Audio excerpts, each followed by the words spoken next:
now for a little rest after breakfast. Ah, this is the life. Wait a sec. Isn't something important supposed to happen today? Oh, today's our big day! We're supposed to leave the Fortress of Maripede! Come on, we've got to go complete the release procedures now!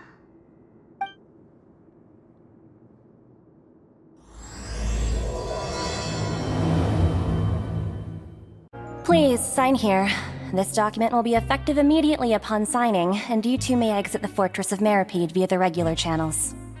It's been so long since we've been to the surface. Let's hurry up and...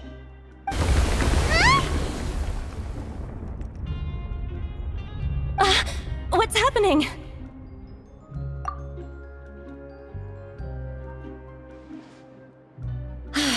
I'm fine, thanks.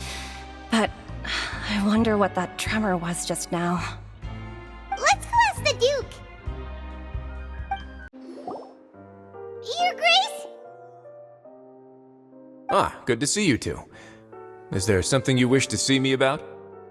Yeah, what was with that earthquake just now? Ah, that. The tremor didn't originate from the seafloor. In fact, it seems it came from the surface.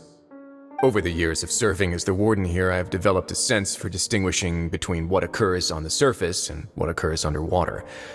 Besides, the seal that Monsieur Neuvillette set in place won't fail so easily.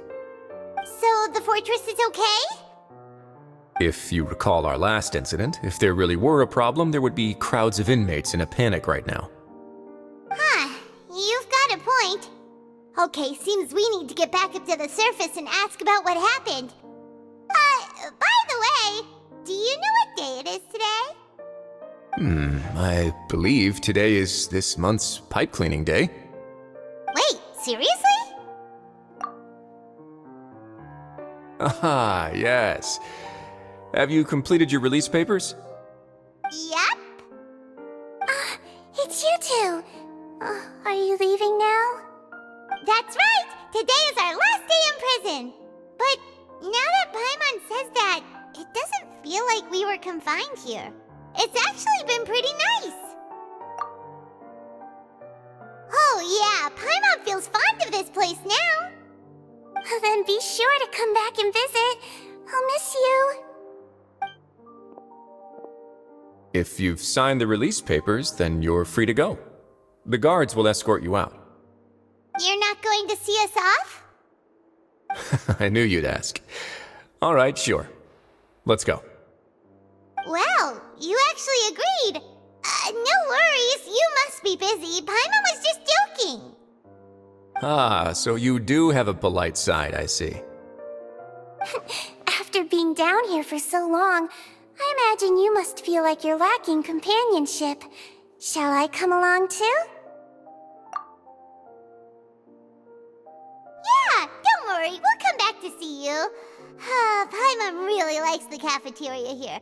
The chefs sure do know how to make good grub. I hope you won't be here as convicts the next time I see you. We'll do our best to stay out of trouble. Well, it seems our work in the Fortress of Maripede is finished. That's the end of another chapter in our journey. And since Neuvillette was the one who asked us to come here, we should probably go report to him now. Next up, the Palais Mermonia. You're going to see Monsieur Neuvillette? Please pass on our kind regards. I'm sure just your regards will do, no? I believe it would be the polite thing to do. You're right. I've heard the Palais has been terribly busy these days. Tell him that I hope he hasn't been overwhelmed by the recent string of troubles.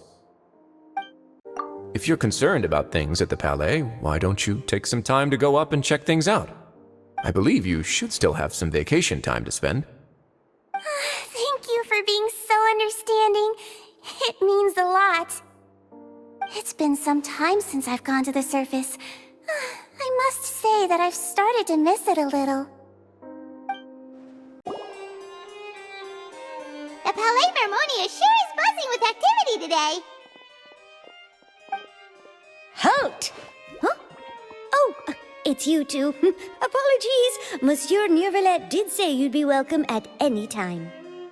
Excuse me, would you mind helping me take a look at this report? I'll be right there. Sorry, I've got my hands full here. You can see yourselves in. Everyone's so busy. Seems a lot has been happening.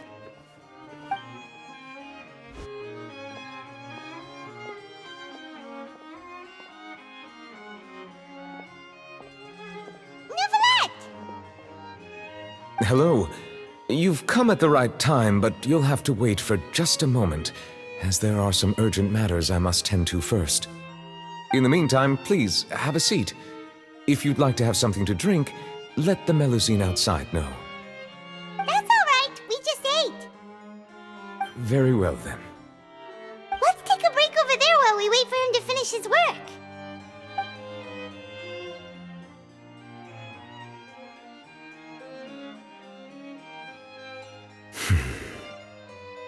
All right. That should wrap things up for now.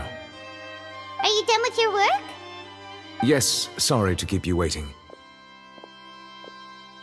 Today should be the day you were released from the Fortress of Meripede, and it appears that you have managed to complete all the release paperwork.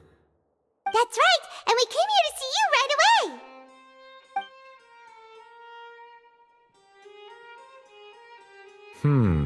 A massive whale. Do you have any idea what that might be?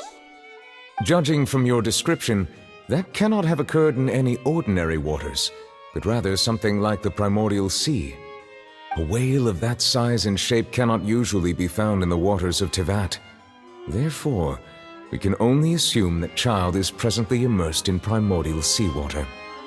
Immersed in primordial seawater? But how? And is he okay? Most people wouldn't be capable of entering in the first place. I'm not completely sure how he could have gotten there myself. Yes? What is it? Ah, right! Paimon felt it too!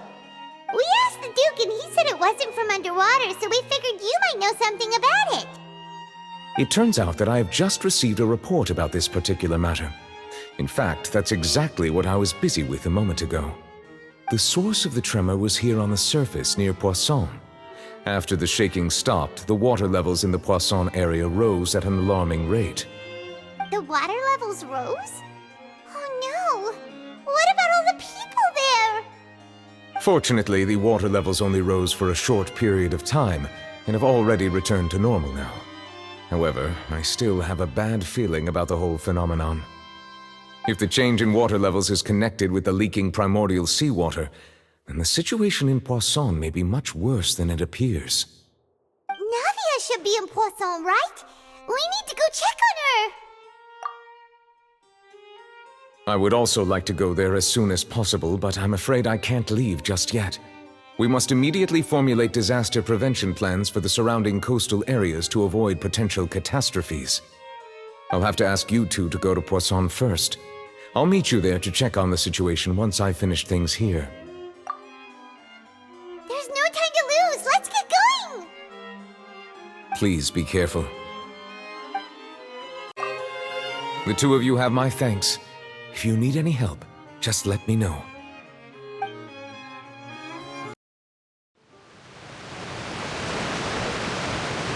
Oh no! What happened here?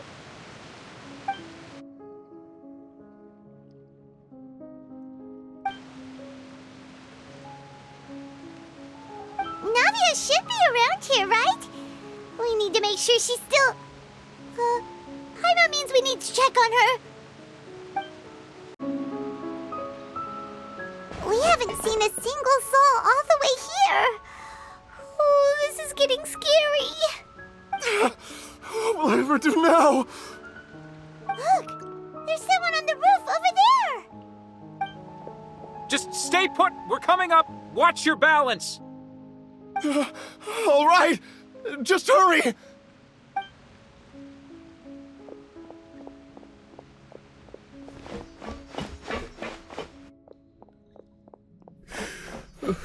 I'm not young anymore. How will I survive on my own? My Desiree! Oh, he looks pretty sad. My leg! My leg! How could this have happened? It hurts! Just hang in there. Help is on the way. You can hold my hand if it makes you feel better.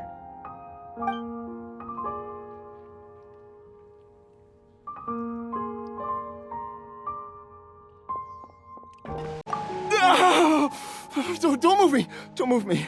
I'm scared. Give me some space! I'm not young anymore. How will I survive on my own? My Desiree!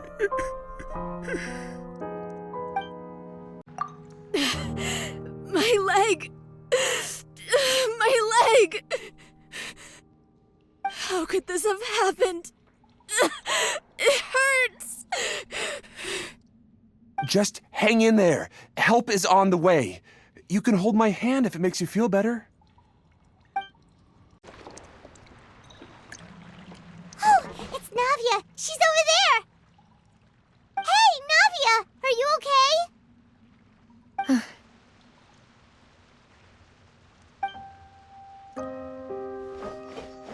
You're here. We heard there was a situation in Poisson, so we came as quickly as we could. Yes. As you can see, the water level suddenly rose. It caused quite the disturbance, in fact.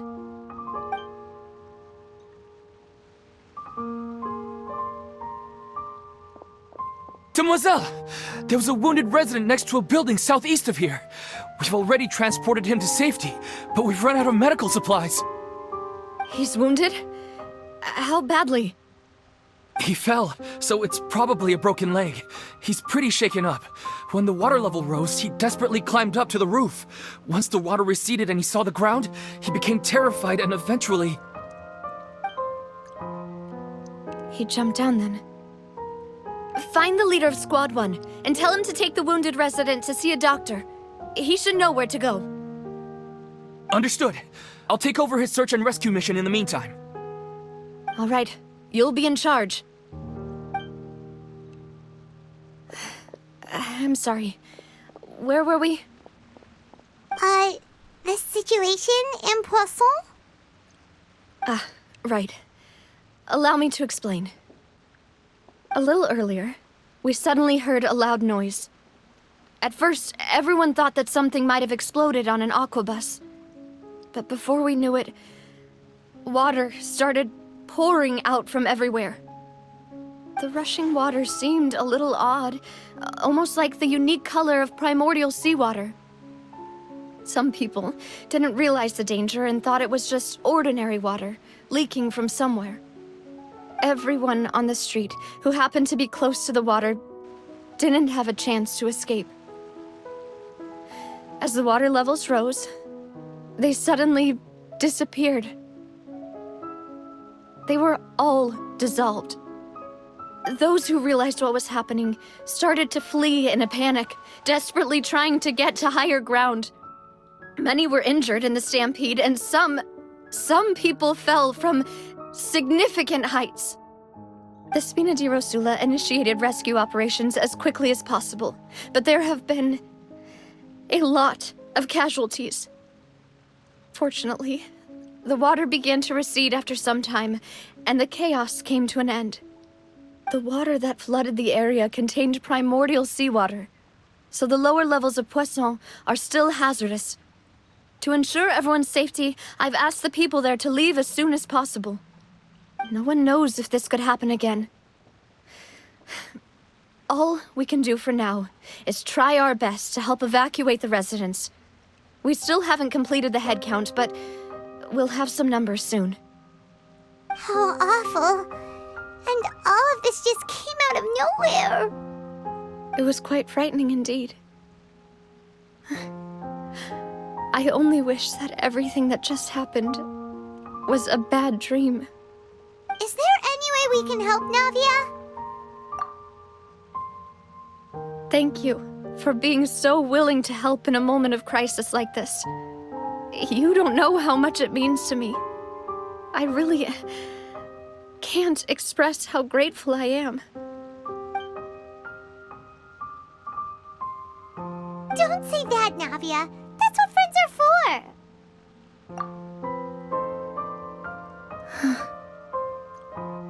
Demoiselle! We've got a situation here! I'll be right there.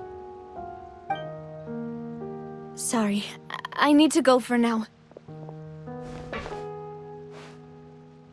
And off she goes.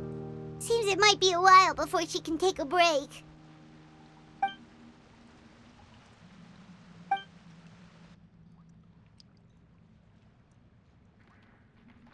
Okay, the wounded are being tended to, and we finished a preliminary head count.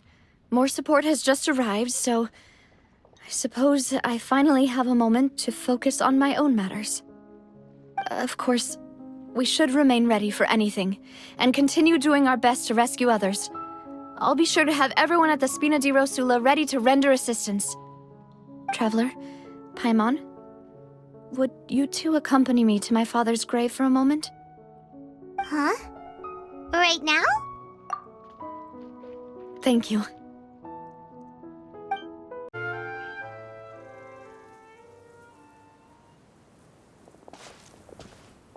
Not a lot of people here, huh?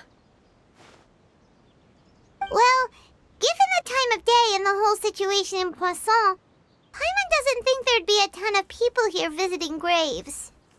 Right. That's how things are now. The living are so exhausted that they've no strength to spare any words for the dead. Navia?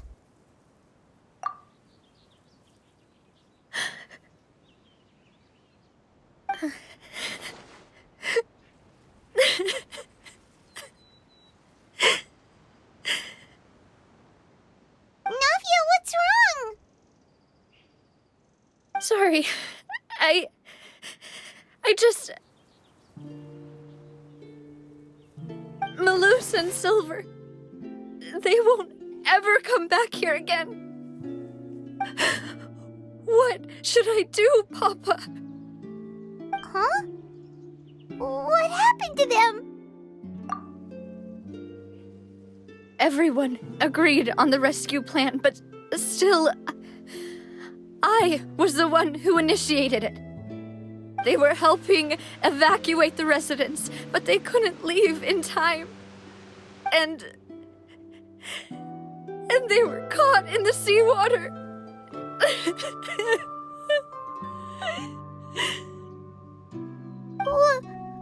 What should we do? I've known them for so long. And I know they weren't afraid. But I could at least hold a funeral for my father. And I know where he rests. But as for Malus and Silver, they're just... gone. I just can't...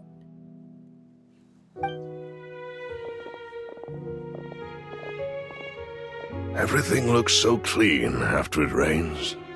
Even the gravestones. I didn't expect that you'd enjoy a glass of red wine in front of Master Callus's grave. I can understand. Besides, the scenery here isn't half bad. See, it's not just me. I always want to bring something when I visit Papa. Perhaps we might even have a picnic. He wouldn't be angry, would he? How could Master ever be upset with you, Demoiselle? Yet the cemetery is the home of those who have passed, is it not? Everyone ends up here sooner or later, no matter who you are. Buying yourself a plot in advance, are you? No need yet. But when I do, I hope you'll let me be buried beside Master Callus, Demoiselle. Hey, stop joking around.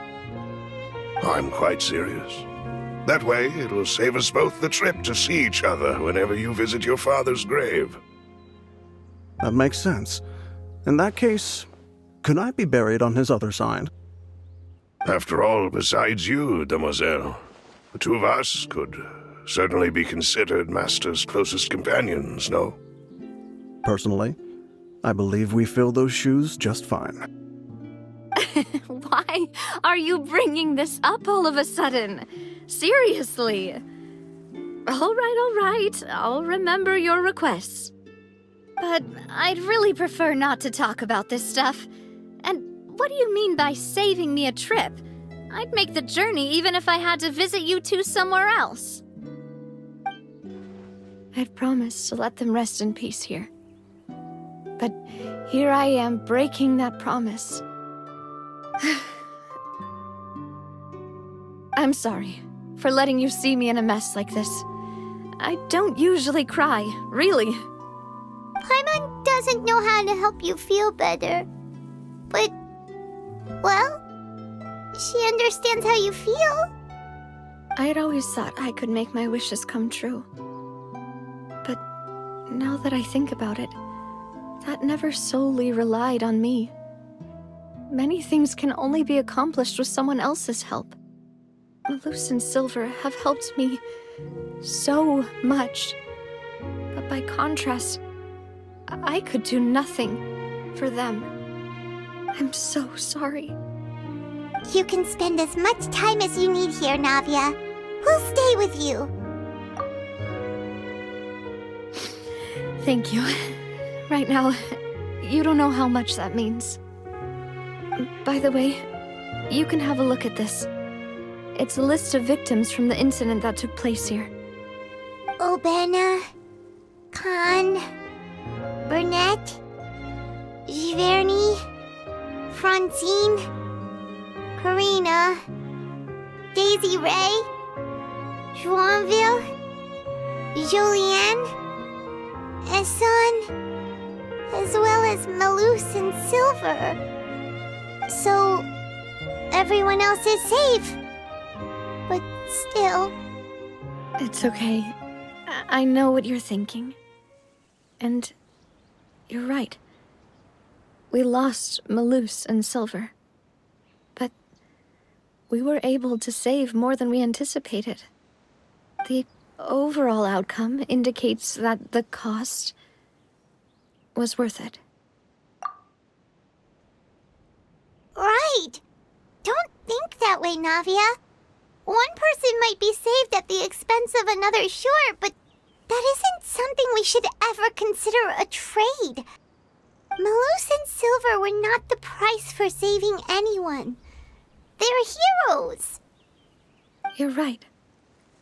Thank you, Paimon. What you said just now was pretty amazing, actually. I'll remember your words. Oh, really? Seems you've become more eloquent in the time since we last met. The knave? What are you doing here? Is everything going well on your side? Yes, my people are carrying out the mission according to your request.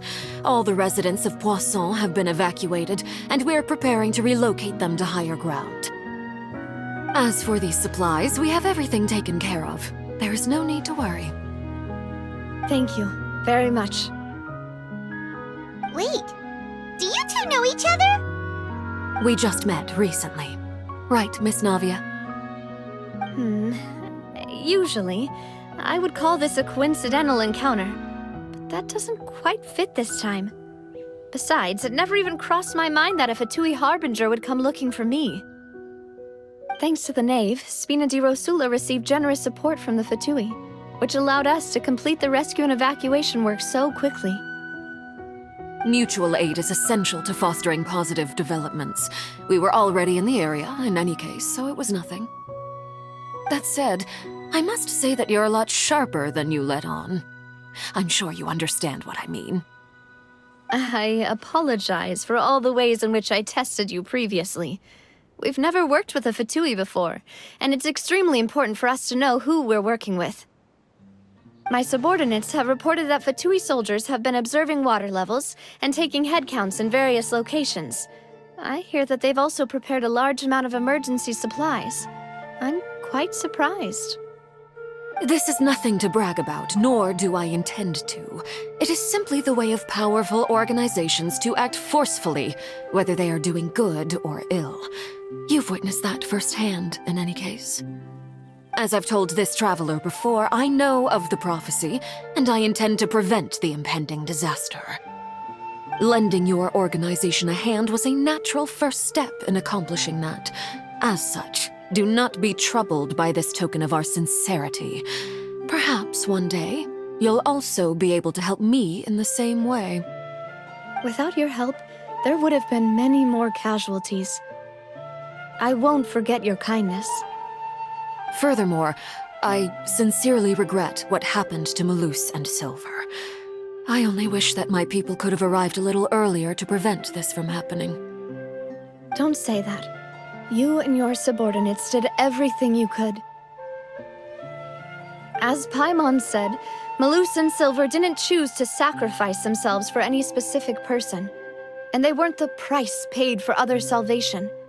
They chose to become heroes themselves.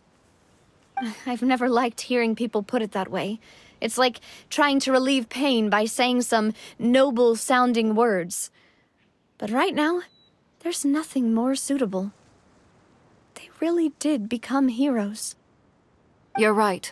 I'm sorry for your loss, Miss Navia. Water is life to Fontaine's people, and it also spells disaster. It's no wonder that people always say that prophecies represent fate. Fortunately, I've never been one for such opinions. So, you're one who will try to change fate, then? Of course. That is why I'm going to Hotel Bouffe de Thé. I still have some things to take care of, and the children need my attention. By the way, Traveler, Paimon, one more thing. Alright, then we'll just... This isn't right. Paimon thought you would ask us to walk with you for a moment so you could tell us something in private. That is a clever and useful conversation technique, which I do like to use when necessary. But there's no need today.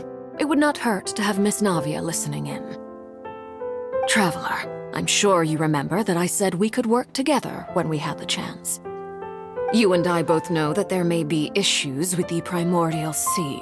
Previously, it was the fortress of Meripede's sluice gate, and this time it was the water levels in Poisson. These are both signals. Indeed. Allow me to share the latest intel I've received from the House of the Hearth's intelligence network with you. During some recent investigations, a child claimed to have discovered some ruins near Poisson. The ruins date back to ancient times, and seem to be worth investigating in many ways. Judging by the dating of the ruins, they may be related to the prophecy and the coming crisis. The situation is becoming more urgent, so any pertinent information will prove extremely precious. My people initially came to prepare for ruin exploration. Unexpectedly, this disaster struck, and at present, we're all busy prioritizing the rescue effort. So that's why the Fatui were already in Poisson. I wanted to take the children along, but unfortunately, Linny, Lynette, and Fremine have all been dispatched to higher ground to assist affected residents. Linny told me that outside of the house, the person they trust most is you.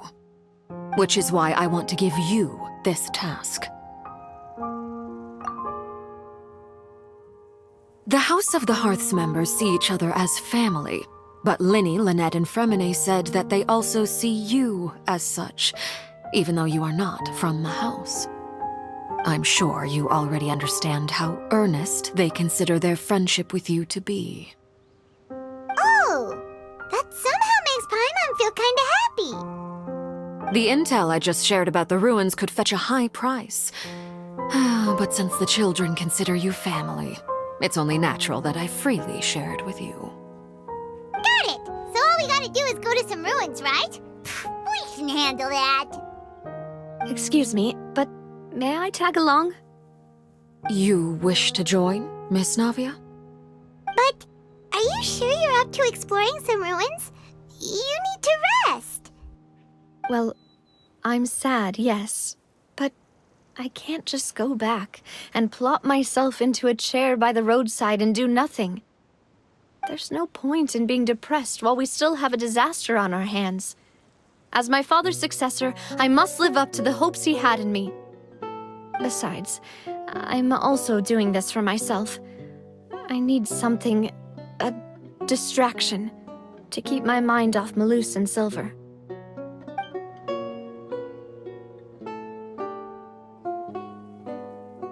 Since you put it that way, I have no objections. What do you say, traveler? All right. The ruins are to the south of Poisson. Here's the map. Okay, the three of us will handle it. Come on, let's pack up and get going. So, are these the ruins the knave was talking about? Whoa, talk about old. They seem to be pretty ancient, all right. Let's go in and have a look. Just be careful. Watch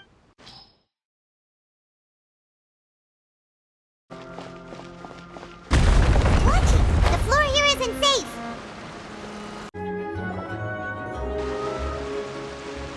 This place has also been contaminated by primordial seawater. Yeah. And a lot of it, too. A Fontanian would most likely dissolve the moment they fell in. Right! You can't go down if there's primordial seawater. It's too dangerous, and it won't be any help for you to just stay here. Don't get Paimon wrong. We're not saying you're useless. It's just that... No, you're right.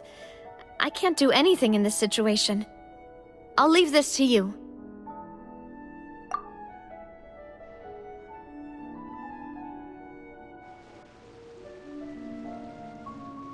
That complicates things. Maybe the only way left is forward. In that case, do you want to wait for us here? The water levels here are unstable, and there's a chance the water will rise. So staying here wouldn't be safe either. I'll go together with you. Perhaps we'll find the exit just up ahead. All right. Come with us for now then, but please be careful. Oh no, it's a dead end! Let's try climbing over from the side. Wait, there's something wrong with this bridge! Run for it!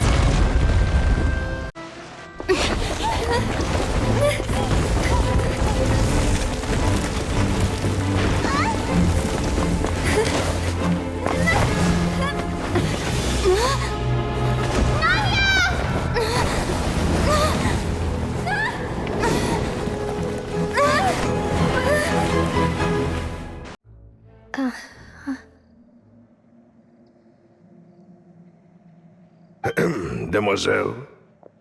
Huh? Demoiselle, what are you doing here by yourself? Would you be standing here till dark if I hadn't come to get you? Maybe she just wants some time to herself, Malus. Oh, was I sleeping? Yes, it would appear so. I must be tired. That's quite possible. However, you were the one that suggested we go out for a walk. Oh, right. I nearly forgot. It must have slipped my mind when I dozed off. I haven't had a nap today yet. Have I? This is a familiar feeling, yet something's a little strange. Is something the matter, Demoiselle? Oh, no. No, I'm fine. I was just trying to recall why we came out for a walk. Do you remember Mr. Giverny? He'd requested our help before with foreign merchants who had a debt dispute with him, and we'd resolved the matter not long ago. We were headed to see how things were going with him at the moment. Ah, right. Yes. I remember now. Oh, Miss Navia. Ah, Mr. Malus, and Mr. Silver, too. It's good to see all of you. How have you been? I've been great. Thanks to your help, those bothersome merchants finally realized that I wasn't the one they were looking for. Why, I wasn't even the guarantor for that person. They were knocking at my door day and night. Even my neighbor, Obina, was getting fed up with them. Sometimes force is required to calm someone down and get them to listen to what you have to say. That's right. Oh, by the way, Burnett, what was it that you wanted to give to Miss Navia again? Oh, yes. One moment, I have it right here. Miss Navia, these are some flower seeds that I prepared. Please take them. They're a very good variety, and they'll become very big and beautiful once they bloom. I don't know what we would have done without your help, so this is a little token of our appreciation. I hope you won't refuse.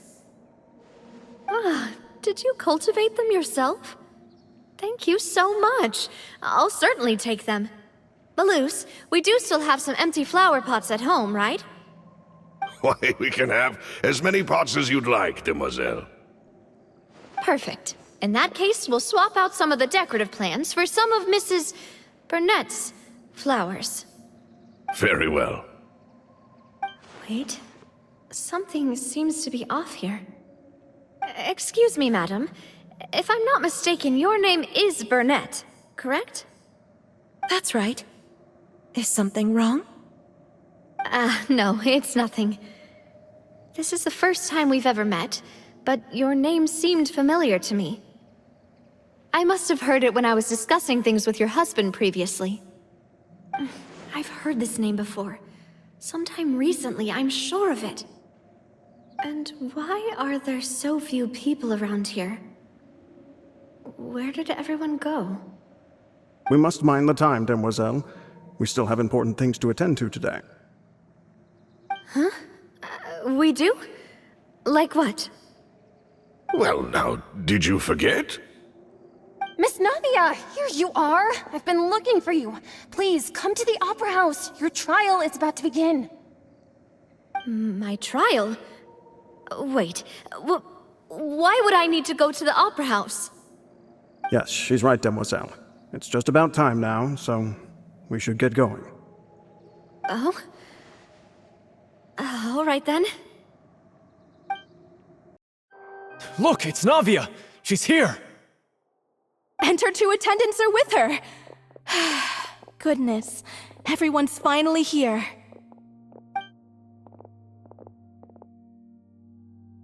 There sure are a lot of people here to see the trial. And they all seem to be oddly excited about something. I even know some of these people. Karina, Desiree, Joyville, Jolien, Essen. Why are so many people here? And why do I have no recollection of this case? And as for the judge... huh? Where's Monsieur Neuvillette? Please sit in the defendant's seat. Don't worry, Silver and I shall accompany you. All right. But are you sure you can stand behind me? Typically, it wouldn't be allowed, but today is an exception. Hey, what kind of place do they think this is? Come on, do they have any idea what they're doing? Seriously. Enough with the whispering! Could someone please tell me where Monsieur Neuvillette is? And why I'm standing trial? My dear Miss Navia, have you not yet realized what you've done? In that case, allow me to explain. As all here know, you are Master Callus's successor, the head of the Spina di Rosula, someone held in high regard by every soul in Poisson. After you took over the Spina, you treated all of us just like the late Master Callus had. If anyone in need reached out to you for help, you responded. Not only you, but your butler, your subordinates, nearly everyone in the Spina di Rasula fought for the well-being of those in Poisson. Wait a moment. Aren't you just proving that I'm a good person? Yes, correct. Absolutely right. And that is why you stand accused. You have helped so many people get through so many difficulties. You are one with us. We are inseparable.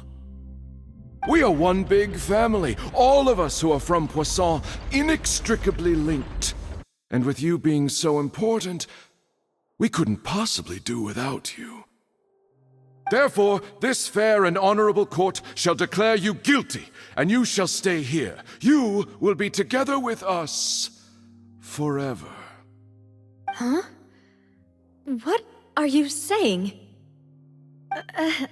Everything you have said is correct. I have indeed done a lot for my hometown, and I would be willing to be with you all, but what is the purpose of having me stand here like this? What is there to discuss? Ah, well, if that's what you think, then I have no further comments. How wonderful, Miss Navia!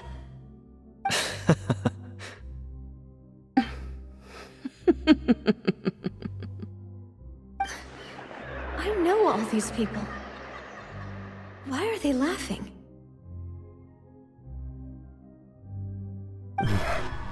I seem to remember now. Yes, I get it. This trial is... Wait just a moment. This isn't right! Malus? What was that, Mr. Malus? Our conclusion is very clear and unanimous. Let the court judge her now. She's guilty! Stay here, Navia! You're one of us! Demoiselle, don't admit guilt. This trial means to keep you here forever. I wish to exercise my right to defend Our Lady. Mistress Ronville, you only know of Navia's goodness, but nothing of her utterly independent mind. She was born a free and independent spirit. She has never been tied down by anything. Indeed, even the death of Master Callus couldn't stop her. Her actions cannot serve as proof that she identifies herself as part of any group. She merely acted as an individual, extending her hand to help others. Please do not mistake her actions as being otherwise. Really? As an individual, you say? Don't forget, we are all Fontanians here. This is the nation of justice, the nation of Hydro. Even if Miss Navia only voluntarily rendered her assistance, that doesn't change the fact that her beautiful soul must return to everyone. Water accepts all, blends with all. It will surely accept her kindness. Everything is measured here in the nation of Hydro, and in the end, everyone shall meld together. Thus, when a unanimous opinion emerges, that opinion represents justice. Now I speak for everyone. Our opinion is consistent. Navia should stay. We and Navia are one. And you would call this justice? Preposterous. You are merely jealous that Demoiselle still has a chance to exist as an individual. Have you forgotten how much you all once longed to become individuals, to become independent? Do you mean to defy our justice? If your justice is flawed, then why should we acknowledge it? As you said, we can also have our own justice. Silver and I shall defend Demoiselle. And that is how we will enforce justice. Ugh, my head... it hurts. Demoiselle. Silver, it hurts. My head is spinning. All I can see is stars swirling in front of me. I remember now. Everything that seemed odd from the very beginning.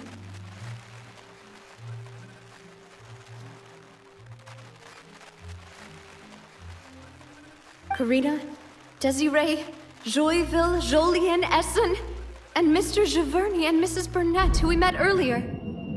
Even Malus and Silver. I don't want to admit it, but they're all dead. Don't be afraid, and don't admit guilt. We will protect you to the very end. Absurd! Who are you to say that she cannot be judged? We are the majority, and in the nation of trials, the majority is absolute justice. We are the will of all.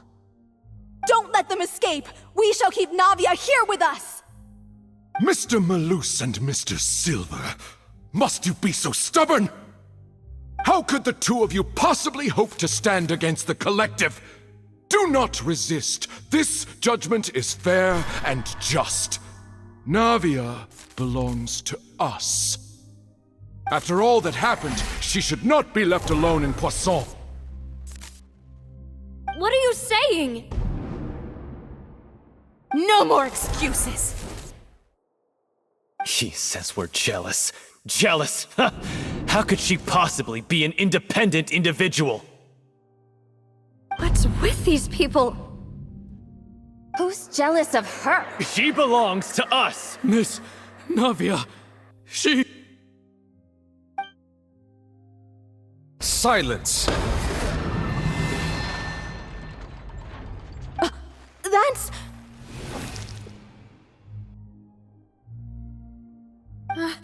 Monsieur Neuvillette! Such commotion is prohibited in the court. The accusations you just presented are nonsense and cannot constitute a proper trial. The court will adjourn for the rest of the day. In this, I shall hear no objections from any unauthorized party. Our thanks, Monsieur Neuvillette. Please leave with me, Miss Navia, while there is still time. But... Go on now, demoiselle. This is your only chance to leave this place. What, can't bear to leave us behind or something? Malus.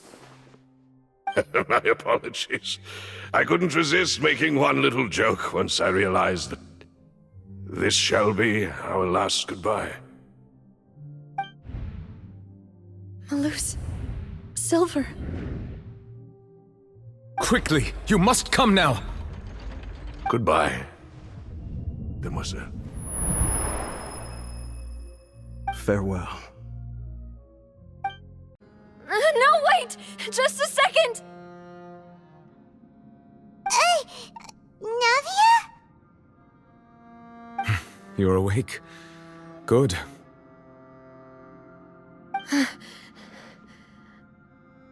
I must have been dreaming. Malus and Silver were still alive, and they were defending me at some insane trial. It looks like you're all right. Did all the sad feelings cause you to have a nightmare? Paimon could give you a hug. The ruins you were exploring suffered a cave-in. When I arrived, I found you falling toward the water. You were just about to be dissolved within, but I...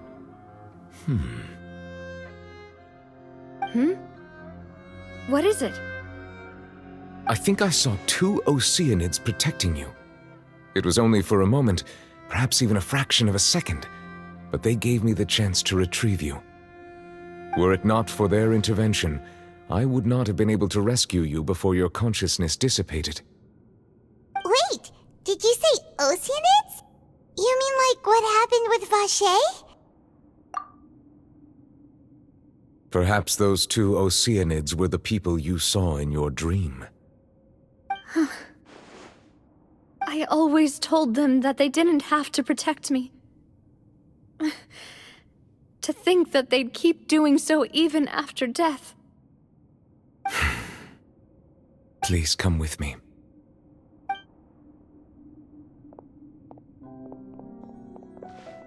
Neuvillette, are you okay? Oh, I am quite all right. Perhaps there's something we could chat about? Why do you look so stiff all of a sudden? Oh, Paimon knows. You're the type who feels awkward when there's nothing to talk about, right? I merely thought that we should give Navia some time to herself. Huh? Why didn't you just say so then? Don't you think it's even more awkward to call us over like this and then have nothing to talk about? I suppose so. Ah, Sigewinne. I hope all is well with her these days. Her work in the Fortress of Meropide has not been too much for her, has it? No way, don't worry. She's doing fine down there. She's an amazing head nurse. I see. Well, that is good.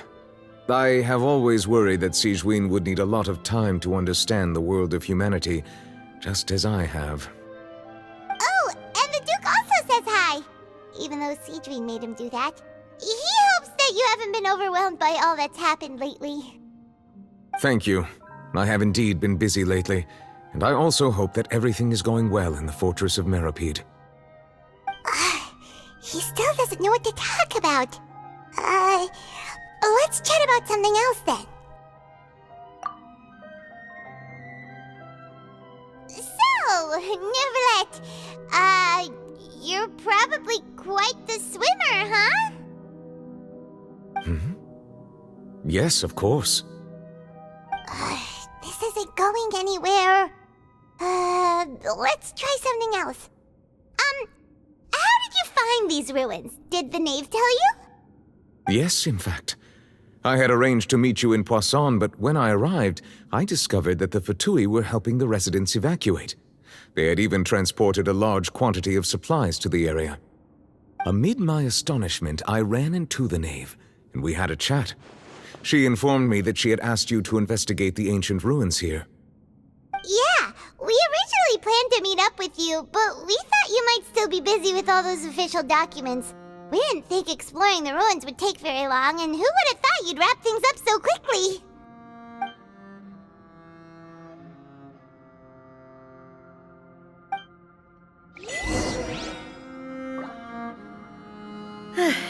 I'm sorry to have kept you all waiting like that. I'm feeling much better now. I guess we should get going again. Will you come with us, Monsieur Neuvillette? Yes, if you wouldn't mind my company. All right! Another one joins the party! Let's get going then! Oh no, another unstable path. Watch your step! Watch out! There are rocks falling over here! It seems we're almost at the top. Keep it up!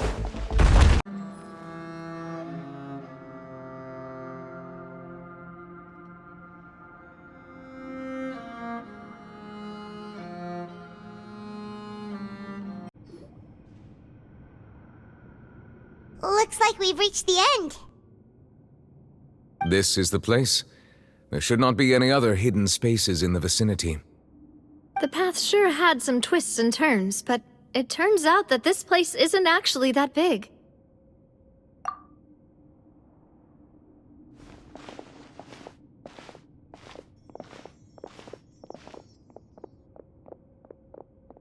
Stone slates? It seems like they were put here as an offering. Could we take them down and have a look? Perhaps we should just leave them be for now. There are 4 locations in total, but only 3 stone slates. The slate that should be in the first empty spot is missing. The surrounding walls also show signs of damage. There's something written below. Let Paimon see. Reason dictates that this nation be destroyed. I shall record the history of its future here in its past. Say what? It feels like someone left these slates and these words here for a purpose. But does he mean that Fontaine should be destroyed? That would fit the circumstances dictated by the prophecy, yes. Indeed, the slate's contents correspond to it. Take the second slate, for example. There's a person kneeling here. She seems so dedicated. And there's a whole bunch of other people behind her doing the same. She's facing this... what is this? Some kind of island in the sky? And is that Lady Farina in the third image? Did the Hydro Archon fall into the water? And is that a ring of people around her? Paimon doesn't quite get it. Are they all in the water? The fourth image. I know this one. This exactly matches the content of the prophecy. The people will all be dissolved into the waters, and only the Hydro Archon will remain, weeping on her throne.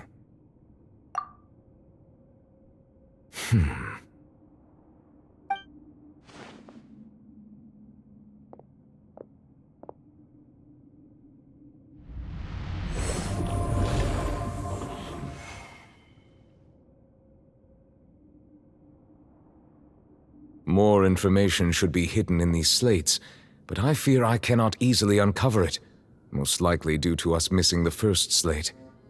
I am very sorry. Don't blame yourself, Monsieur Neuvillette. Deciphering ancient stone slates isn't one of your duties. Ooh, Paimon's getting the chills just looking at these slates. This says that it's the history of the future, right? That means the prophecy's sure to come true. I really hope it doesn't mean that. Still, Paimon feels like these images are kind of weird when you look at them together.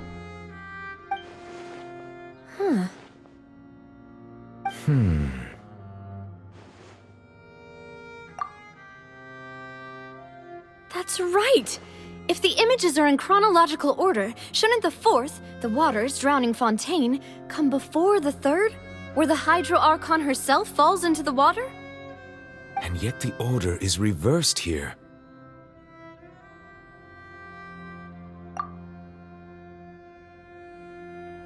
If we go by timing, Lady Farina only emerges in the third image. That means that the person in the second image might be the previous Hydro Archon. Egeria, then. I had never met her, but her appearance here does match the records. The previous Archon kneeling before the floating island in the skies, as if confessing a sin. Did she herself commit that sin? And if not, why would she be in such a posture? Also, I'm still wondering why these ancient stone slates are here at all. Judging from their contents, could this place be the origin of the prophecy? Does that mean that someone, or some people, once saw these slates? But who would have created these slates and left these words here? It seems that any further clues will have to come from Farina. In that case, there's no time to lose. There's nothing else to be gained here, so let's head back first. Yeah, we better get somewhere safe for now.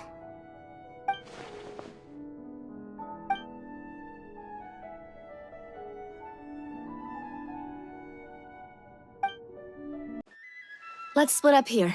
I'm going to check on what's happening with the Spina. You know how it is. There's some things you just need to be there for yourself. You still have energy for that, Navia? Paimon's already beat. Just head back to the Fleuve Cendre and have a rest then. Thanks for keeping me company all this time. I'll depart as well. Thanks for your hard work today. Rest well, everyone.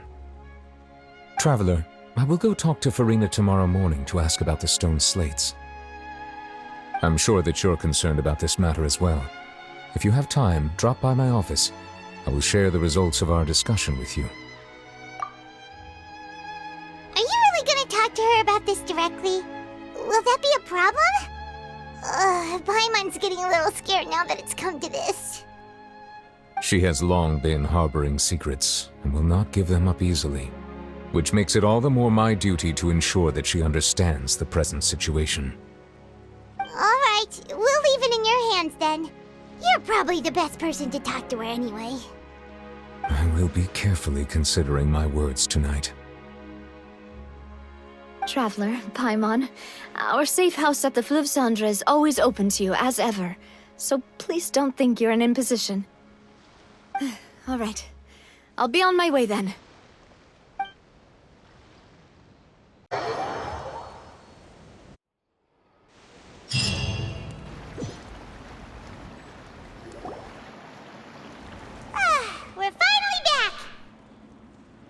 Welcome back. We've got a special menu prepared for you two tonight. Yay! And there's good food too! No, the boss is the best. Ooh, desserts! Nice! These are all Paimon's! Paimon's already starting to forget what happened today. Oh, that voice. Is that who I think it is? Huh? It's you two. What are you doing in Fontaine?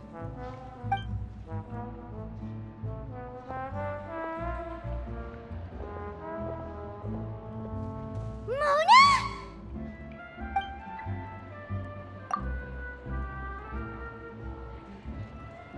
Seriously, nobody just uses a scry glass whenever they've got time to just see who they'll meet on the road. Still, we didn't expect to see you here. Wait, you're not a Fontanian, are you, Mona? Well, I have some business to attend to here, so I booked a hotel in the city. I was just out for a stroll when I bumped into you. Quite unexpectedly, if I might add. Why did you think I was from Fontaine, though? Is that because Magistus doesn't sound much like a Mondstadter surname? Yeah, let's go with that. Well, I used to have my own surname, which was, well, some other thing. Either way, the old hag told me when she took me as her disciple that the first step to being a great astrologist's pupil was to change that name. There was nothing for it, really. She really is amazing at astrology, so I changed my name to what it is now according to her wishes. To my surprise, however, Magistus is not the name of some ancient house or clan. It isn't? Nope. Although it is used by us in place of surnames, it generally just means great. Wow! Imagine including a boast in your name. Wait, are you gonna have to put that into your genealogy as well? I reckon so. In any case, I'd give my disciple a name like this as well, if I were to take one. Astromancer Barbeloth Trismegistus. Whoa, that's a long one.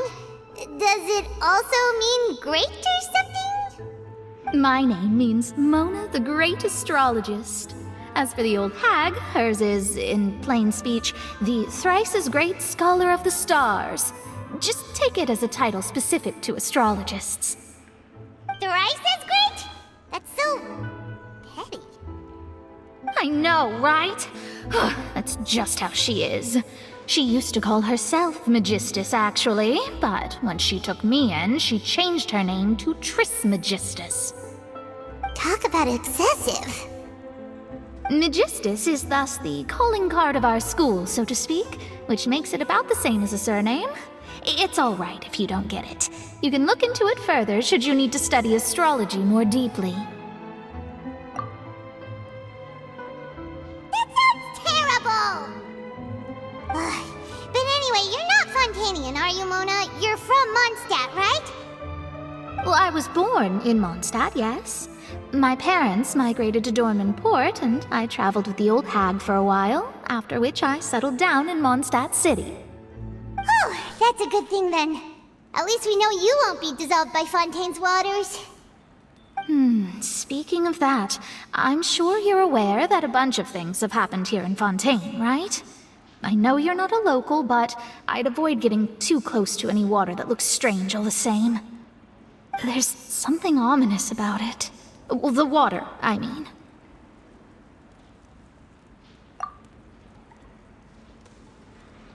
That was the main reason, yes. Just a while back, the Steambird invited me to take part in a panel and speak about the circulation of the prophecy as an astrologist. The invitation was sent quite early on. I don't think anyone expected Fontaine to be in this much trouble. What do you make of that prophecy, Mona? Just tell us what you think as an astrologist. Your word would go a long way to make things more certain and less scary. What I can tell you is that I'm an astrologist, and that this prophecy concerns the fate of Fontaine, even that of Altivat. Ascertaining this is akin to reading the fortune of the whole world. I'm afraid that this is not something that just anyone can do. If I could do it, you would no longer call me an astrologist, but a visionary. But on the flip side, the prophecy is so huge and powerful that it must surely come from a powerful visionary. Its contents involve the fate of the world. Disregarding it would be a mistake. A visionary? Sounds really powerful and all, but does such a person really exist? Of course. The old hag could do it, and I'd bet there are others amongst those Hexenzirkel colleagues of hers who could do something similar.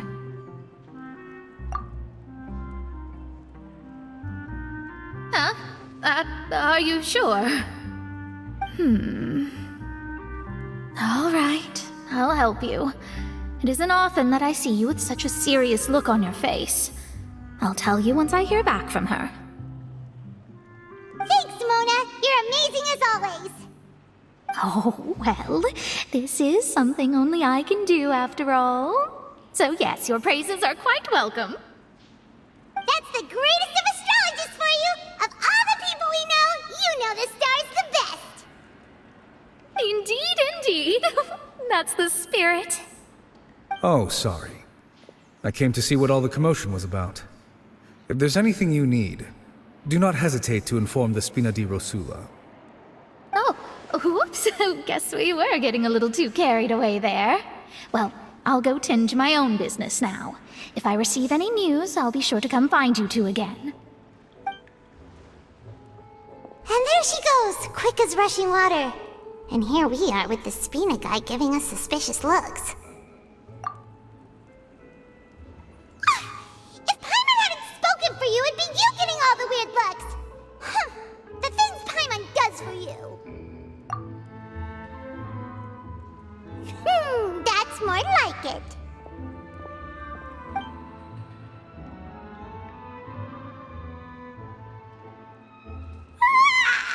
Good morning.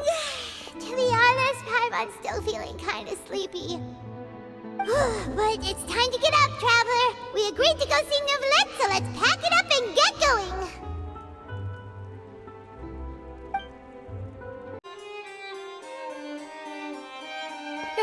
You're here! Finally! Is something wrong? Monsieur Neuvillette and Lady Farina, they seem to have gotten into a dispute. Please go see for yourself.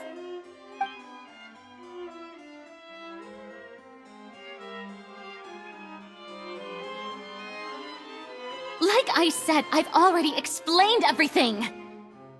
And yet the problem has not been properly solved. There is little space for excuses between us. It is not my intention to offend you, but please, tell me where you stand. You are the Hydro Archon Focalor, are you not? Look at this. This is a list of the victims from the recent Poisson incident.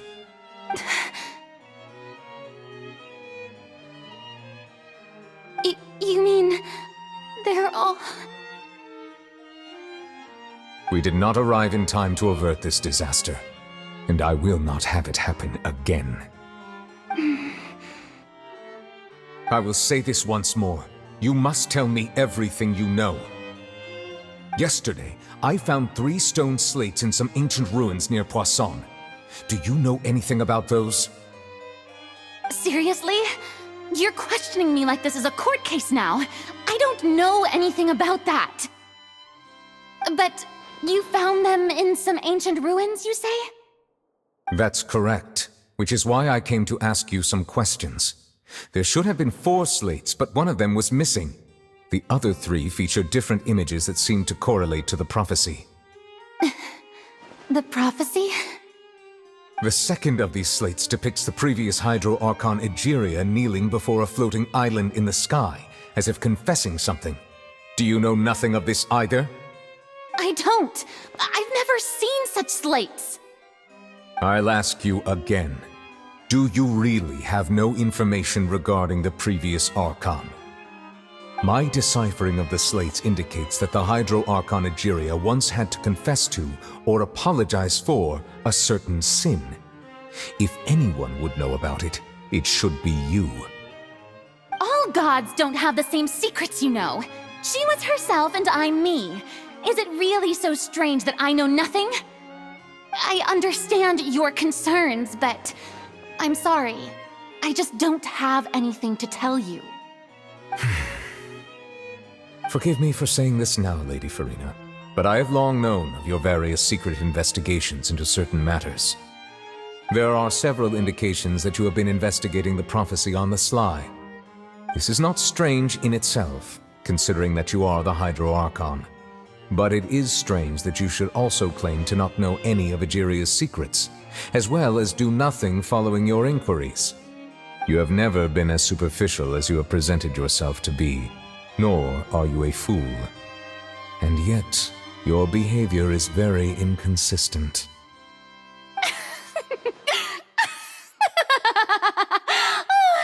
So you've been watching me all this time, have you?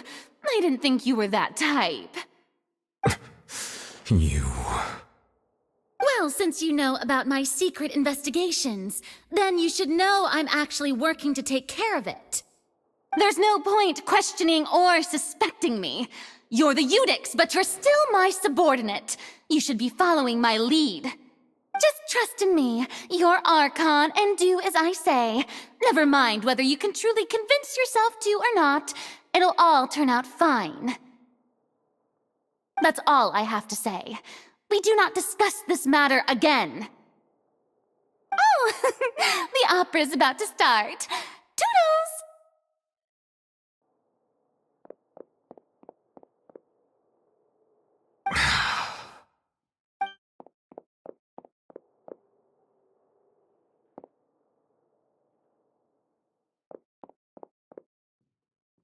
Did Farina not notice us standing by the door?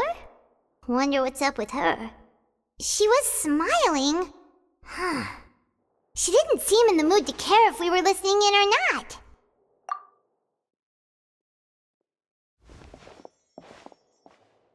I assume you've been outside for a while now? Oh! You noticed! Seems Farina didn't even realize we were here. She was in a great panic, though I cannot discern the reason. Our discussion reached impasses time and again, a state of affairs that we cannot allow to continue. Still, I do not understand. Dialogue is the basis for understanding, so why did she keep refusing to engage?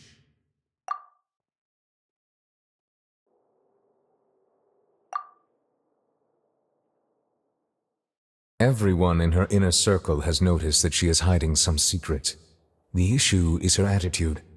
I fear that she will not reveal anything unless absolutely forced to. We may have to create a situation in which she will have no choice but to speak. Oh? Like what? Normally, people will only reveal the truth when standing trial. Perhaps we must have the Hydro Archon experience just such a scenario. But Farina's seen so many trials, and she's really good at dodging questions. How do we make sure that she won't just slip away at the first chance she gets? We will need to consider this thoroughly, join forces with various parties, and then do what we can. If at all possible, I would prefer to recuse myself from this affair, but we must prevent the prophecy from coming to pass. This may be cruel to her, but all Fontaine is in crisis. The information a god possesses is too precious, and so we must take a chance on this. But who will lend us their aid to do such a thing?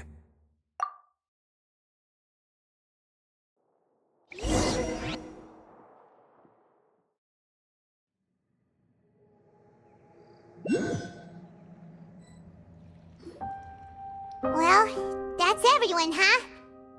Speaking of which, it was pretty smart of you to think of hiding here.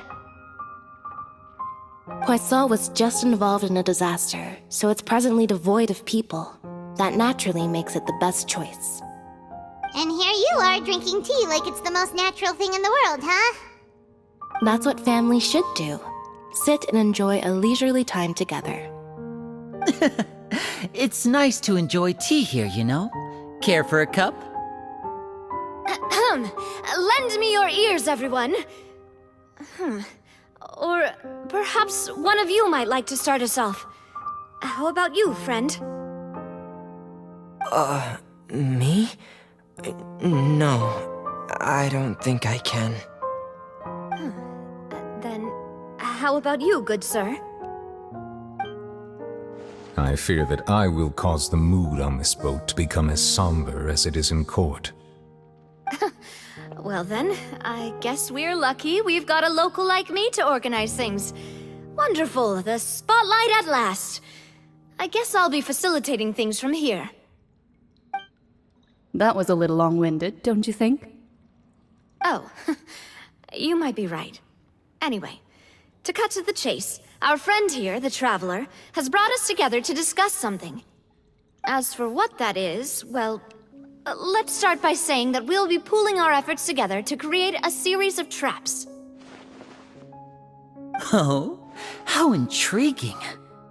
Well, it's just an expression, really. One that I just learned from Chlorand, and used on the spot. So, let's invite her to explain in detail. A round of applause, please. Huh? Didn't you say that you would be facilitating this? Oh, come now. Your work doesn't involve much public speaking, right? This is a good chance to practice.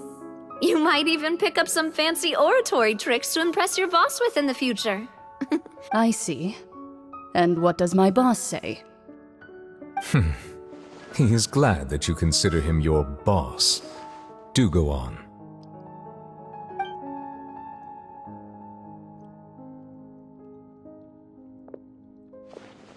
In that case, do any of you have experience hunting?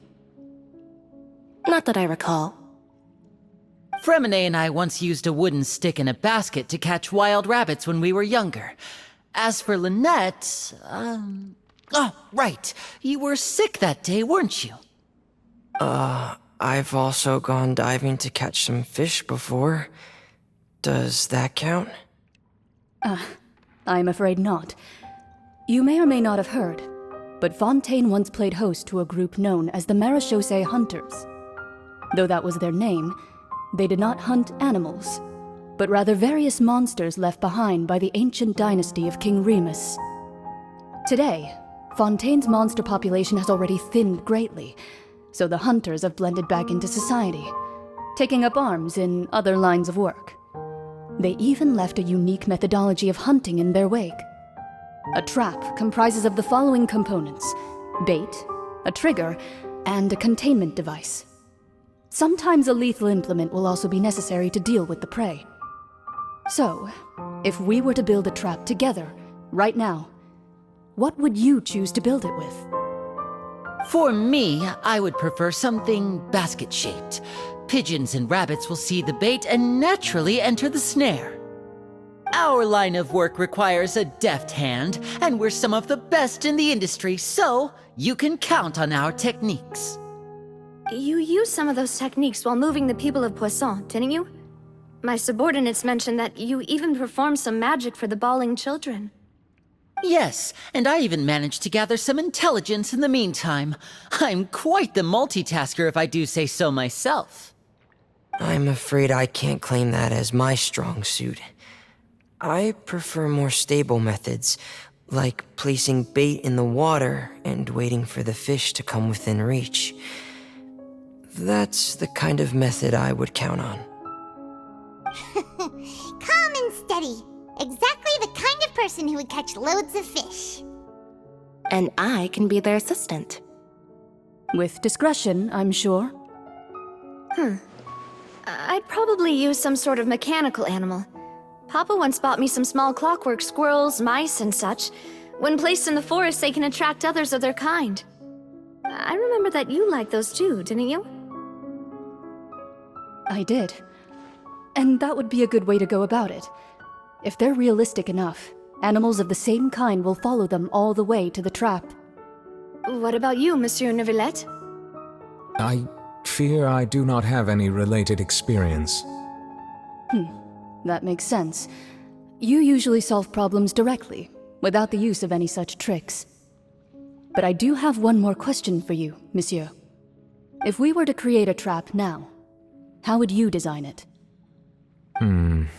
I would like for it to be effective, but bring no harm to the prey. A more gentle trap would be ideal. Kind, as always. However, our intention doesn't necessarily change the containment device and the type of implement we need. If we wanted to kill the prey in one strike, we would need a powerful implement. However, that also goes for prey that must be captured and safely contained. Wait, why's that? Only a hunter who's a true expert at subduing their prey can snare it without harming it. The line that divides life and death is often exceedingly thin. So are we going hunting together? Huh. We hadn't thought of seeing ourselves as hunters.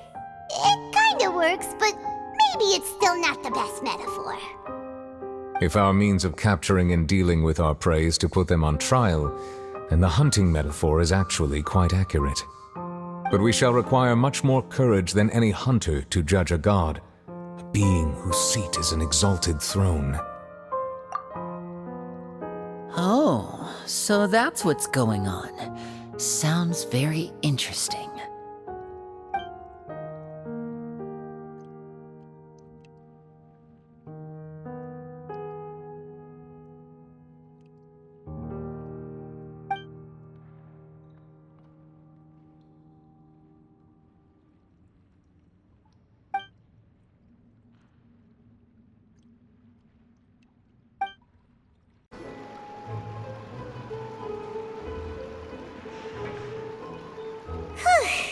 It's been a tough few days, hasn't it? So much has been happening. Paimon didn't think the meetings would go on for so long, but everyone seemed pretty fired up, huh? Paimon thought they'd be at least a little frightened. Well, Fremine was, now that Paimon thinks about it, but everyone else just looked a little surprised. Well, it's hard to say. Paimon doesn't have any experience with this sort of thing. But with you around, Paimon sure will do great. After all, you're the most reliable person in the world, aren't you? Huh? Did you just pour some tea? Paimon didn't notice you doing that at all.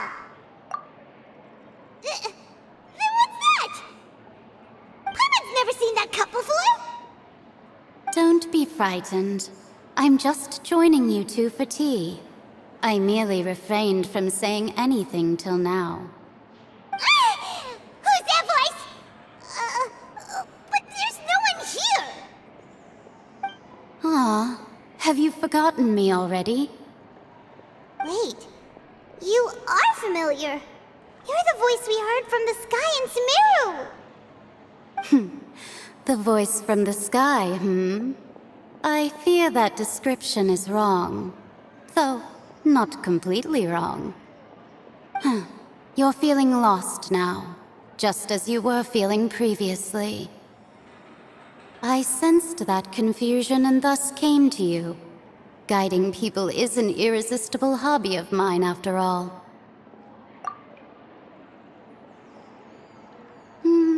Consider me a passerby, just accepting a commission from my friend's disciple on a whim. The prophecy. Yes, what has been prophesied will be fulfilled. You may view such things as the history of the future. What? Then is there any way we can stop it? I believe you have witnessed a failed attempt with your own eyes. Can everything in Tevat so easily be changed? Ah, so you've caught on. Just as prophecies are usually only the future as seen from the perspectives of the gods, could things be happening in hidden corners where the gods' gaze does not fall? Are the things that you shall see different from the fate that the gods perceive? What is she talking about? It all sounds really impressive and important and stuff, but it also sounds kinda scary. I believe that you understand, right? Some things are insignificant, but others you must reach out to change. Ultimately, fate shall serve as your only guide, no matter what will happen in Tevat's future. All you need to do is to play your part. This was good tea, by the way. Thank you for your hospitality. Well, that'll be all for today. The voice. It's gone.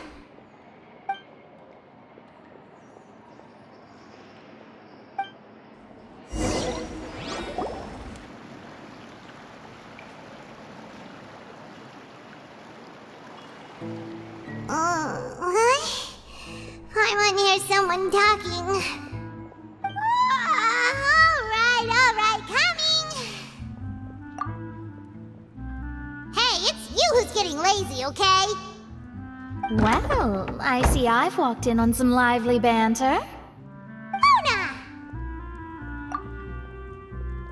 Fine, just fine. I went to take part in that Steambird panel. It turned out to be more interesting than I expected. Not all Fontanians are pessimistic about this.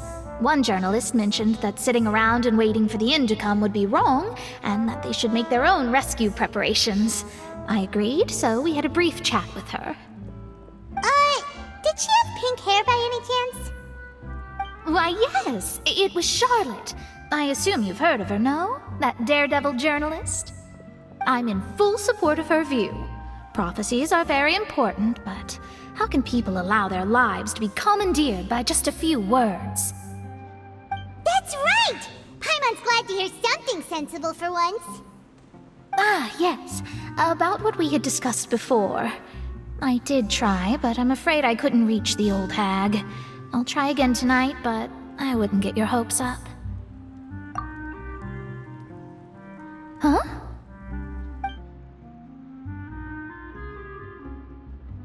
Goodness gracious.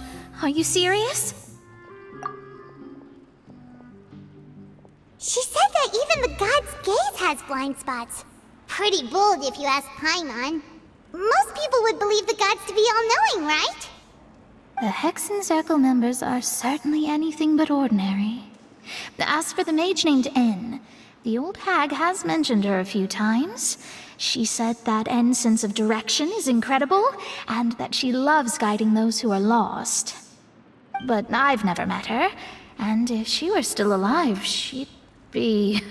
Well, suffice it to say that the hag's at least a few hundred now, and N's been around for longer than that. Whoa.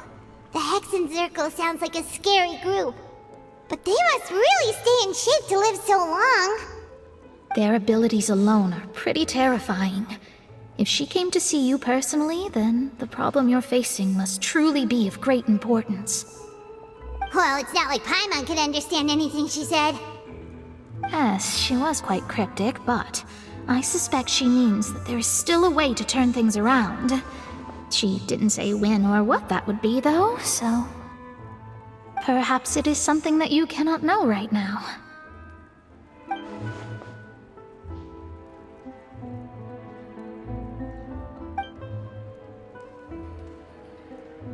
Traveler, Paimon, are you two all right? Oh, we're fine. We're just a little down right now. It kind of feels like the end is coming, you know? I see. I feel that same sense of desperation, too. I guess you could consider me someone who has often witnessed fate. So far as I have seen, it cannot be swayed. But even so, I still hope for and believe in miracles. Astrology is eternal and rational, but fate may not be. It is cruel, but it can also be beautiful. Perhaps that's what En was trying to tell you. Not to lose heart, and to believe that what you are seeing playing out before you is not yet set in stone. I did originally think of steering clear of all this, but I couldn't. Even if this is all futile, I still wish to help everyone. If we don't struggle to the last, then how can we face the end when it comes? Huh. You do have a point. There I go, talking about astrological principles again. Sorry about that. The moment I start talking about work-related stuff. I need to get going. It was worth trying to comfort you, even if only a little. I believe that you'll help those who are struggling in the same way I did. I suppose that might be why we always seem to meet by coincidence. Paimon feels kinda moved by what Mona said, but also kinda sad too. Hey, Traveler, Paimon suddenly feels like going outside for a walk. Let's go! Let's walk around the city, shall we? There's a few spots we always like to walk by. Huh? Our names are written in this newspaper. What's going on? Let Paimon see! The underwater stronghold, the Fortress of Meripede, has continued in its noble autonomy, but that does not mean that others cannot interact with it. My recent attempts to enter the fortress bore little fruit. Huh. Guess Charlotte still hasn't given up on that. Thus, did an Outlander friend become the focus of this report, a blonde adventurer with their white fairy legends trailing in their wake. It is said that this mysterious traveler once visited the underwater fortress. So while the fortress's interior remains a mystery behind closed doors, do not fear, for the tales of the traveler contain surprises in spades. Journalist Charlotte's biggest scoop yet, the Traveler's Trail, World Walker. Huh. Charlotte took so many awesome photos of us and we never even noticed her.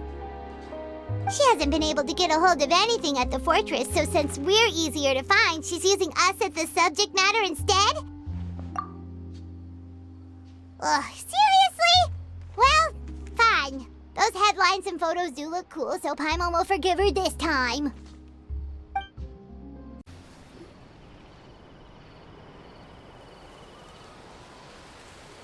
We're here! Paimon's hungry. Should we go in and get something to eat?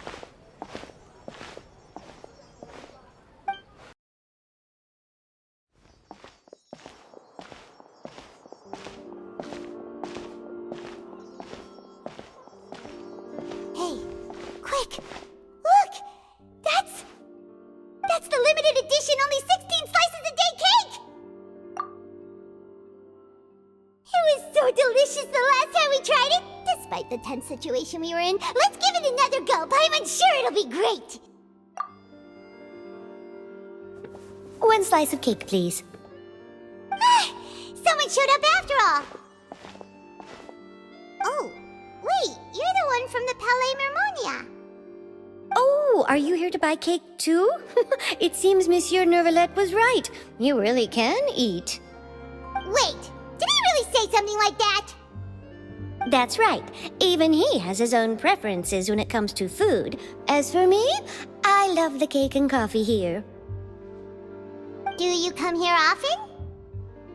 Usually every day. Every day? It's part of my daily schedule, apart from work. I shall have my cake and coffee.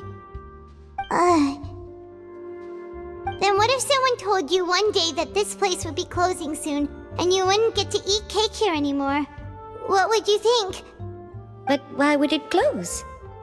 Well, Paimon doesn't know either, but maybe the waters will rise tomorrow. You know, like in the prophecy.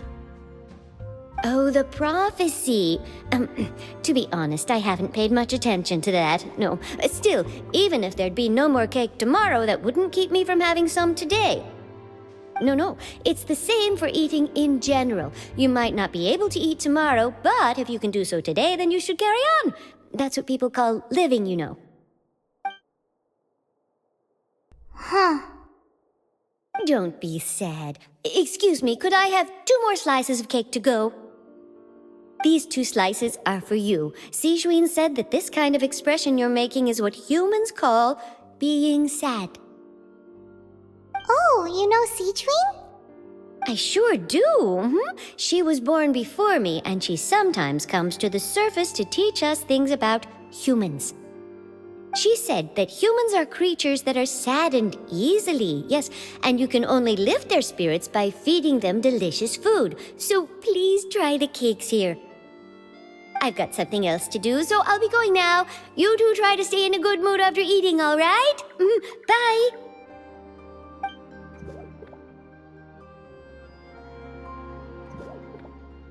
And there she goes!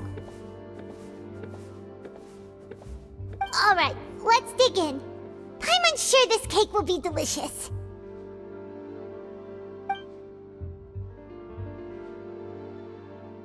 It's more delicious than last time! And the flavor gets even better with a sip of tea. It sure would be nice if we could come again tomorrow. Sure would be nice if we could always eat delicious food here. Oh! We're near the Steambird office! Let's go look for Charlotte and have a chat. Wow! If it isn't the Traveler and Paimon! Oh, have you seen the article I wrote about you? Ha!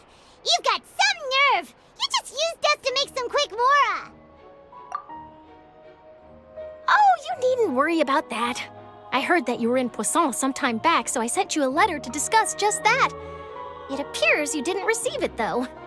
It's all right, though. I've set aside the amount intended for you. I've even set the table with some food. Really? Oh, you're the best! You're almost a little too easy to win over, Paimon. If I were a journalist with ulterior motives, you'd be in trouble now, you know. Oh, Paimon knows you're not like that. Still, what brings you here all of a sudden? Were you looking for me? A friend of ours met you a while back, and when she mentioned it, we thought of coming to see you. Her name's Mona. Ah, so you know Miss Mona as well. She's a guest columnist for our paper. Really good one, too. She's so young and already such a brilliant astrologist. So she mentioned me? What did she say? She said that you're a real daredevil of a journalist. Nice. In which case, can this daredevil journalist dare to request an exclusive interview with the legendary Traveler and Paimon? Huh? So your article in the paper today doesn't count? Oh, of course it doesn't. That was more like live photography. What I'd like to do is dive deeper and ask you to talk about the things you've seen and experienced. Yeah, are we even qualified enough? Why not? If I say you're worth an interview, then you're worth it. But not right now, of course. I'll need a few days to prepare. Oh, in that case, we'll just chat when you have the time then?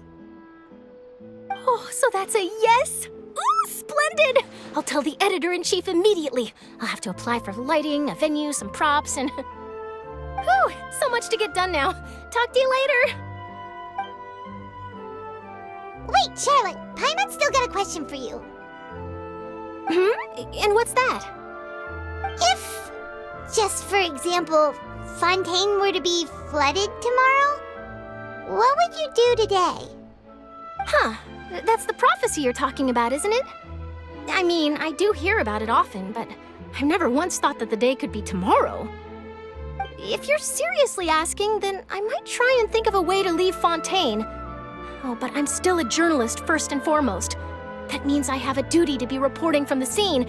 And secondly, I wouldn't forsake my homeland that easily. From what I've seen, most people don't know what they'd do should the worst come to pass. In truth, it might be better just to behave like normal rather than worry over such an end. So in all likelihood, I'd probably still be prepping at the office for that interview of ours. I know what you're thinking. That sounds a bit sad, but I've always believed that it's best to do what you enjoy. Just think about it.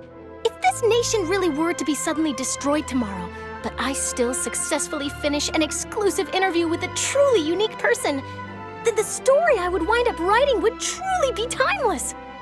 And then do you know what I'd do? Well, I'd write that story, send it for printing, and use messenger pigeons to get copies out to the various nations as soon as possible. I'm not a dreamer, nor am I a workaholic, but I do love my job, and I'd be proud of leaving such an article behind. I guess you could say that I was born to be a journalist. But anyway, that's my answer. And on that note, I'll get back to my preparations. That's so nice. All of a sudden, Paimon actually kinda envies her. Anyway, let's go and take a look at the sea, shall we?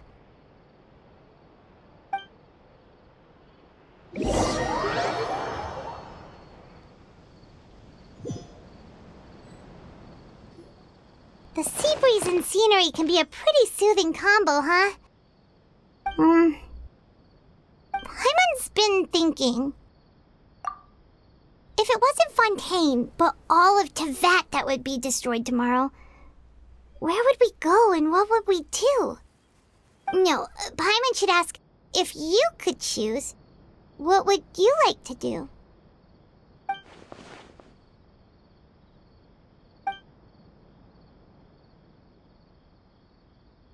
We've always been moving to the next destination, so we haven't spent much time thinking about these kinds of things.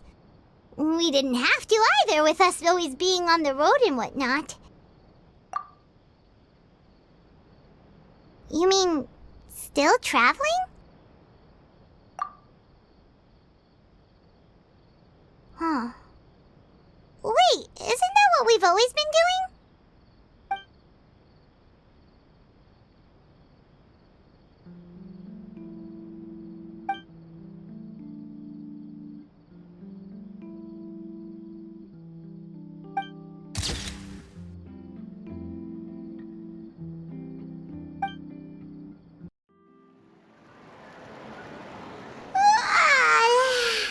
Feels like you'll grow mold if you stay here long enough. But it's still better than the Fortress of Mirapede, that's for sure. It's not only damp there, but salty too. Ah, so the two of you are still here. Wonderful. Oh, you're from the Palais Mermonia, aren't you? Yes, I'm Isadora. Monsieur Nervillat sent me to look for you two before. I heard that afterward you went to the Fortress of Meropide.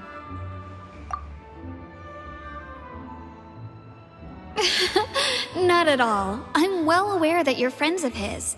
Actually, I'm here to pass along a message from him. Yes, inside the Opera House. The Maréchaussée Phantom has declared the incident a small-scale riot. A riot?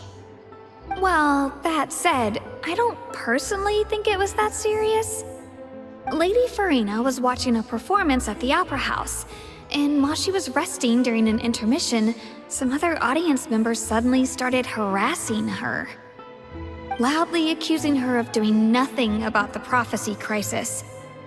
And before she could respond, others started to join in. The crowd continued to grow, and protests against the Hydro Archon started to break out. So people have started to put the blame on Farina. Guess they finally found an outlet for the pressure they've been under due to the prophecy. I agree. People will naturally rely on gods, as is customary. But the moment people feel threatened, gods are also the first to be blamed. So what happened after that? Is Farina okay? Seeing that the situation was spiraling out of control and that further argument was pointless, she claimed that she'd gotten tired of this and left in a hurry.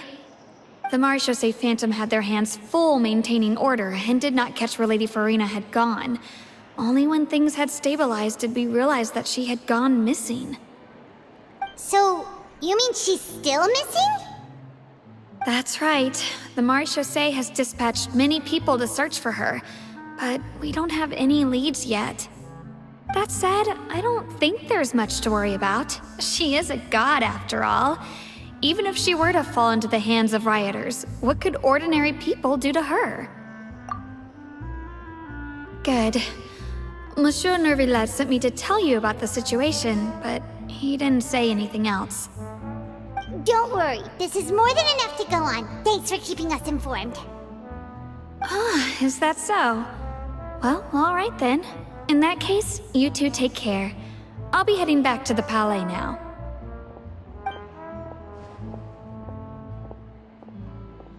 Well, sounds like we should hurry over to Poisson then. If we know Farina, she won't try to fix things in this situation. Instead, she'll look for a place to wait out the heat. And, as we also know, she may be loud and dramatic, but she doesn't have a heart of stone. When Nervalet was talking to her in the Palais Mermonia, and she heard about Poisson, she couldn't hide her sadness and remorse. It would be hard for her to ignore being accused by the public today. Paimon thinks Furina's probably taken the opportunity to slip away to Poisson and try to relieve the sense of guilt that she's feeling. Huh. Well, what do you think? Paimon knows the answer, of course, but Paimon can do the analysis to back it up, too. Cool, huh? In that case, there's not a moment to lose.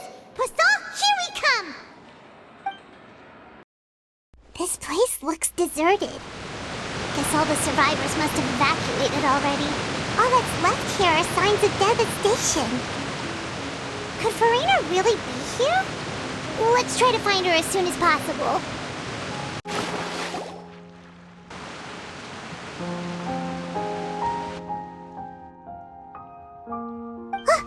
That's Furina, right over there. She really is here all on her own.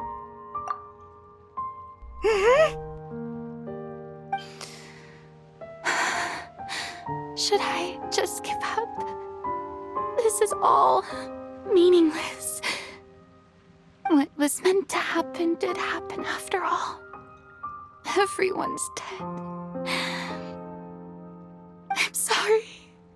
I am so sorry. Give up, Furina. There's no point in holding out.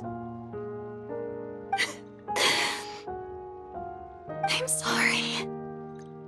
But what can I even do other than to repeat meaningless apologies over and over? Who's that? Don't worry, Furina. It's just us.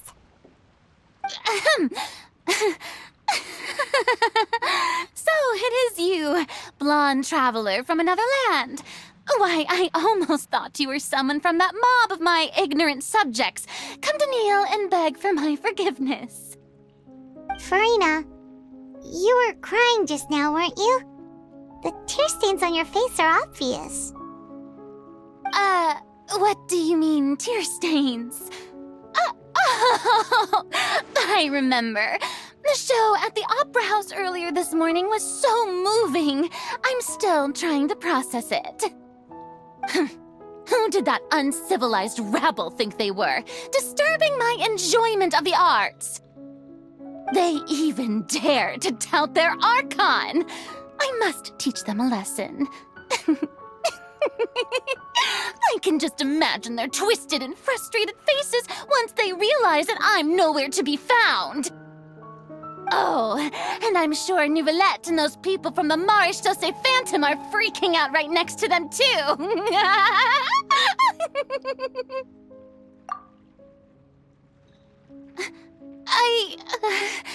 Of course not. Hey, there she is! The Hydro Archon's over there! Quick, after her! Furina, those people seem to be after you. They are? They're just some rabid fans who want to cut the line because they haven't been able to meet me in person, aren't they? That's against the rules. I can't let them get their way. Furina just ran off! Quick, we have to catch up with her!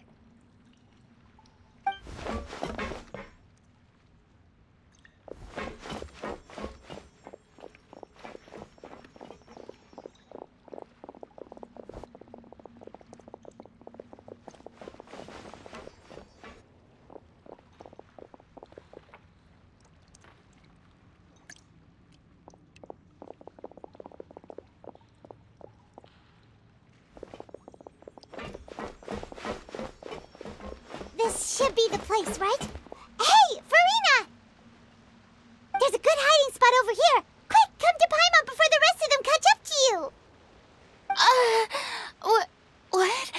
What is this place? Hurry, they're almost here.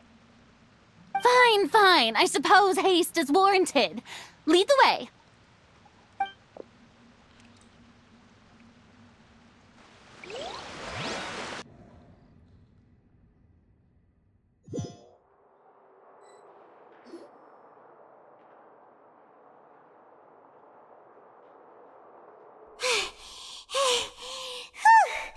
Paimon's exhausted.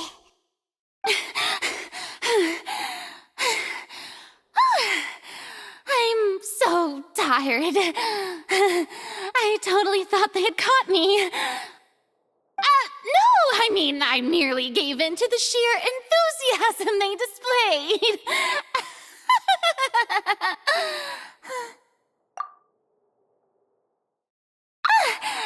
You're right. Yep, that's a good girl.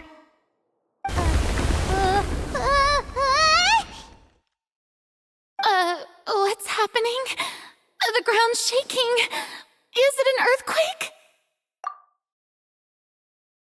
Yeah, a quake of this kind preceded the flooding in Poisson, didn't it? It can't be. It's happening again. Well, there's no need to worry too much about that. Neuvillette made some emergency plans, so the evacuation should go a lot smoother this time. Yeah, I hope you're right. But the people of Poisson, they've already...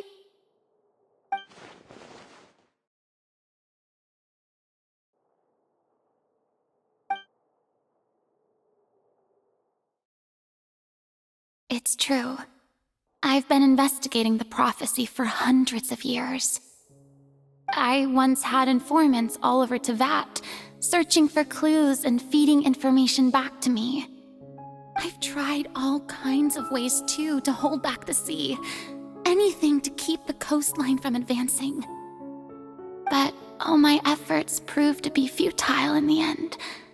Really, the truth has been clear to me for a very long time. We cannot make an enemy of the divine. No matter what we do, the will of the heavenly principles will have its way, and the prophecy shall be fulfilled.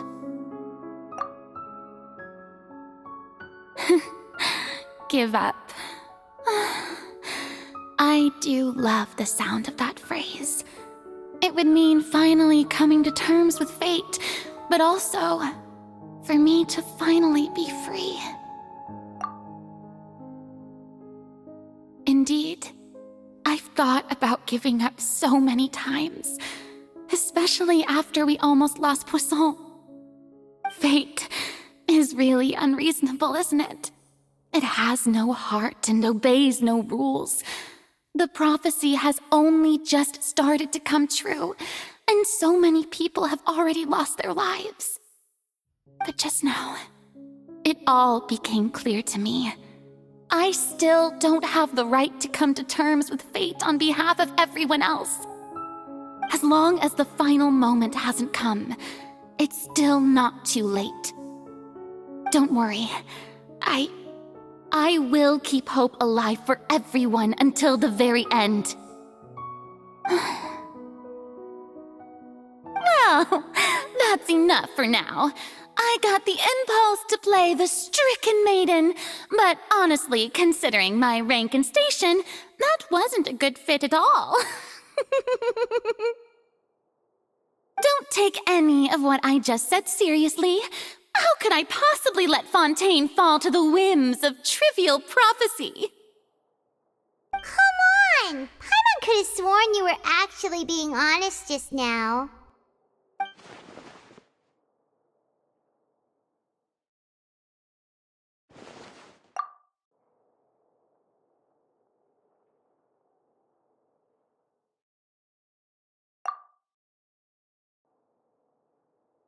Share my burden. That's impossible. It was fated right from the start that this would be my duty alone.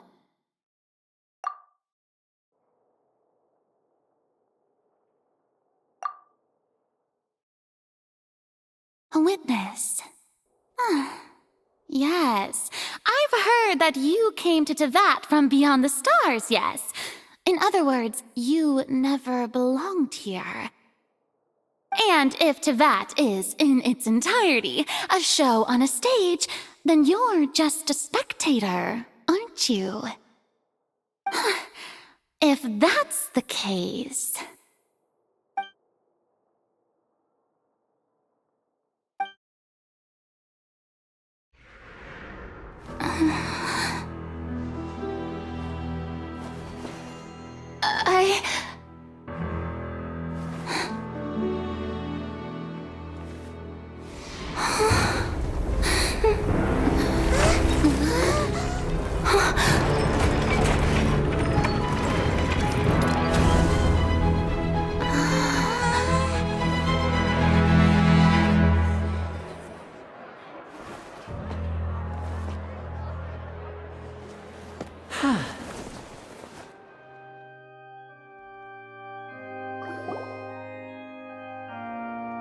Ladies and gentlemen, this concludes my opening performance. Now, without further ado, we may proceed to the trial of our god. So this is what it is. Yes, you deserve praise for the effort you took to raise the dramatic stakes. Do not forget, however, that I am Focalor, the god of justice, the embodiment of justice itself. Does it not strike you as even the least bit absurd to bring the very concept of justice to trial? May I interpret these words as your refusal to stand trial? In that case, you will have the opportunity to defend your honor through a duel. You would draw your blade against a god?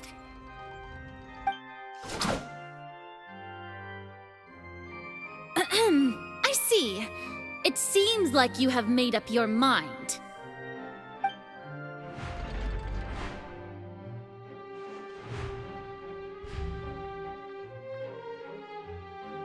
Paimon can't believe it. She just surrendered.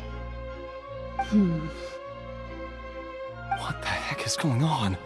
Did I just see an Archon surrender to a human? Wow, how utterly humiliating. Lady Farina, what is the meaning of this? Shh!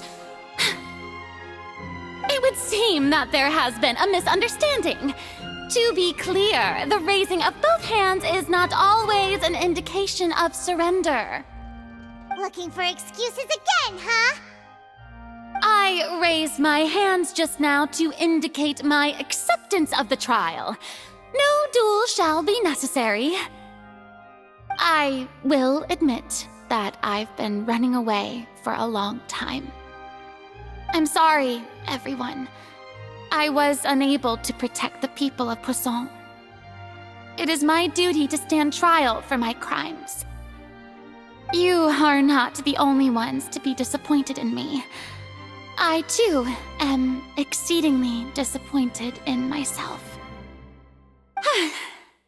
But now, it is time for the Hydro Archon to show you her courage and resolve. I, Farina, will use this trial to show the world the true meaning of justice! This time, I will protect you. Applaud and rejoice! One of the most outrageous and fantastical arcs known to the opera epiclese is now unfolding before your eyes. Mark my words, this shall be one of the most exhilarating and brilliant shows ever to grace the stage of Fontaine! The trial of the Hydro Archon, Focalor, will now begin! Woohoo! Oh, now we're making history! Why does it feel like Farina just took over the whole thing? Like, come on! Didn't she just get forced to stand trial for her crimes? Also, even though she's still acting super dramatic, she is taking this seriously this time, right? All right, then. Who will be my opponent in this trial? The court asks the prosecutor to please take the stand. Is that so? Very well. Then please speak, witness of Tivat, my accuser and fated opponent.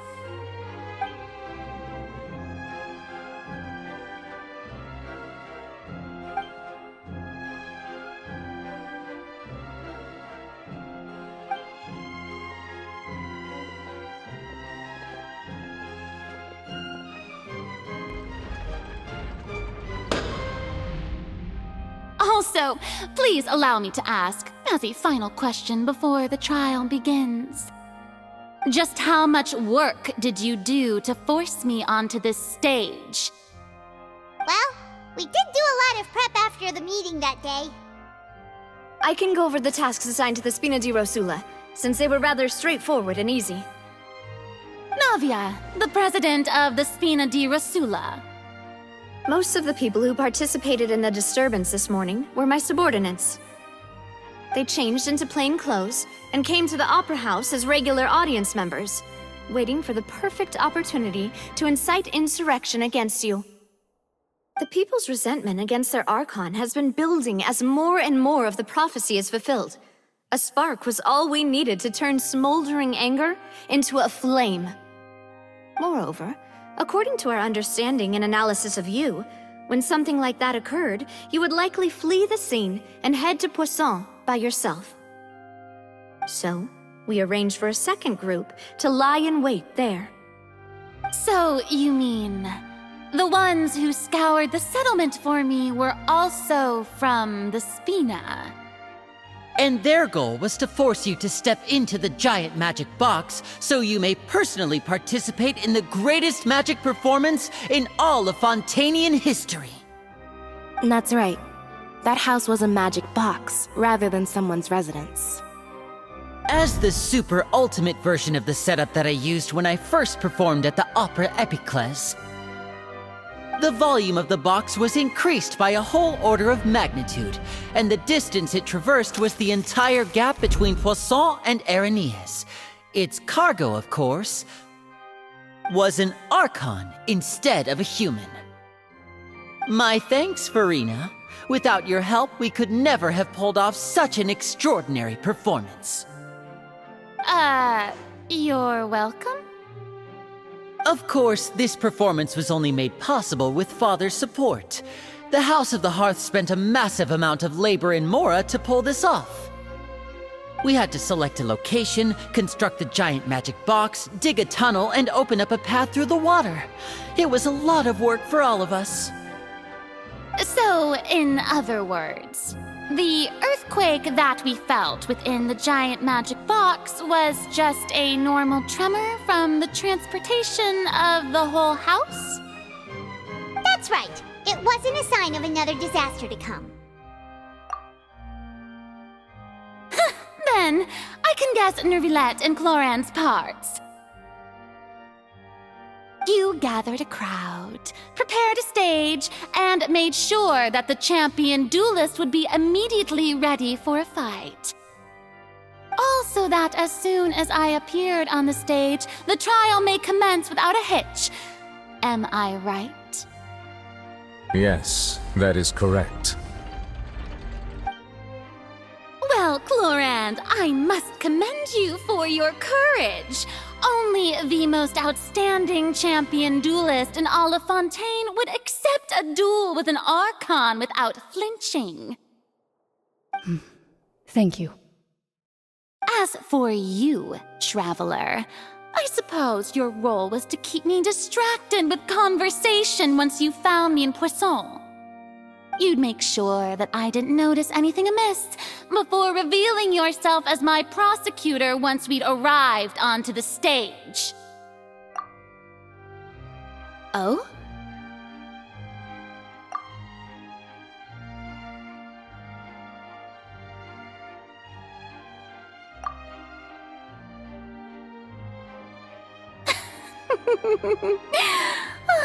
Is that so?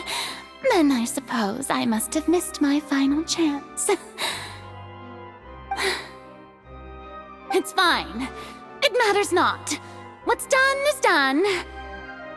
The stage is already set, so there's no reason to disappoint the audience.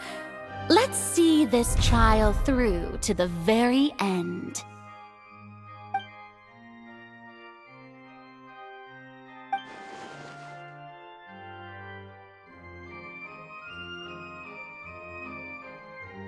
Madam Prosecutor, please allow me to pass this along.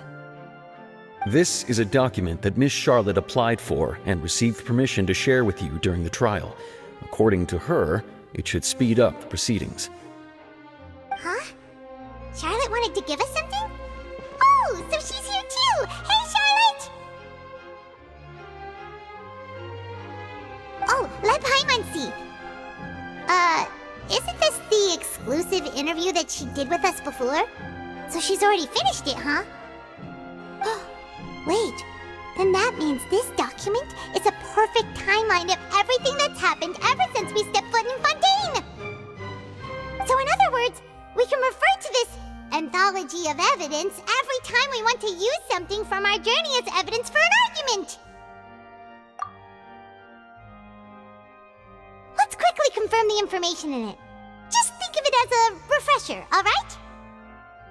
You defeated the Hydro Archon in the very first duels you took part in at the Opera House. That's one for the history books, all right. I didn't think that you'd wind up getting to the bottom of the case I'd been following all this time. I guess you could also see this as a happy coincidence.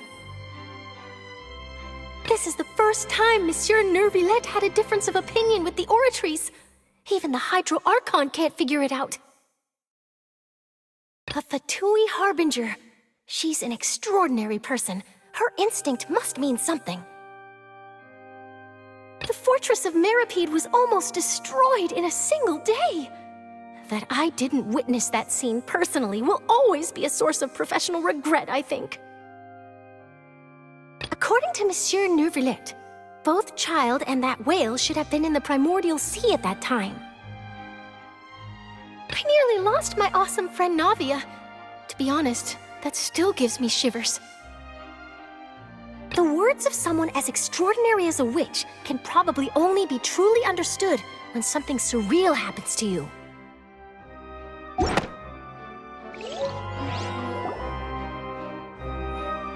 The prosecution and the defense are both in position. The trial shall now begin. Oh, come on, Nervillette. There's no need to repeat all the unimportant legalese. Just fast forward to the part where the prosecution lays out my offenses. As the defendant and the lead actress of this performance, I still haven't even been informed of my supposed guilt in all of this. Of course, it is only natural for humans to struggle to understand the actions of a god. However, you will need more than that to convict me of a crime. That's true, but my charge here is unrelated to your conduct as an Archon. Instead, I would like to charge you as a fraud who's never been the Archon in the first place. Wait, what was that? Lady Farina's a fraud? Hey, I came here thinking that we were going to try the Hydro Archon for forsaking her duty, but did I hear that right? She's not our Archon at all? Charge accepted. Lady Farina, do you plead guilty to the charge? Lady Farina. I plead not guilty. How can I be guilty? There is no way that I, Focalor, otherwise known as Farina de Fontaine, a member of the Seven and the Regina of all waters, kindreds, peoples, and laws of Fontaine, could be anything other than your true Archon. Yeah, even though Lady Farina can be rather eccentric, isn't it going too far to doubt her very identity? Yeah, I've never questioned her identity either. Sure, Lady Farina can be super irresponsible, but what grounds does that prosecutor have to make such a huge claim? I have cause to believe that common sense will prevail in this case. Many of the members of the audience have known me as the Hydro Archon ever since they were born. There would be no fooling their memory. See? Even the Oratrice has decided to show me its favor. Are you sure you want to commit to a charge that will never be upheld? If you wish to drop the case, I can promise you as the God of Justice that you will not have to face trial for making a false accusation. We will treat everything that's happened as a dramatic spectacle and move on with our lives. What do you say to that? An argument with near impossible odds, huh? You have to not only refute Farina's claims, but also overturn the long-held beliefs of the people.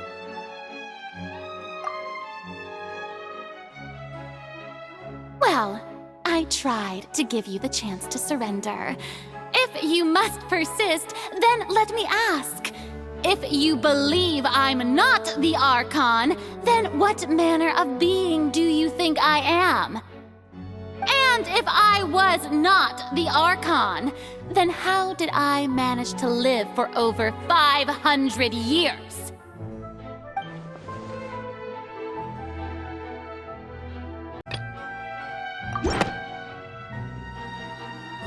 First of all, you may be a member of another long-lived race, which would allow you to naturally possess an extended lifespan.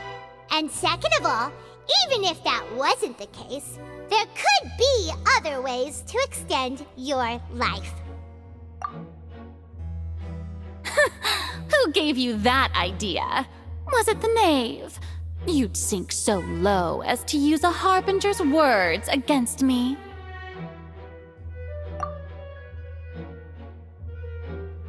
A curse? I once thought it possible that the aura of an Archon might naturally resemble a type of curse. But in light of this claim, perhaps what I sensed was not your divinity, but a curse after all.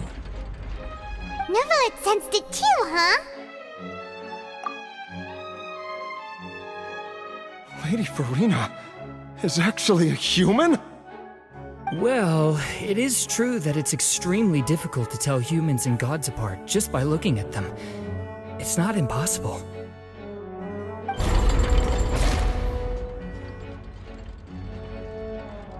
Well, don't start celebrating too early now. Even if I have been carrying a curse like you said, how does that prove that I am merely a human being? Besides, everyone knows that the main difference between a human and a god is the possession of authority. Gods can do what humans cannot. That's why they're worshipped as gods. For centuries, manifestations of my authority have served the nation of Fontaine. One need only to turn their eyes towards the Oratrice Mécanique d'Analyse Cardinal in this very opera house, or consider the endemnitium that is used in every aspect of life.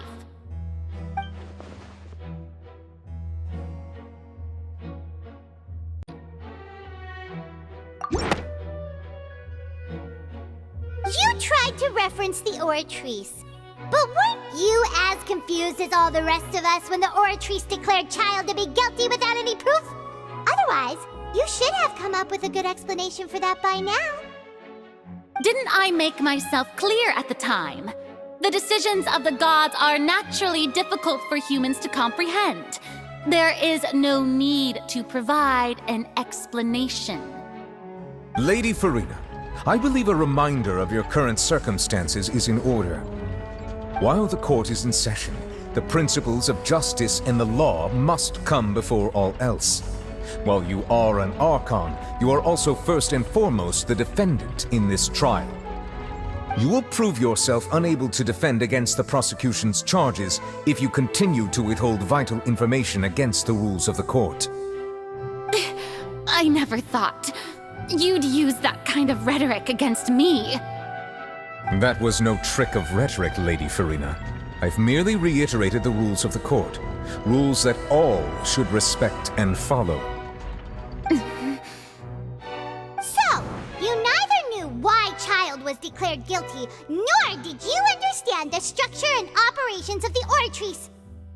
Instead of having been created by you, the manifestations of authority you mentioned have been made by the real Hydro Archon, haven't they? The real Hydro Archon? Well, now you're really losing me. It is true that I did not know why the Oratrice gave out a guilty verdict that day. But the Oratrice handed out that verdict unilaterally, and it has been operating independently ever since it was first created. You can't argue that just because a divine creation is flawed, that the god behind it must also be no god at all. She's still throwing out all kinds of excuses. Seems like she's confident that we won't be able to produce proof that she has no power over the Oratrice.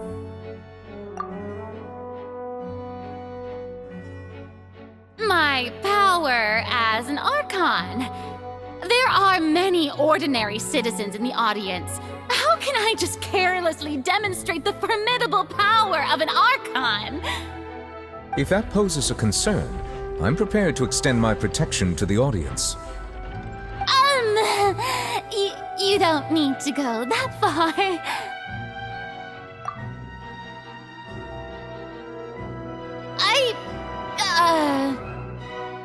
Aren't you the Hydro Archon?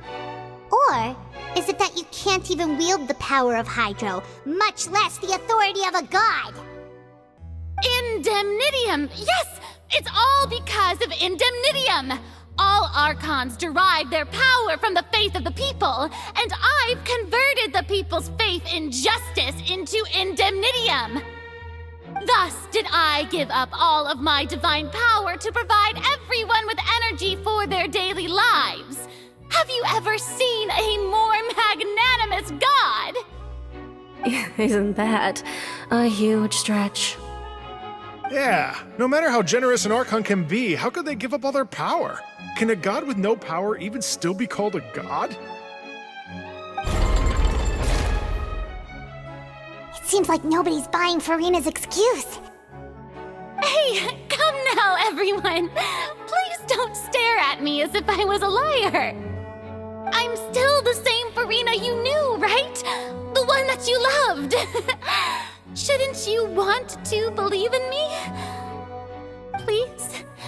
You've got to believe me! If what the prosecutor said is true, she really has committed a grave offense. Did she deceive all of us? And all of our parents and grandparents too? And all of our ancestors? Ever since they were born?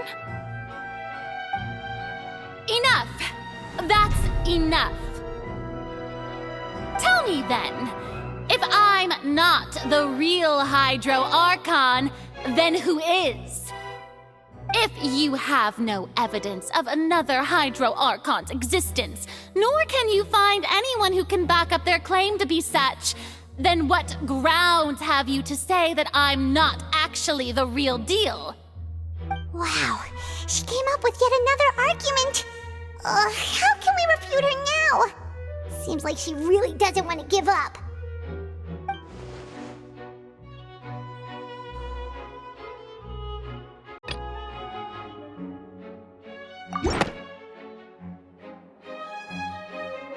It has been established that all Fontanians can dissolve in water from the primordial sea. And that means... Since you insist on claiming to be a god and not a human, then there's a method that you can use right here and now to eliminate all suspicions of you being the latter. Miss Navia, please apply to serve as a temporary attorney for the prosecution before addressing the court. Though you act in partnership with the prosecutor, you must still adhere to proper procedure. Super sorry, Monsieur Chief Justice.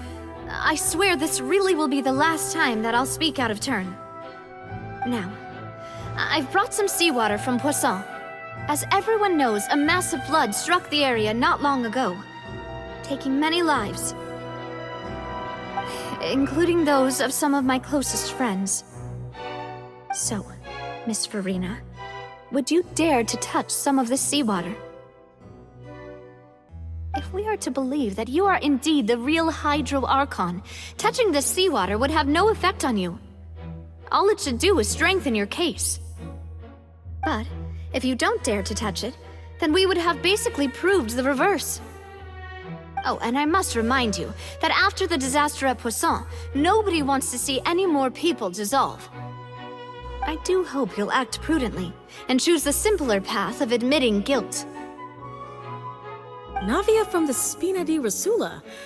The Spina has governed Poisson for many years. I guess her suggestion is valid. If Lady Farina is indeed just a human, she's probably Fontanian like all the rest of us. Would she really dare to try?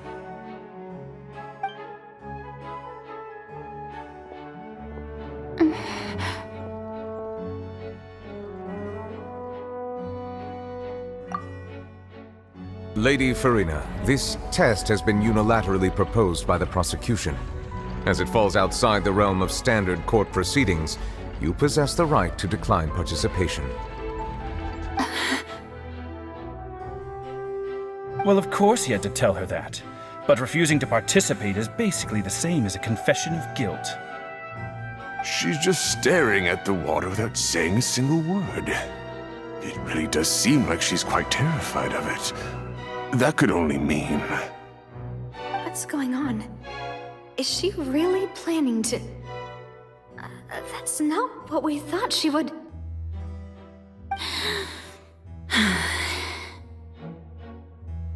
Due to the inherent risk of the test, Lady Farina, you may...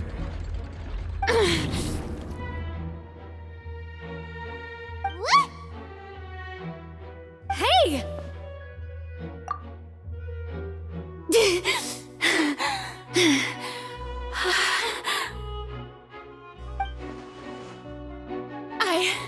I'm fine! Look at me, everyone! My hand is still here! I haven't been dissolved! Will you believe me now? I really am your Archon! I'm nothing like a normal human who would fall apart as soon as they touch this water! Really? Was this not the most obvious thing in the world? Miss Siegewien? If you're present, Miss Siegewien, please come forward and attend to the defendant. Siegewien? Don't be nervous. It'll just take a few seconds. Let me see. That should be enough. Please announce the results of your evaluation to the court, Miss Siegewien. As everyone doubtlessly saw, Miss Farina was displaying symptoms of hyperventilation and flushed skin. These indicate that she was experiencing the adverse effects of exposure to primordial seawater. The extent to which she was affected is the same as other humans when exposed to primordial seawater of a similar concentration. Thank you, Miss Siegewien. Lady Farina, you may return to the defendant's stand. Oh, wait. What did she just say? I didn't get dissolved! Shouldn't that be enough to prove my innocence? Well, considering your tendency to run from your problems, we did originally prepare a direct sample of the seawater around Poisson. However, after extensive discussion, we exchanged it for a sample that is not concentrated enough to dissolve an actual human. After all, on the off chance that something entirely unexpected might occur, we don't want anyone else to lose their life to the sea. Yeah, so out of regard for Farina's life, you secured a low-concentration sample and asked the head nurse to serve as an expert witness. It's a great thing that the direct sample wasn't actually used. Farina could have... I can't believe... you...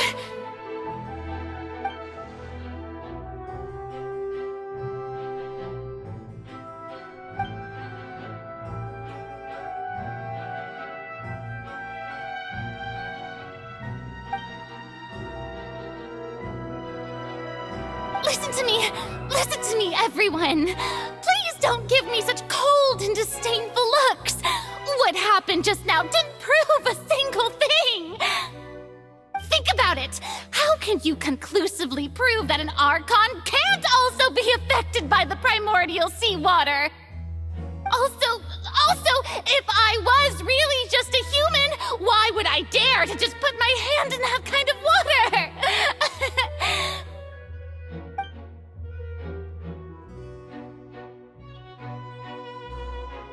Please, anyone, just listen to me! I swear, I really am your Archon!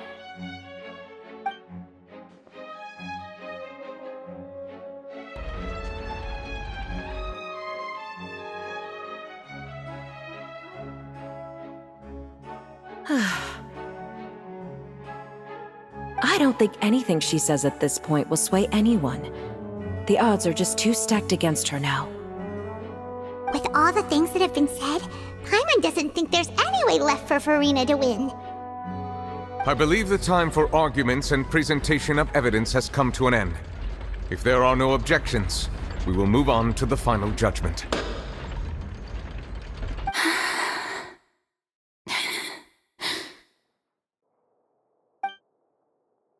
I don't think anything she says at this point will sway anyone. She's too stacked against her now.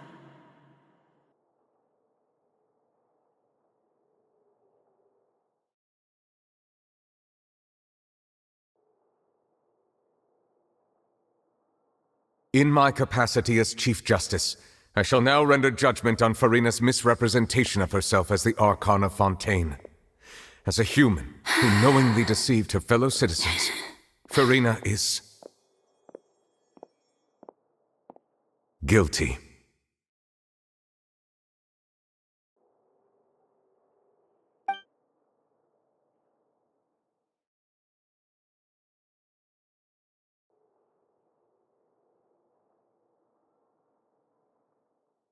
We shall now turn to the Oratrice Mécanique d'Analyse Cardinale to render the final verdict on the charges.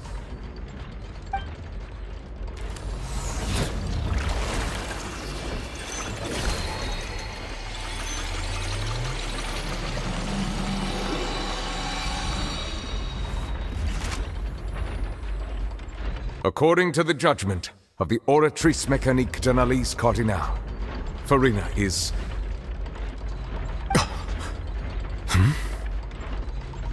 Well, what's wrong? What's the Oratrice's verdict? No, the Oratrice also displays a guilty verdict. Isn't that correct then? However, the exact wording of the verdict is thus: the Hydro Archon, guilty, to be punished via the death sentence. The death sentence? That's actually one of the available sentences? I've always thought that it was just a myth. The one and only time the death sentence has been handed out at the court, and it's been given to the very person we've worshipped as the god of justice? What an unexpected twist. Furina's been sentenced to death by the Oratrice? We just wanted to use the trial to show her the seriousness of things so she'd tell us the truth. How did things escalate this quickly? This outcome is indeed quite strange. According to Fontaine's current definitions of justice, as well as its recommendations for criminal sentences, is this sentence really appropriate for the crimes that have been committed? Yeah! Even Vacher wasn't sentenced to death by the Oratrice. You know, the real evil mastermind behind the serial disappearances case. Indeed. Not only is Furina's sentence overly excessive, the very point of our trial today was also to prove that Furina has never been the Hydro Archon in the first place. But now, the Oratrice seems to have deliberately invoked the title of the Hydro Archon. What does this mean?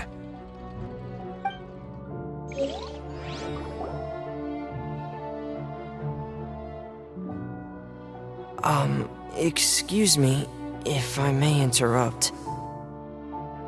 Is the trial still going? Fremine! Oh, you finally made it. I assume this means you've completed your mission? Mm-hmm. Any mission Father assigns to me will always be top priority.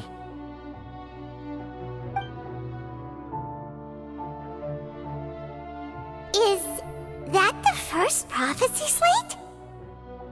Huh. So the knave privately arranged for Fremenade to try and find the missing slate.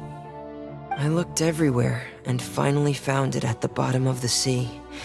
It took me a long time to get around some dangerous stretches of water. But has the trial already concluded? Then doesn't that mean I've come too late? Oh no. Father will be disappointed in me.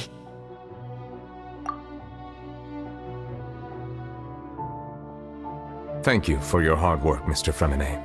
Please allow me to review the record left on the slate.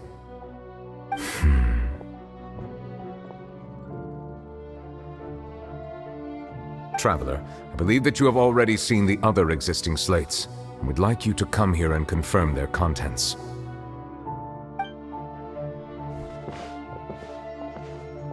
Huh? So what do you see? What is it?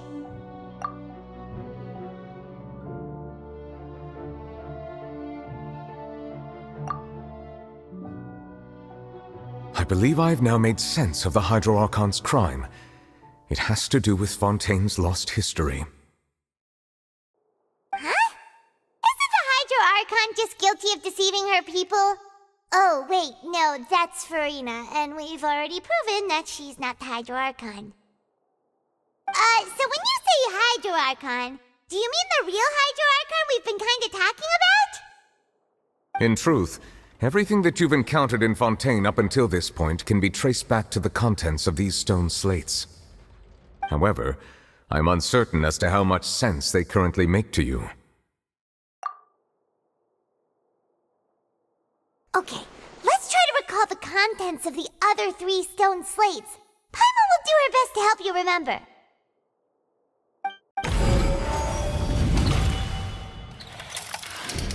The first stone slate describes what you just said.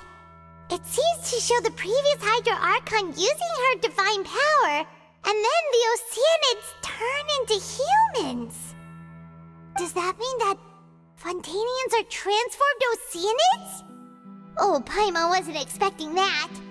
But if Oceanids can turn into humans, then perhaps this process can be reversed as well. The second stone slate shows Celestia floating in the sky, and the Hydro Archon and her people worshipping it together. But the heavens still brought judgment down upon them. This must be the point when the Hydro Archon and the Fontainians were branded with their original sin. Does this mean that the original sin and the Hydro Archon sin are the same thing? The third slate shows the Hydro Archon sinking into the sea surrounded by many people. That reminds Paimon, didn't we also watch that happen to someone else? Well, the fourth slate is the prophecy the Fontainians have been talking about. People dissolving into the sea, the Hydro Archon crying on her throne, and so on. We didn't believe that such a crazy disaster could happen at first, did we? But after that incident, it was just a question of when and not if.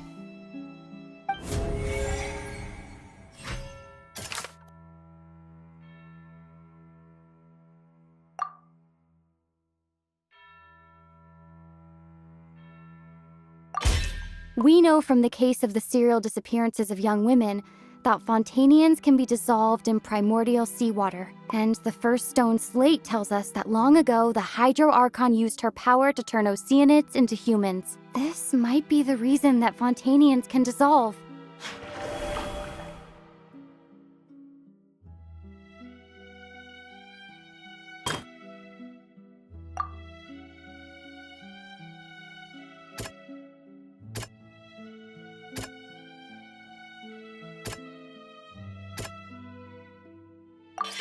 Perhaps what is about to take place has all happened before. The true sin of the Hydro Archon that Nervilette mentioned, and the original sin cast down on the people of Fontaine by Celestia, as recorded on the stone slates.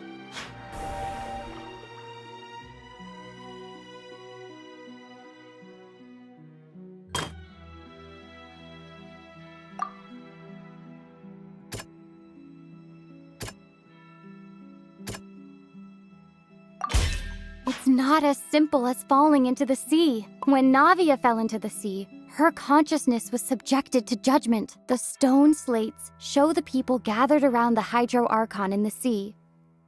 Could that be alluding to the same thing?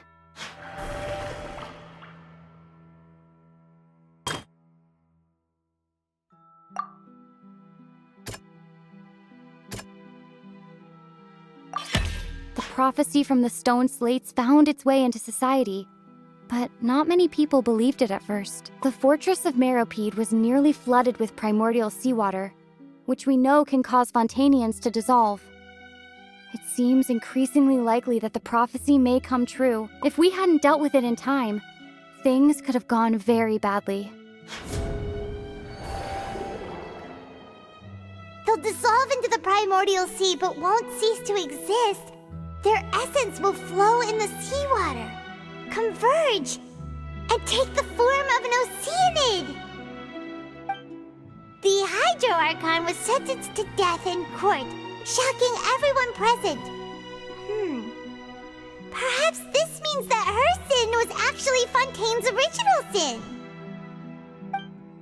Navia fell into the water inside those ruins, and she nearly dissolved. She was surrounded by the people of Poisson in a court within her consciousness, and was forced to take part in a trial meant to make her stay. The eruption of the primordial sea at the fortress of Meropide was the surest sign that the prophecy was about to come to pass no matter what. The stone slate's content can all be verified by recent events. If we combine what we know together, loads of truths should come to light.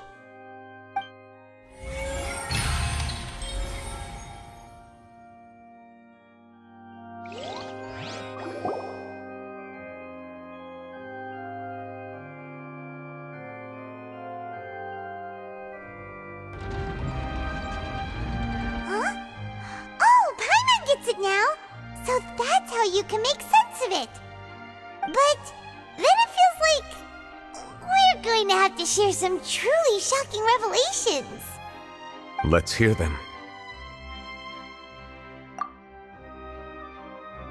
Incredible! Linny, did you hear that? We're not real humans. All Fontanians were originally created by the late previous Hydro Archon, with Oceanids as their basis. The evidence for that can be found in how only Fontanians could dissolve in primordial seawater, and how all the girls Vacher dissolved were also turned into Oceanids.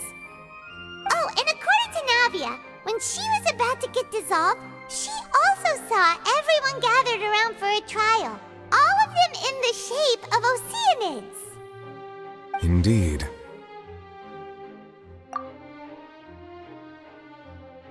Yeah, and it follows from the content of the first slate that she probably angered Celestia by creating humans without prior permission. That could also explain why the Oratrice judged the Hydro Archon to be guilty. It's to account for that ancient sin. The Hydro Archon's true sin was creating us? And yet, after many hundreds of years, the Hydro Archon's creations have turned around to try to judge the Archon within the Opera Epiclese. The twists of history are often the most unexpected of all. Yeah, isn't the image here just like when Navia fell into the sea? So wouldn't it be trying to show the image of the Hydro Archon also falling into the sea once the prophecy has been fulfilled in the fourth slate? In the end, the people will all be dissolved into the waters, and only the Hydro Archon will remain weeping on her throne. Only then will the sins of the people of Fontaine be washed away. Did Paimon get all that right?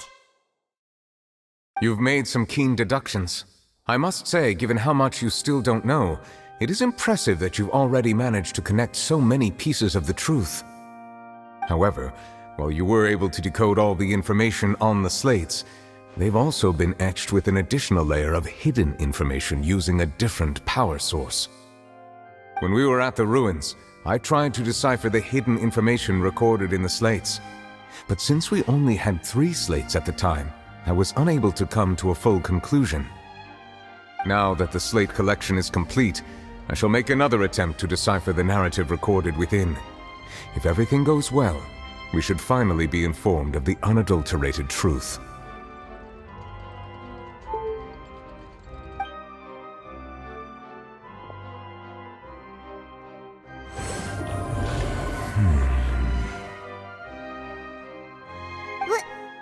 Well? Did you get it? I believe I should share this truth not only with you, but with all the people of Fontaine as well. I will try to briefly summarize it for you. Your hypotheses regarding the origin of Fontainians and the sin of the Hydro Archon were both correct. In the Fontaine of old, the previous Hydro Archon sensed the yearning of her Oceanid familiars for life on land.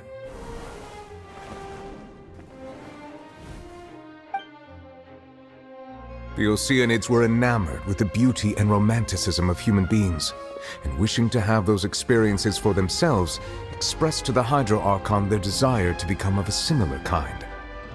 However, even though water as an element is intricately linked with the power of life, the Hydro Archon, as one of the 7, did not possess the authority to create a new form of human life.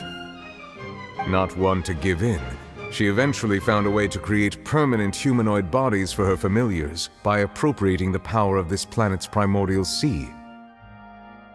She poured primordial seawater into the Oceanids' blood vessels, creating humanoid mimics in the process. But if Fontainians were to ever come into direct contact with water from the primordial sea, the power within their bodies would escape these artificial restraints and return to the sea. As a result, their forms would collapse, and they would be reverted to their original forms as Oceanids. Of course, the Hydro Archon never received permission from the heavenly principles to create a new human race. And thus, the Hydro Archon and all of her creations came to shoulder the original sin of appropriating the power of the primordial sea. That is the true history of how the people of Fontaine first came into being. So we were all Oceanids before we turned into human beings? That's way too much information for me. I think I'm just going to pretend that I never heard a single thing. Wait, but if that's the truth, we can't let the Hydro Archon be sentenced to death. After all, her only sin was creating us. This really might be too much information for your regular Fontainian, but it does answer a lot of our questions. Alas, your hypothesis regarding the 3rd and 4th stone slates was inaccurate. The slates' respective positions are, in fact, correct. A key point of the visual on the 3rd slate is how all the individuals depicted in the water are humans rather than Oceanids. They have not been dissolved, which implies that the water depicted in this slate is not water from the primordial sea. The nation of Fontaine is the nation of Hydro, as well as the nation of trials and justice. Instead of being the literal element, the water in the scene symbolizes judgment and justice. You may also recall Navia's experience. When she fell into the sea, her consciousness was surrounded by that of many others who intended to hold a trial to determine her fate. Therefore, the meaning of the 3rd slate is that the people of Fontaine shall try the Hydro Archon at the court of justice. Yes, it refers to our present situation. I think I'm following now. So, what you're saying is, even though we decided to put on this trial to avoid fulfilling the prophecy, in truth, everything we've done has happened exactly as the prophecy foretold. So now, it seems, we're the ones making sure it comes true. What should we do? Huh. No matter what, the prophecy will be fulfilled. Is this what it feels like to be a prisoner of fate? If that's the case, does that mean the scene in the 4th slate will Traveler, I would like to point out another small fallacy in your deductions. About the fourth slate, you probably thought that the eruption of primordial seawater beneath the fortress of Masquerade served as the surest sign that the prophecy was about to come to pass, yes? However, I believe that rather than being a sure sign, that eruption could in fact only be a small warning of something far worse to come. As for the root cause of the catastrophe, I believe you've already encountered it once before.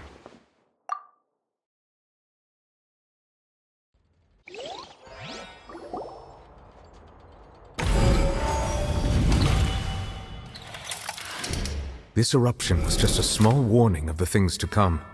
We must find the root cause of the disaster.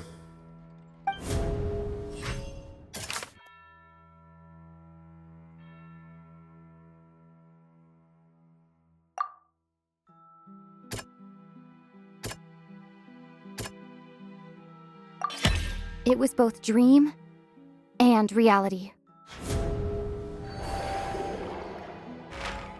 If we're talking about a true culprit, that could only be that thing inside the primordial sea, right? The truth, the original sin, the trial, and the root cause of the disaster.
That was way too close!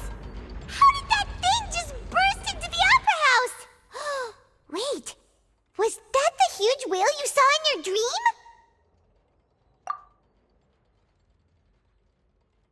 So we've met it at last. I understand very well why it has chosen to make an appearance here. That whale does not belong to Tevat. It is a monster that has traversed the stars, weeping all the while. It has been greedily consuming the energy from the planet's primordial sea, using it to grow. That is the main cause for the rising sea levels. And once it has finished consuming all of the energy contained within the sea, its next step will be... You said that when the Hydro Archon first created Fontanians out of Oceanids, she filled their blood vessels with primordial seawater. Precisely. That whale finds the blood of Fontanians nigh impossible to resist.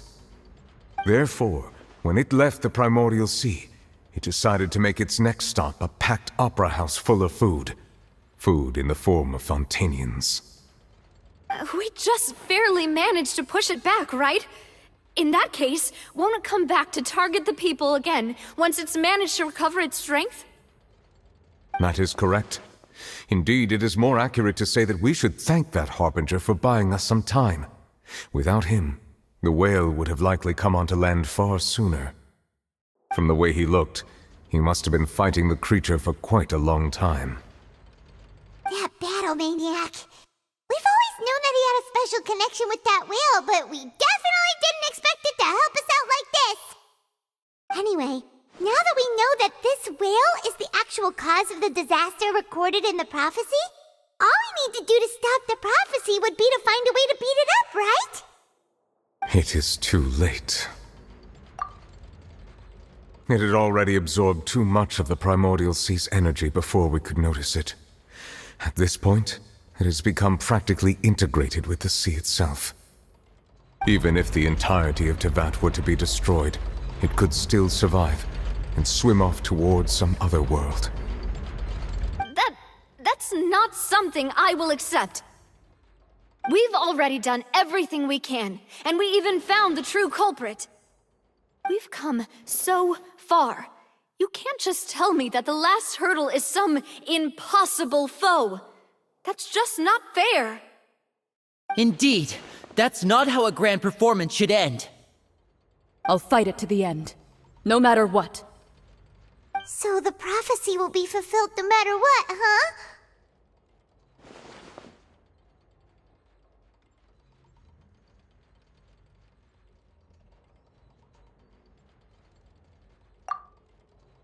The prophecy. Yes, what has been prophesied will be fulfilled. You may view such things as the history of the future.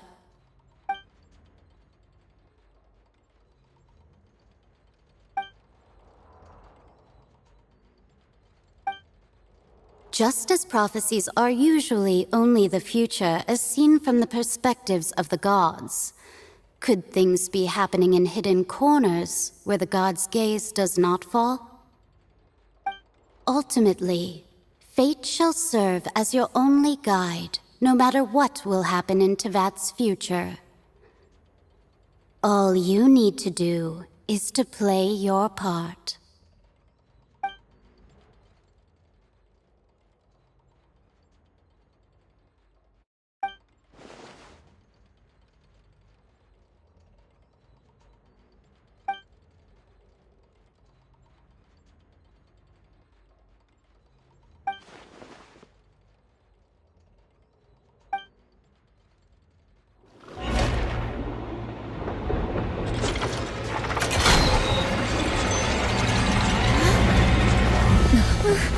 What's happening with the aura trees?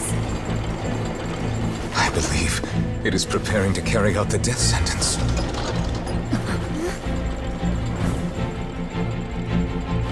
Farina!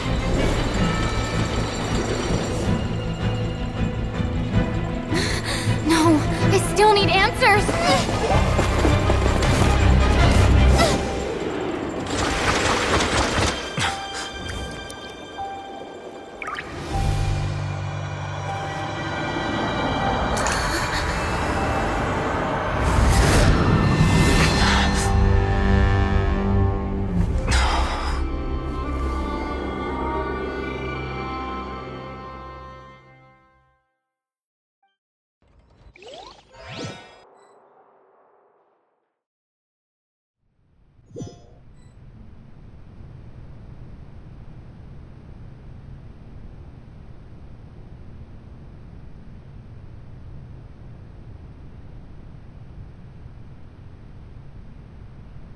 You...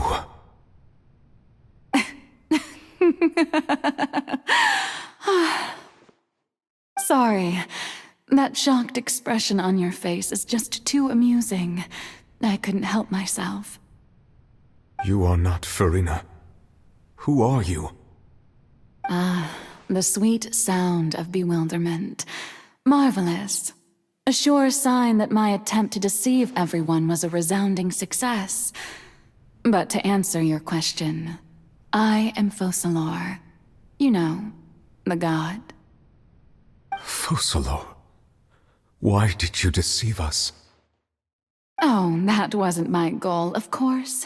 Goodness, no. But I had to fool everyone else too, if I was to stand any chance of deceiving the heavenly principles. Deceiving the heavenly principles? It's all because of that pernicious prophecy. Dreadful, wasn't it? Everyone doomed to dissolve, Fontaine condemned to be flooded. One was not amused. In fact, one was positively bemused when that problem was thrust upon me by my dearest predecessor. That's the former Hydro Archon Egeria for the uninitiated. It hardly gets more disastrous than a preordained national catastrophe, now does it? She knew full well that the prophecy would surely come to pass. And as one of the seven, she also knew full well that one defies the heavenly principles at one's peril. So yes, as you have no doubt surmised, it was a rather impossible situation that I found myself in. I spent a terribly long time mulling it over, alone on the ocean floor. And I was almost growing barnacles by the time I finally realized there was only one possible solution to this confounding conundrum. I had to outwit the heavenly principles, allow the prophecy to be fulfilled, ostensibly at least, while saving everyone at the same time. I'm a genius, I know. I can only assume that's why Egeria chose me as her successor. Although, looking back now, it was hardly the inheritance one dreams of.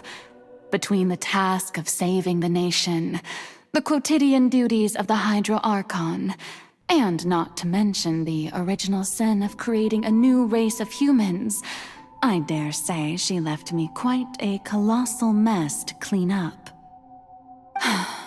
But one can only play the hand one is dealt. I did not choose this, any more than I chose to be one of her Oceanid familiars. So you were also once one of the Oceanids, transformed into a human by Egeria's hand? Yes, I was. I always dreamed of becoming human. And I still do, even now.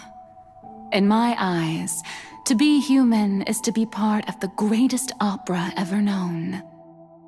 After becoming a god, I separated my divinity from my body and spirit, leaving behind only a self that was as naive and bewildered as my past self on her first day as a human being.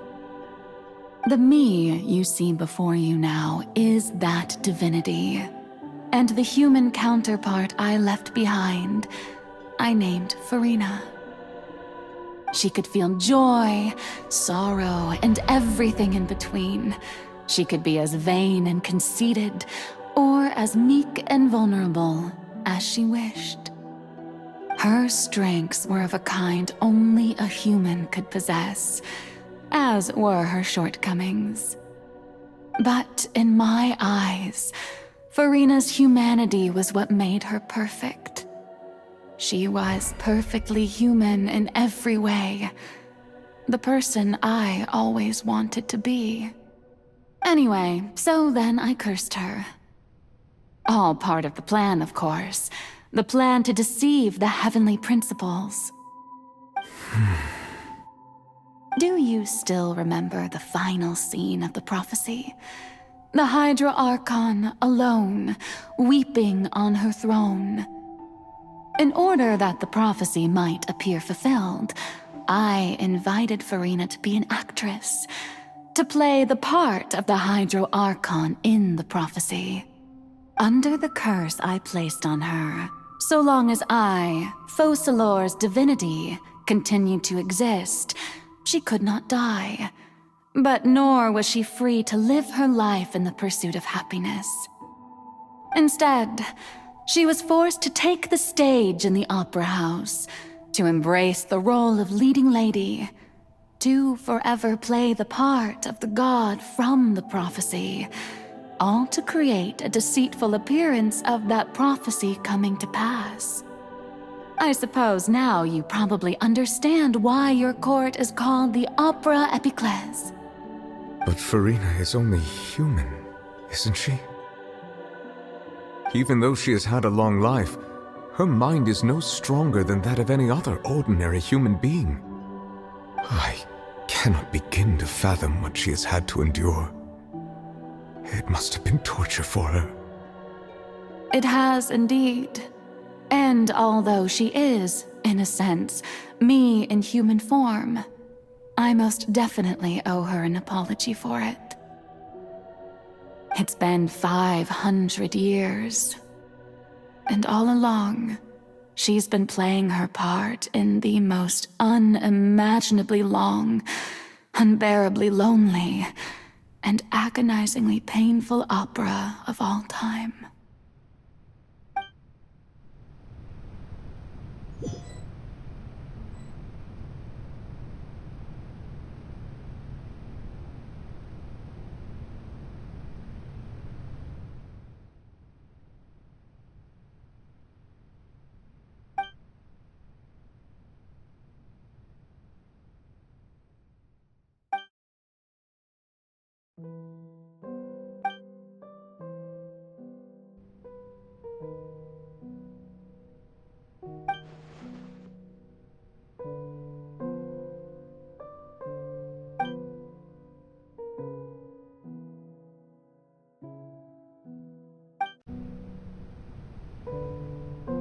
Oh, who permitted you to come onto the stage? Now, I understand your admiration for my august self, but I must ask you to keep to the rules. All right. It is not my intent to reprimand you. There is no need to state your name. Just be off with you. Do not distract me from my performance.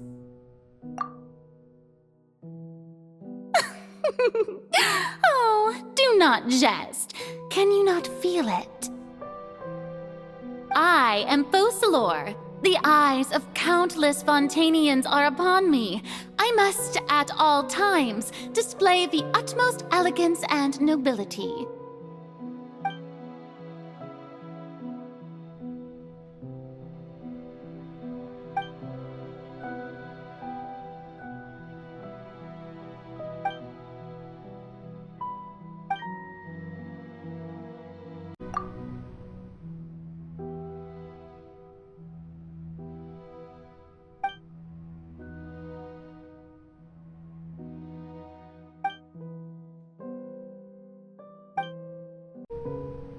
Dear audience, the performance is experiencing a technical difficulty, but worry not. The guards shall resolve it soon. Hey, what gives? The audience is still watching me, you know. Guards? Wait, where are the guards? Guards!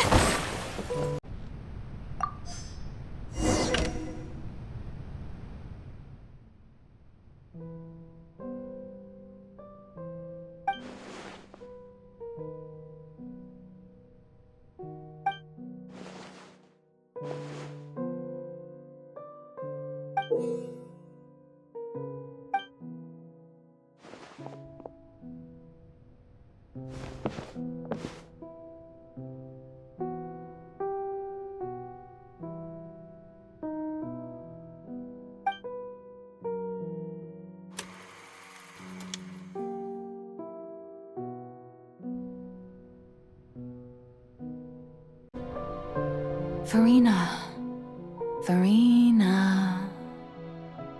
Huh? Who's that? Who's calling me? Where are you? Be not nervous. Be not afraid. I am before you. Wait a moment. You're mirror me? How can this be? Mirror you, huh? You know what? That's not bad. Let's go with that. Mirror me? What do you wish to say? The prophecy. Have you heard of it? What prophecy? Wait. I know. I think... I don't know why, but it's in my head somehow. The people will all be dissolved into the waters, and only the Hydro Archon will remain, weeping on her throne. Only then will the sins of the people of Fontaine be washed away. Oh, very good. You know it well. What's going on? I can't seem to remember anything clearly. The only thing I know for sure is this prophecy. Will it really come to pass? Yes, it will. And that is why I've come to you. Disaster will come to Fontaine sooner or later. Things will develop just as the prophecy declared. There is no escaping it. But doesn't that mean everyone will die? I'm a Fontainian just like them. Will I dissolve too? Oh, don't worry. Magical meetings exist in this world precisely to give people a chance to turn things around. It is the reason why you met me today. I will tell you how to save everyone, but you may have to suffer somewhat. Oh, so there's still hope after all. Goodness, you frightened me. You spoke so much and with so much certainty. As for the suffering, well, I will admit that the first thing that came to mind was, why do I have to be the one to suffer? But if the prophecy will come true, I'll also die anyway, right?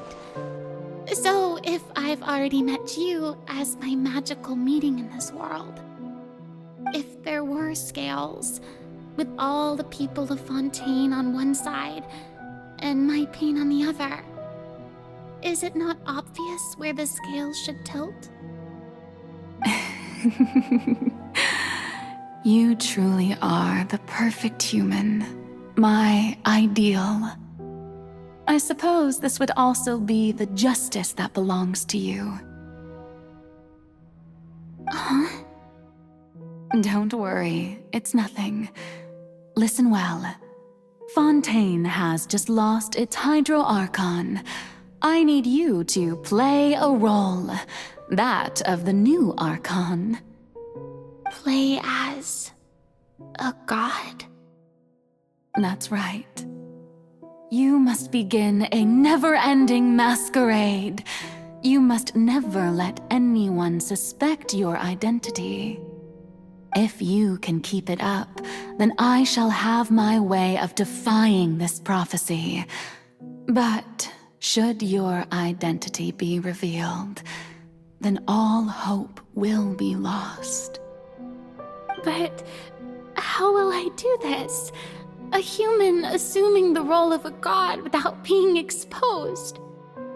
Don't worry. What you must do is not to turn yourself into a real god. You simply need to play the role of a god as humans imagine them to be. Being a human yourself, I'm sure you already know what such an entity would be like. Remember, your true challenge will not be pursuing divinity, but contending against humanity. I'm still not sure I understand, but I'll try. I'll try to do this. So, how long am I going to have to play this role? To accomplish this mission, you will have to stay on the stage for many, many years. You will endure and not grow old until your task ends.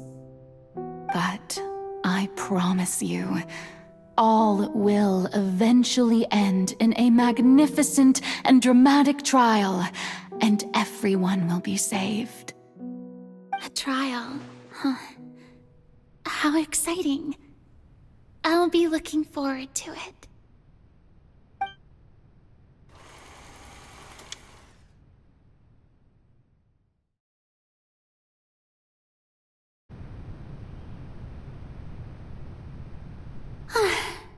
The Maison Cardinalise has announced my accession. but this is my first time facing the people. What should I say to most appear like a god? To be honest, I still don't know. Perhaps I should first try to act natural. Ladies and gentlemen, good evening, and welcome to the Opera Epiclese. I'm sure you've all heard about how I have taken on the role of Hydro Archon. Indeed, I am Verena de Fontaine, your new Archon. In truth, I know little about becoming a nation's new god, but it will be my honor to guide you all. As the god Focalor, the god of justice, I shall do all within my power to lead you into an age of fairness and justice. Once again, thank you all for coming. If you should have any questions or suggestions, please send them to the Maison Cardinalise. The future of Fontaine will require us to work together, after all. This should do it. I thought I might stammer, but thankfully, I was able to convey my thoughts just fine. Okay, and next. That's the new Hydro Archon. Is this some kind of joke by the Maison? I would have thought that a being that surpasses humanity would be a bit more assertive. Hey, did you hear that? She even told us to send her suggestions there at the end. Shouldn't gods be all-powerful? She's being so modest. What's the difference between her and an ordinary person, then? If you ask me, perhaps the succession didn't actually happen. She might just be a Maison-backed puppet. Wait, what's going on? Why is everyone suspecting me of being a fake? This is bad. If I get exposed here, there'll be no saving the people from the prophecy. Right. Mirmi said that I just need to play the role of a god as humans imagine them to be. Calm down, Verena. Think. What do the people want? How would they imagine a god to speak and act? Assertive, with a strong sense of presence. One who can dispel all doubt. That is the character I'm fated to play.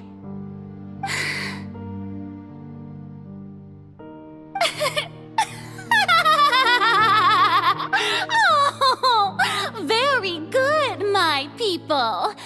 Only ones such as you are deserving of my rule. Now, I was wondering if some weak puppet were to one day come onto the stage and claim ownership of this opera house, would the children of Fontaine follow them? Well, it seems that you would all see right through them. Having passed my test, you are qualified to witness wondrous trials alongside my august self, here in this opera house. You may consider my previous act a door gift of sorts. I thought it was a debut that suited the atmosphere. Now then, let us be reintroduced. Ah, so that was just a performance. How could I have forgotten that we were inside an opera house? Her personality. It's quite shocking, to be honest, but I suppose it's a better look than before. Such a fascinating and bold deity. How wonderful! Our future may yet be bright after all. It seems I've turned them around. Best follow this flow and restart my accession speech. My dear people, whether you acknowledge me or not, whether you trust me or nay, I say to you, keep faith in your ardor for justice. We have heard it said that this nation's sins can no longer be washed away. Well, I say that justice is most fragrant when it blooms amid sin. No, this won't work. They'll suspect me again. I must play the role that they want me to play. The scales of justice should not weigh heavy in the hands of its god. On one side, it must carry fairness and justice. And on the other, praise and applause. May law be the prayer on our lips. May judgment be our worship. Let us light the fires and drink to the future of Fontaine! There is no trouble in this world that justice cannot solve. All that is needed is for you, my people, to believe in it, heart and soul. So long as I, the Archon Focalor, stand within the Opera Epiclese, so long as I stand before the Oratrice, I shall even judge the gods of this world!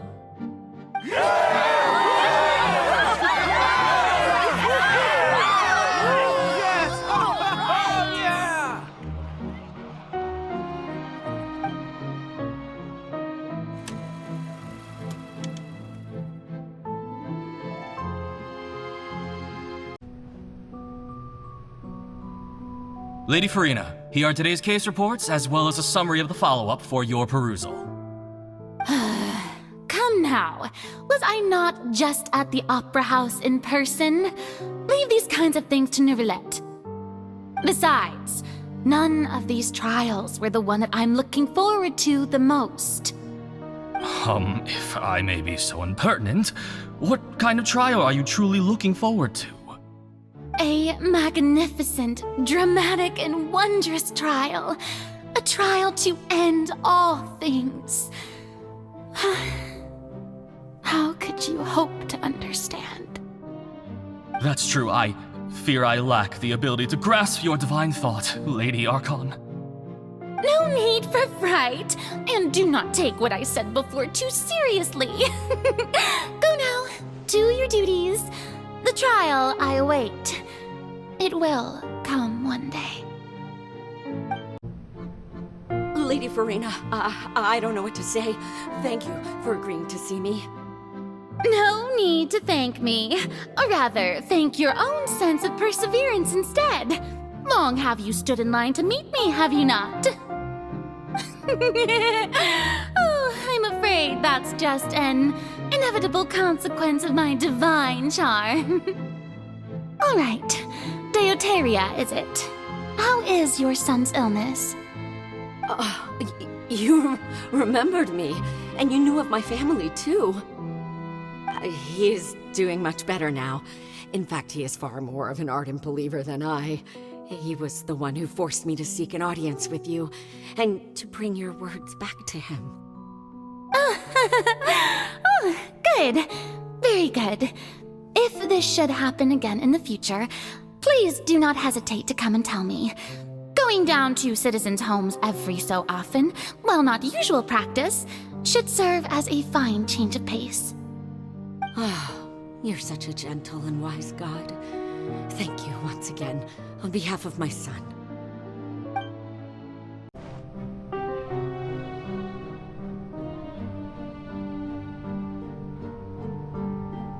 Lady Farina, here are the latest hydrological reports. As for the specific parameters you asked to take note of, I'm afraid things still don't look good. I see. It's as I thought then. As your god, I did already expect this, but I wanted to see how far your human wisdom would allow you to analyze it. All manner of signs indicate that the prophecy will still come to pass. Forget it. That's not something you need to worry about right now. Well, as I understand it, the Fontaine Research Institute is also trying to find a way to counter the rising water levels. Really? Have they found anything? I'm afraid that they haven't found any effective solution thus far. Oh, is that so? Well, no wonder. This issue has reached the realm of the gods, after all. Still, their spirit is praiseworthy. The day is finally over. I haven't had a moment to breathe this whole time. But it's good to see that everything's getting on track. There are no longer any voices of suspicion. Maybe this is fine. I just need to keep going, and everyone will be saved. Alright, Farina, don't think too hard about this. You need rest. Tomorrow's a new day.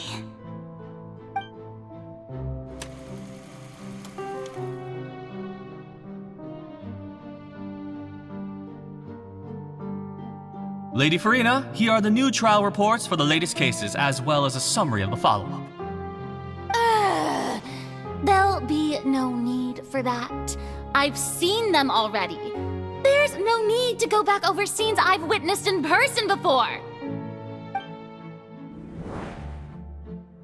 Lady Farina, I've waited so long for this chance to see you in this manner. Indeed, my dear, loyal citizen. This joyous moment is an honor for us both.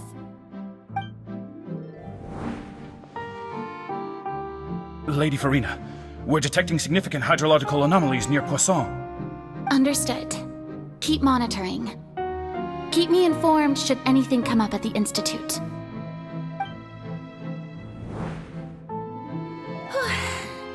I don't think I let anything slip today. I must show the people that there is nothing to worry about. I just don't know when these days will end. I feel utterly exhausted. Best to rest early today, too.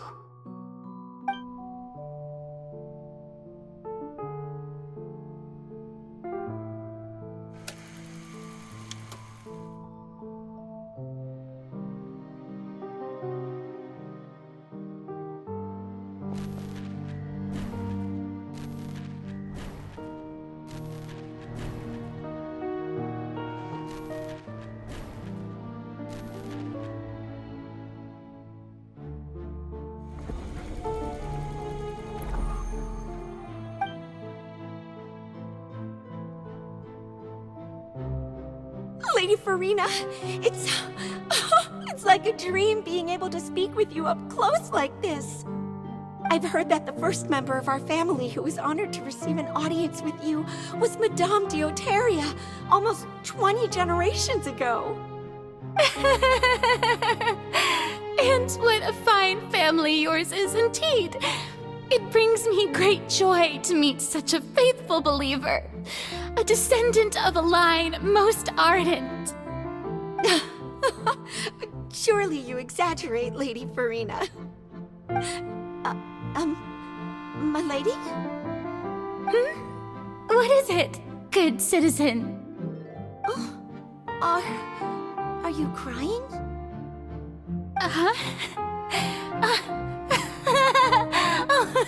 Really now? I didn't even notice. This must be the overflow of hydro from my person. Well, can't quite help being the god whose dominion is the waters, can I? No wonder. No wonder.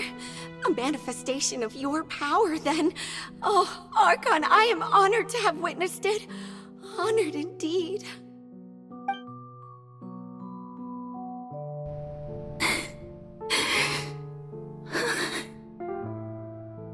So interminable. So lonely.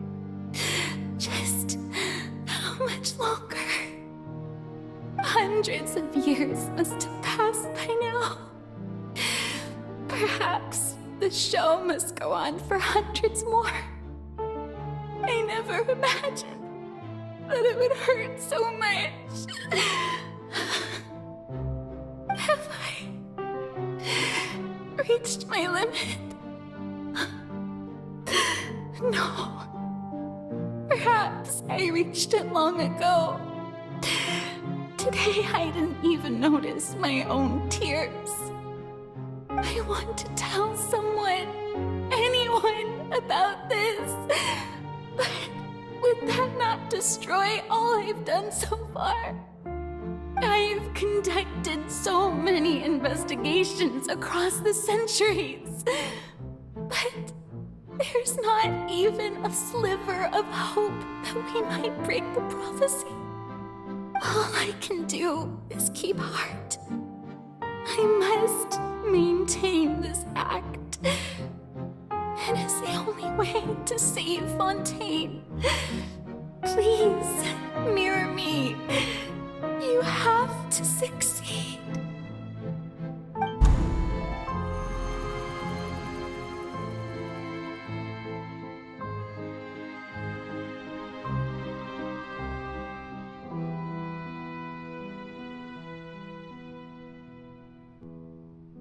Farina, you don't have to shoulder this burden alone. Although I don't know what you might be keeping from everyone, your people are more than willing to share your burden with you.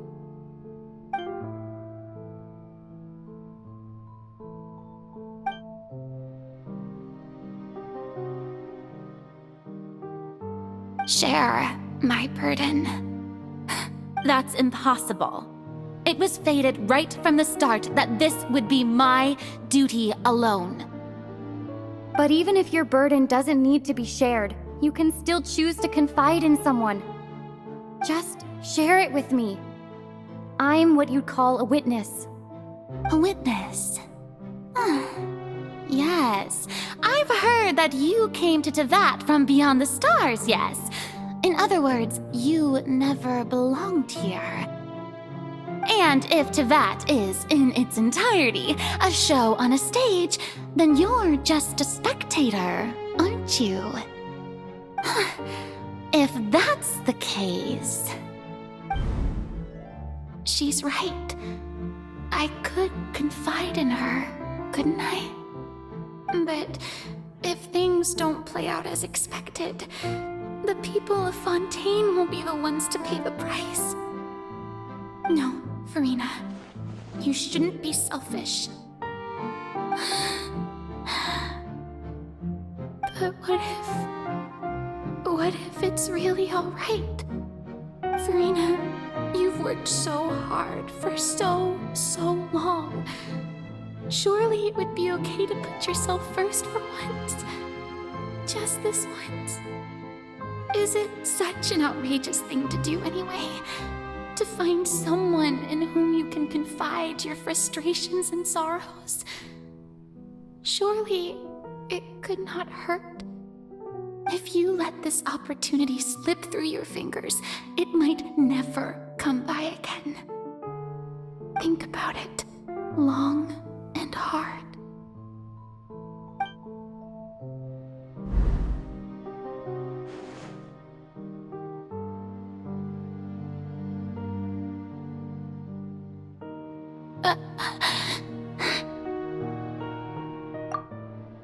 No, I have nothing to say. I am Farina, the Archon of Fontaine. Everything will surely get better. All you need to do, dear spectator, is to witness my performance until the curtains fall.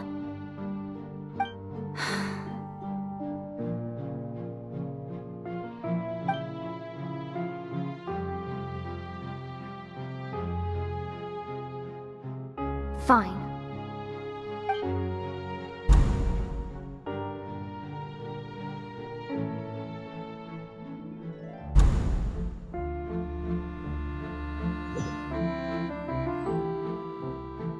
So even Farina doesn't know the truth? You've never once let her in on the full plan? Yes, it had to be done. To deceive the heavenly principles, you must first deceive yourself. She did very well. If she had let her resolve falter even once in these 5 centuries, Fontaine would have been doomed to the most tragic fate. It seems that trusting humanity was the right decision after all. I believe that I understand how your deception works, but that is only half the truth, is it not? How would you build on this foundation to save the people of Fontaine? That is the most important thing. Ah, good, good. Of course, the Eudex of Fontaine has pinpointed the crux of the issue. I'm sure you've long sensed that the Oratrice is no simple machine, yes? I've always suspected that it had its own consciousness, and Lenny did mention that he heard a human voice within the core chamber. It now seems that that person was you, hidden within the machine all along. Am I right? And then I became one with the Oratrice, taking Fontaine's gnosis with me. Yes, it would seem so, wouldn't it? Alas, your understanding of this device still lacks sufficient depth. In truth, it is no enactor of justice. It is, in fact, a device created to kill the god of justice. I beg your pardon? Oh, you have it. And to be more precise, not only will the Oratrice take down the god of justice, it will also take down the divine throne upon which she has been placed. I mean, did you think I would be the sort to enjoy peaceful repose while Farina suffered? My work over these last 500 years has been to constantly accumulate indemnitium within the Oratrice.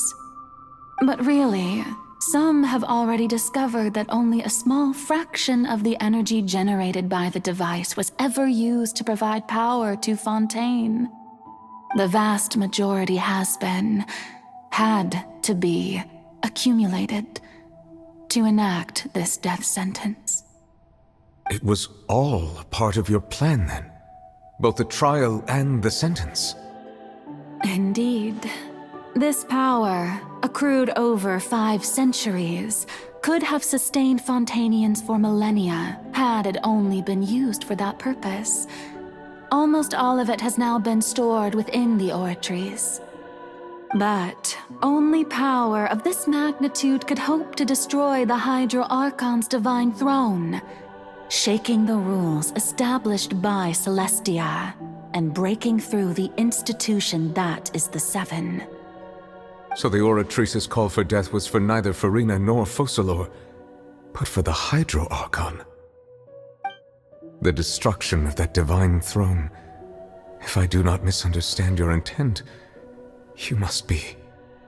returning what's rightfully yours to you, of course. In other words, this was all done to return the authority of the Hydro Archon to the Hydro Dragon of this planet.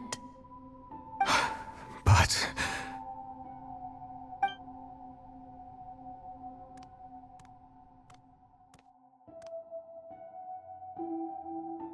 Oh, what? Getting sad again, are we? The authority of the ancient dragons shall soon be yours once more, O Hydro Dragon Sovereign. And this is the face you make. all you've done throughout the years is just so you can sacrifice yourself at the very end. I've never quite seen it that way, you know. Even now, I'm quite pleased at how well my deception worked.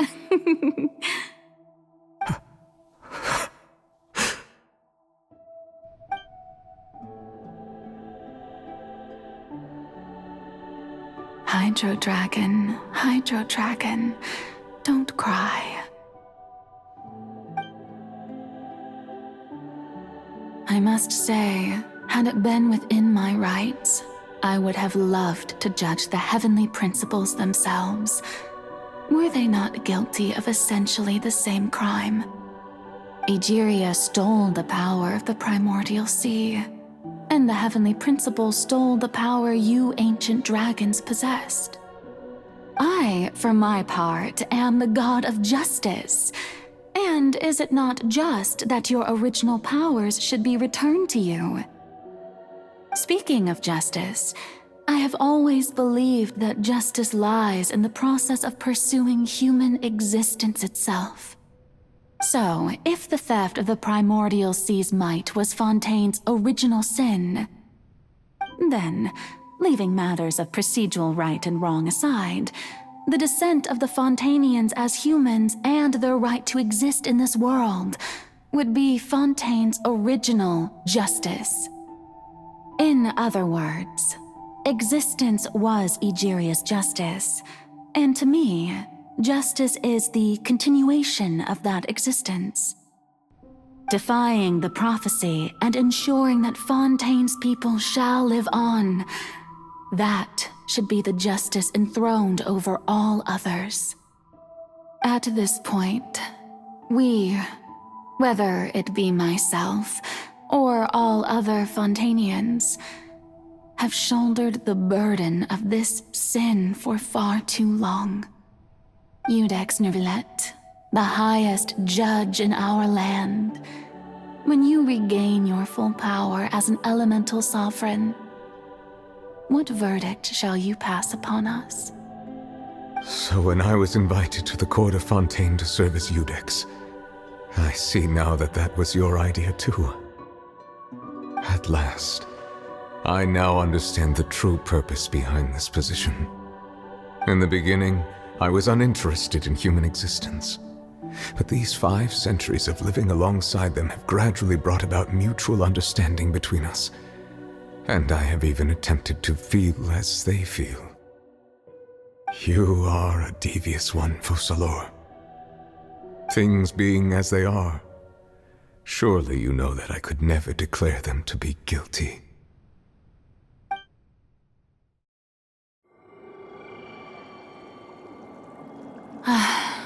The hour of my execution is almost here.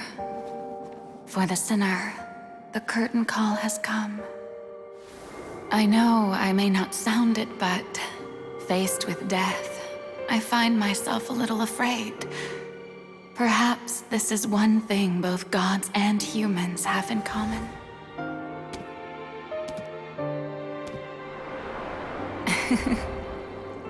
Farewell, Neuvillette. I hope you've enjoyed the part you played these 500 years.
Iudex Neuvillette, hereby declare, people of Fontaine, your sins are forgiven.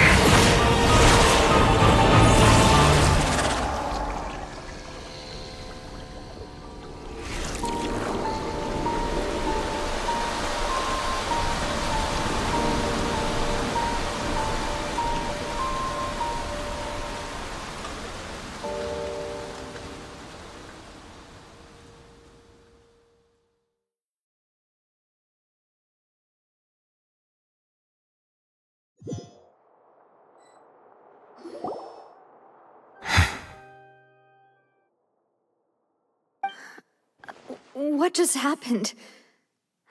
Has the death sentence been carried out? Was that bright light some sort of misdirection? I have a feeling that something huge just happened. But since we're all still alive and haven't been dissolved, I assume whatever happened was good for us. It's time to end this. We must mete out punishment to that beast. Didn't you say just a moment ago that it can't be defeated? I have gained the strength sufficient to deal with it. Through certain means, I now have the ability to separate the power of the Primordial Sea from that creature. We should seize the opportunity to pursue our quarry. Traveler, now that the oratories can no longer function, I require an executor to help me mete out justice. The root of the calamities befalling Fontaine, the beast that enacts the prophecy, its name is the all-devouring narwhal. Come with me, traveler. The hour of execution has come.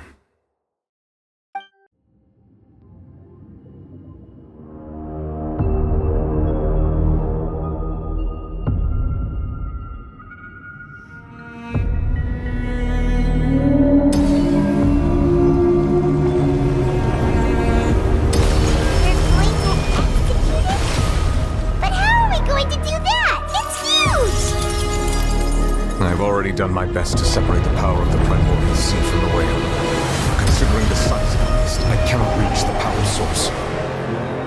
Unless we can find a way to attack it from within. I shall share a part of the ancient dragon's power with you. We shall look for an opening together. I can feel its sorrow turning into hostility. The all-devouring narwhal cannot resist its instinct to devour. Continue to trigger its hostility. Chance will present itself.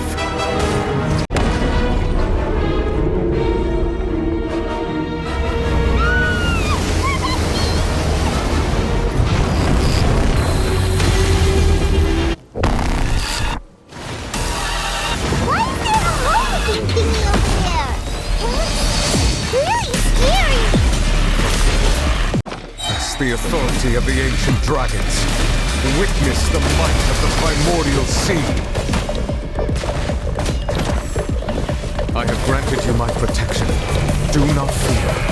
Seize the moment and use my power to suppress its root from within.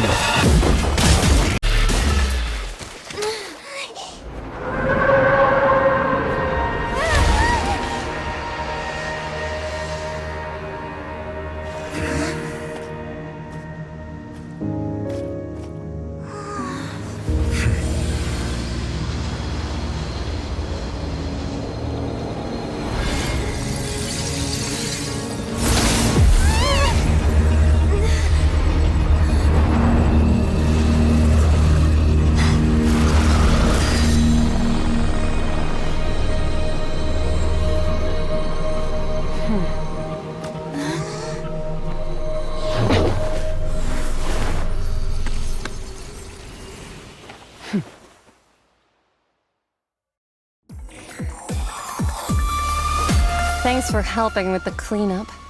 It should have been my job, but... oh well. It was just supposed to be a short private training session for me. I didn't think that my disciple and my master's pet would start brawling in the meantime. Well, actually, I had a feeling that it would happen at some point, but they bumped into one another earlier than I thought. What a blunder.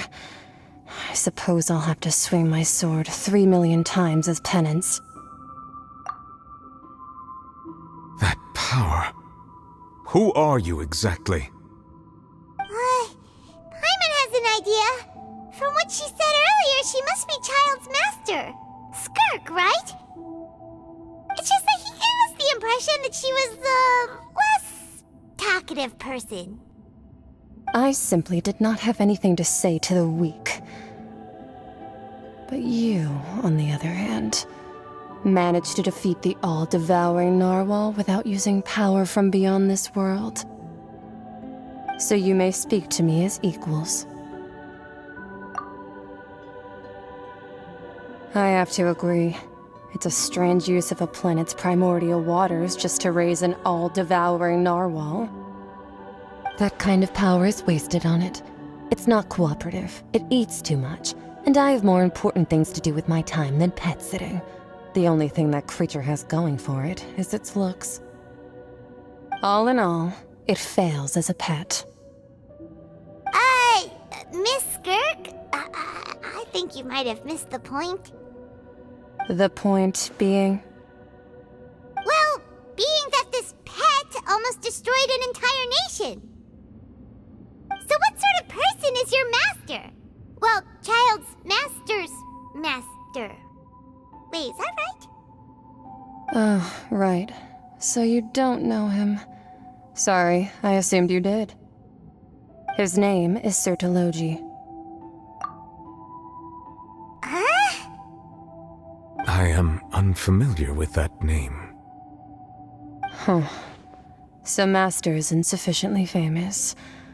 How should I describe him then? Have you heard of the name The Fowl? The Fowl?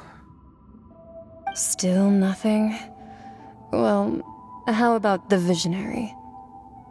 Vetterfulnir then? Or Gold Rhindaughter? Ooh, that one we've heard! Rhindaughter's part of the Hexen Circle. She's Albedo's mom, right? Oh, so you do know that name. To be honest, I also heard all of those names and titles from my master. I don't actually know them either. But I suppose you understand now, yes? My master is likely a similar sort to Rhindaughter. They are both pursuing some form of perfection. Wait! Didn't you also mention a visionary person? Paimon didn't quite catch their name. Actually, never mind that. I believe it expedient to inform you that the all-devouring narwhal used up nearly all its strength fighting you. Such roiling hydro energies will prove difficult for the planet's deep seas to digest. As such, the Fontaine back on the surface has most likely been thrown into chaos. In other words, the prophecy that you've been fretting over should now be in full swing. What?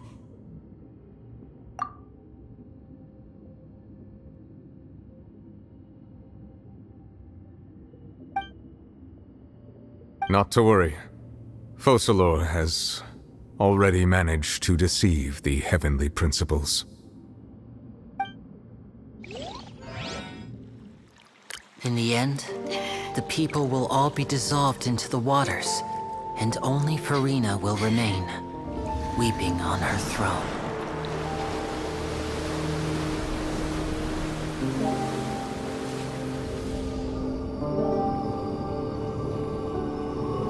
Only then will the sins of the people of Fontaine be washed away.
Initiate emergency rescue!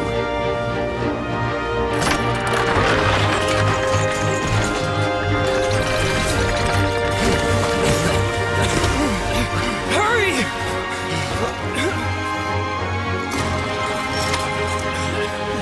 Hey, lend a hand!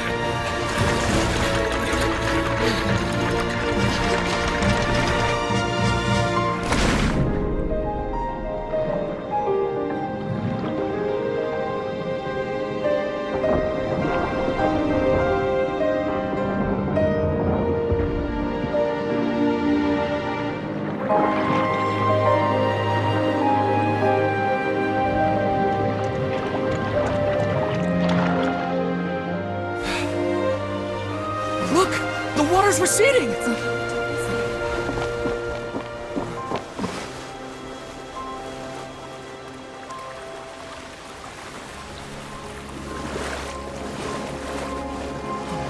It's a miracle! Water's receding. We didn't dissolve. The prophecy was wrong. The prophecy was wrong.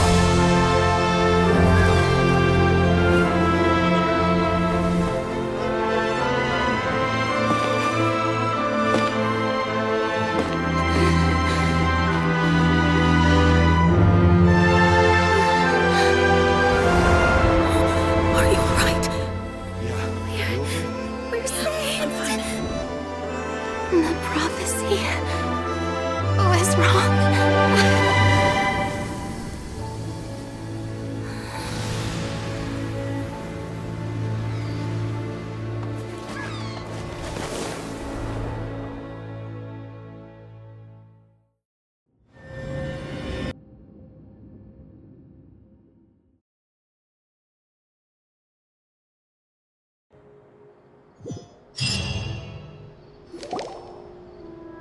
The soil renewed.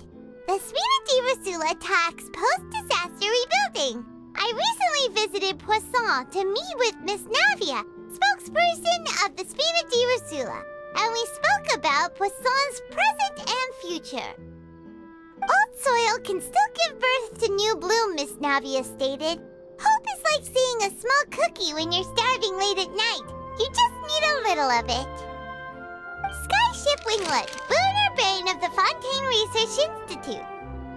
The various disputes that have arisen on account of Mr. Edwin have suddenly become a shield over the Institute, with Jurier turning out to be a once overlooked hidden gem. People always call the first researcher mad, but few know what to call the second.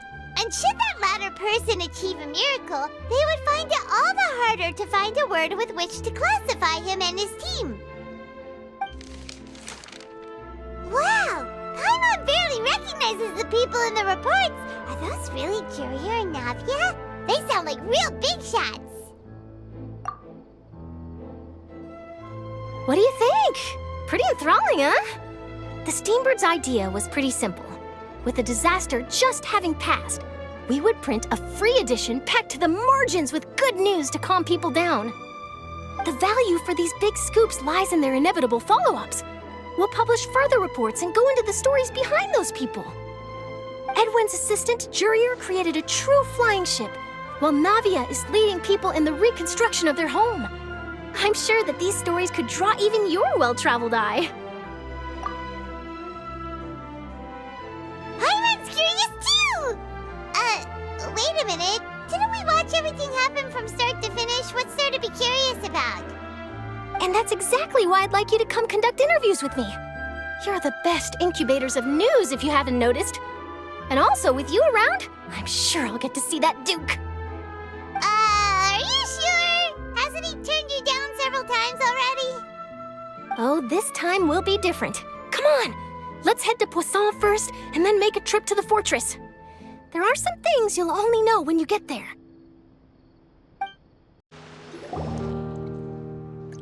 Navia! Oh, it's you. What brings you all here? Hey, we're just having a look around. I'm here to update myself on how things are going here. Oh, the Fatui are here too! Let me introduce you. This is Mr. Garunt Snežević. He represented the Knave in sending us a large amount of supplies, and is helping with our work. Our residents are hard at work as well. Thanks to everyone, work is progressing nicely.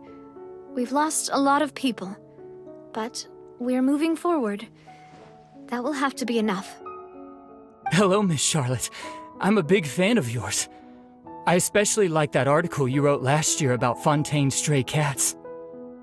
But if you don't mind, could you not emphasize our role too much in your report? It's not charity we're doing here. We just happen to share the same interests as the Spina. I get where you're coming from. I'll keep it as simple as possible. Or would you be willing to feature as friendly neighbors? That would be fine. Thanks! Oh, you're back too. How are things? We finished laying down the construction materials. It'll be another hour before the workers are able to go over there. Huh? You're here too, Clorand? Well, her reputation's greatly risen after that whole duel business with Miss Farina. So she's here in Poisson to wait out the heat. All right. She really came here to help me out. There's too much to consider in the reconstruction of Poisson. The Spina has need of more decision-makers. And, well, I do already happen to be connected to Mr. Callis. Oh, wait just a moment. Do you mind me asking a few questions? You know, about how you felt before the duel, about what it was like facing down a god. There's lots of exciting material there, I bet. Forget it. I'm sure you can find a better theme than that, Miss Charlotte. I see you're the same as always. Couldn't you do me a favor, for Navia's sake? Well, if we're talking about doing things for my sake, you might as well just take a few more photos of me. Or of the Traveler. It's better than wasting time persuading Clorand, at any rate. Of course I will. I'm not gonna let her off that easy. All right, then everyone who wants to be in the photo, gather up. And smile.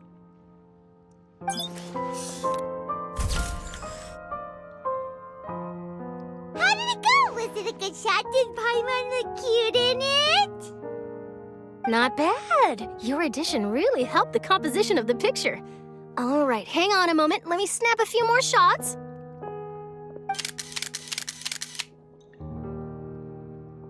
All right, that should do it. I'll be back here later anyway, so let's call it a day.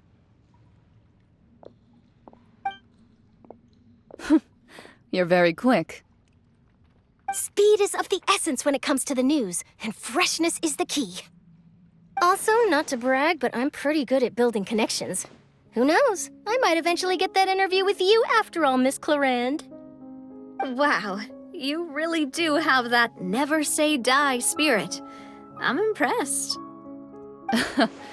I'll hazard a guess that this is how you got that interview at the Fortress of Maripede. Whoa, you're well informed. Let me make a guess too. I asked Sijuin, who told Monsieur Nervillette, and he told you, right? That's a very complete information chain. In truth, all Monsieur Nervillette asked me was, when did the fortress become so friendly towards the media? I told him that it was best not to speak too soon. There's no guarantee that Ridsley will make a personal appearance. You're right. I've got to treasure every moment I have with them. In which case, I'll be making a move first. Stay safe now. And tell me if you hear anything interesting. I'll treat you to afternoon tea in exchange. You seem curious about the fortress. Of course. That Wriothesley. I still remember going down to the fortress to grill him for information on my father's case. Boy, did he take me for a ride. Without telling me anything, of course. But he did invite you to tea, didn't he? 2 large pots of it, in fact. It was good tea, though. I have to agree. The tea there is very good. Speaking of that, would you like to have some today? I mean, you've got time, right? Well, I'd be partial to some shortbread. Wow, it's like we've got a menu or something. Sure. Good. What flavor of biscuits would you like, Mr. Snezhevich? Me? I'm fine with anything. But I would prefer chocolate, should you have it. All right. Leave it to me. I'll go over the newly arrived supplies with you later, Mr. Snezhevich. We should be able to finish the preparatory work today. That works great for me. Huh. Is it just me, or did you get a new lipstick? I did. It was a gift from Sijuin. Want to give it a try? I think the color would suit you, too.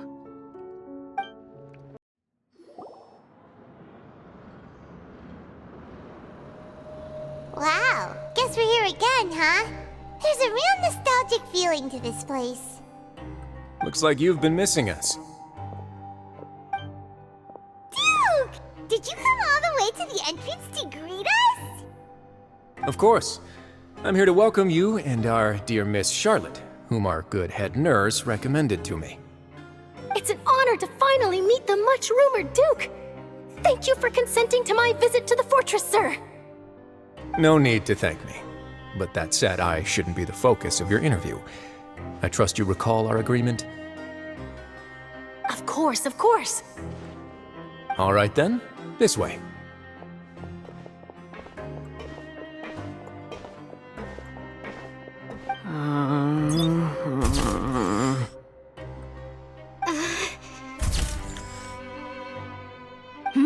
Hey, no need to be so nervous. I've already taken all the photos we need. Miss Charlotte, do these pictures really need to be published on the cover of the Steambird? It would seem that Miss Lorvine doesn't want her face to appear beside that of Mr. Jurier, Sir, please don't say things like that. But it looks like dear Mr. Jurier denies it. Might this interview be very important to you, then? No, I just... This is my first time being interviewed, and I'm very thankful to the Steambird for... Now, I might not look it, but I actually did meet Mr. Edwin once. And I'll be honest, I enjoyed chatting with you more. You've definitely got more of that genius vibe going on. The boat that brought about a miracle, the ark that saved the people. Why, you recreated a myth back there, like an emissary of legend. Still, if I might ask, where's that flying ship now? Huh! Looks like Charlotte's trying to get herself another exclusive scoop. I have to apologize, but that ship is presently in the bowels of our factory. I'm afraid it won't be easy for you to get a shot of it. Really? Well, then in that case, could I have an interview with you to make up for that loss?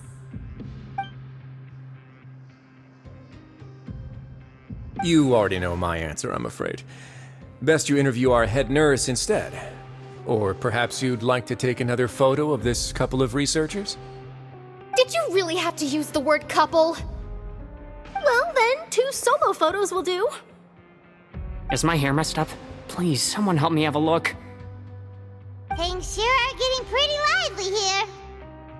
We've seen this kind of thing before. Oh, seems like everyone's here. Would any of you like to try this new drink I came up with? Ah, Siegeween. Hey, Miss Charlotte. Why don't you, take some pretty photos of our head nurse? Sure. Come on, Miss Siegeween, over this way. Let's find a brighter spot. Huh? Sure. Do I have to smile? So, how have things been at the fortress? Same old, as you can see. Fontaine's undergone some changes, but this place is still more or less the same. Other than that flying ship, it got a tad too much attention, I think. That's why I decided to let the interview go through. We should direct more public opinions toward the behind-the-scenes heroes. Am I right, Mr. Jurier? Miss Lorvine? You're too kind, sir. I believe that you too should have your day in the sun. Not that you would want that, which is a pity. I'll just leave the spotlight to you two.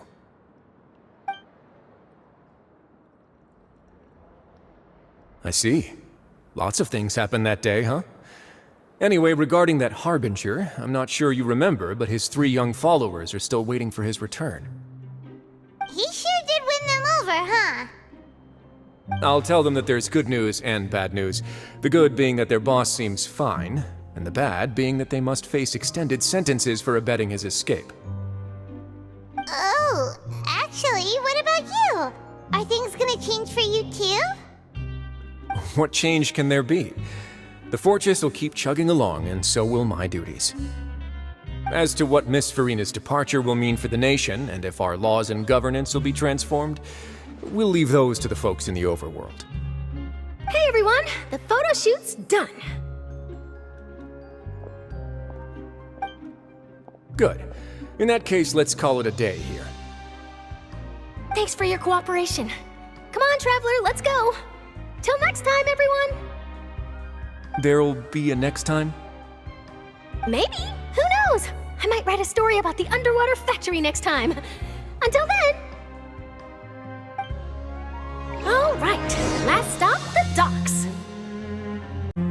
Oh, you know, I'd love to see you in one of Charlotte's photo shoots one day. Is that really necessary? Our line of work doesn't really require much photographing. It's precisely because we don't need the picture that they'll have value as keepsakes. And you don't really look all that opposed to the idea, you know? Maybe I'm just happy that I managed to once again avoid the spotlight. I think this interview went well either way. Yes, you successfully kept prying eyes away by using Mr. Jurier and Miss Lorvine as shields. Very good. You should be happy for them. They have a bright future ahead of them. Here are the interview notes. They mentioned that the flying ship may have many uses in the future, and the journalist asked me what I thought of them. Seriously, how would I know anything about that? Flight is just flight. Whether people want to use a flying ship to broadcast good news or organize weddings is none of my beeswax. A wedding? Huh.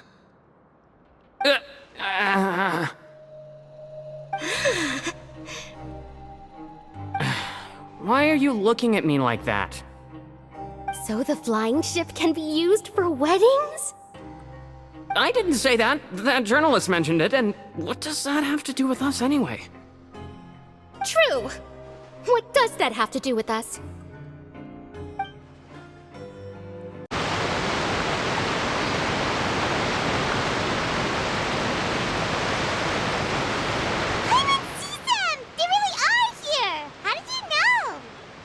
Navia mentioned that she stayed in touch with Linny and the others after working together. Apparently, they've been at the docks distributing these strange pockets the whole time since.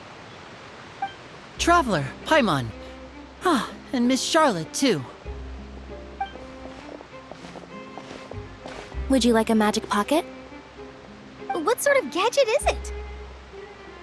It's a wondrous bag that can be used to carry many things. The water level has returned to normal, but if you see any of your things floating around, you can use this to carry them. Or you could trick a friend into doing it for you. Trick a friend? I wonder which of my friends would fall for that.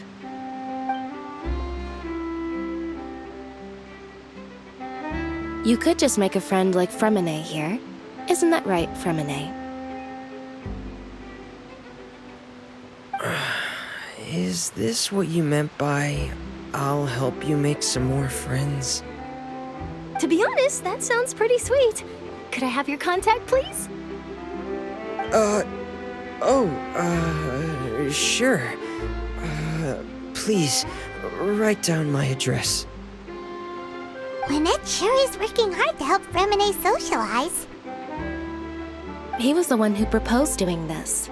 He even wants to assist in our magic shows.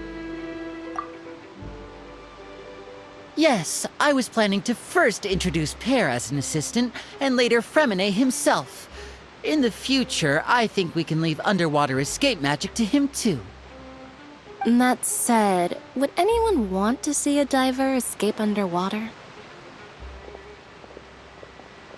Oh, it'll work out. Every journey begins with the first step. He'll become a part of our show eventually. Lynette, could you come over?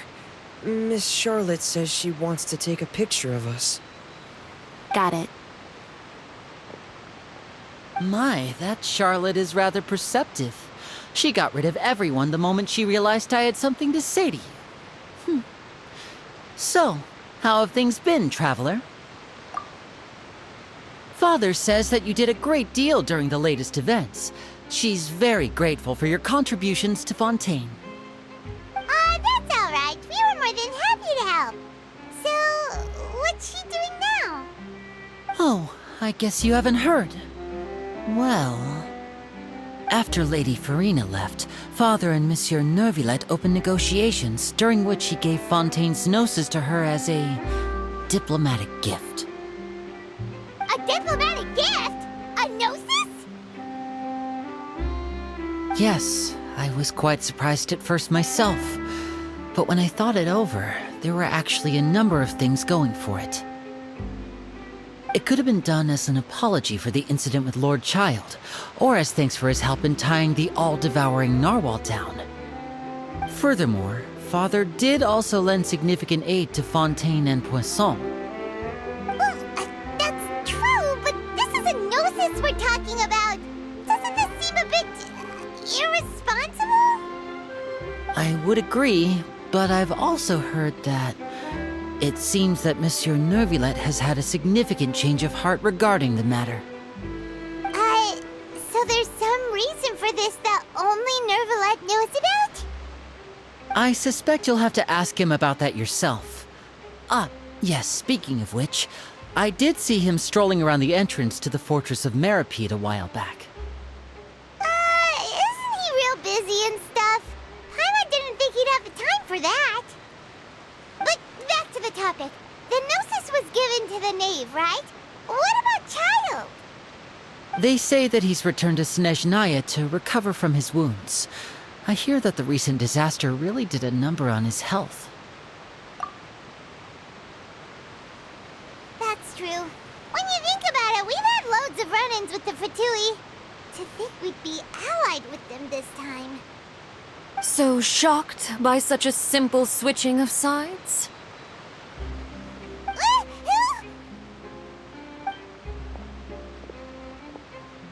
Father! Well, what do you know? Come to the docks to see how my children are doing and meet the traveler by chance. Please do not pay my accomplishments in Fontaine too much mind. I would have done them regardless. Are you going to take the Gnosis back to Snezhnaya? That is our duty as harbingers, yes. Don't be too preoccupied with sides. The goal of the Fatui concerns not a single place or person, but the entire world. With such a grand goal in mind, it is inevitable that we must wear many masks. Switching my masks is something I've always done. Well, that depends on many things. No one truly knows what the future holds. What good is honesty if you can't rely on it forever? As for you, I very much look forward to our next collaboration. Good things cannot be achieved alone, and you've proved yourselves to be great partners.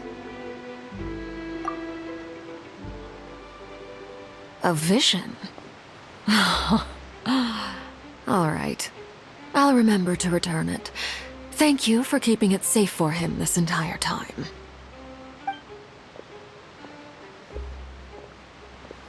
And that's a wrap for me. Huh? You're... Greetings, Miss Journalist. Hello. If I'm not mistaken, there are diplomatic channels I'll need to report to take a photo of you. That is correct. So forgive me, but I will not be able to serve as a subject in your article. However, feel free to write as much as you'd like about our dear magicians and our upcoming rookie talent. I will. The sea breeze is quite pleasant. I shall continue my walk while the weather remains so agreeable. Farewell. Farewell, Father. Oh, she has such an intimidating presence. I didn't even dare to take a picture. Thankfully, I've already wrapped up all my pre-scheduled interviews. Thank you all. This'll be more than enough for me to write about, I'm sure. Don't be too nervous. Why don't you take a magic pocket before you go? Here, Traveler, Paimon, you take one too. To move things about? That's right. Funny. I was giving out magic pockets when we first met too. And what do you know? I'm doing the exact same thing right now. So many things have happened, but the pockets are still the pockets. I guess this must be life. We will all follow our own paths, and serendipity will lead you to your fated friends. All right then. We'll be handing out pockets in some other districts later, so we'll get going now. Have a good day, you two. Well, guess we sent Charlotte off. Shall we go see what Neuvillette's doing? As long as he's not so busy that he doesn't have time to chat anyway. entrance to the fortress! Ooh, he really is there!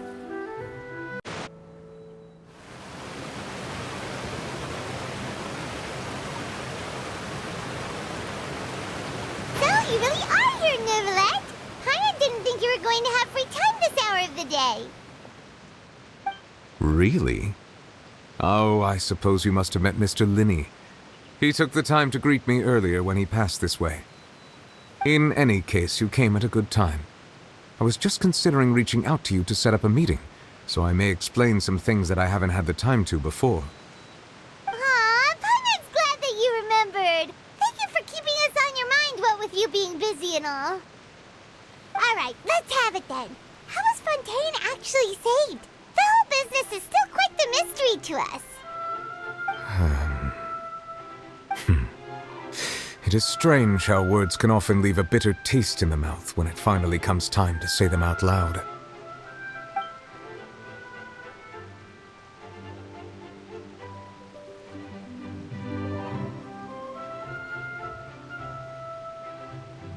Whoa, so that's what happened?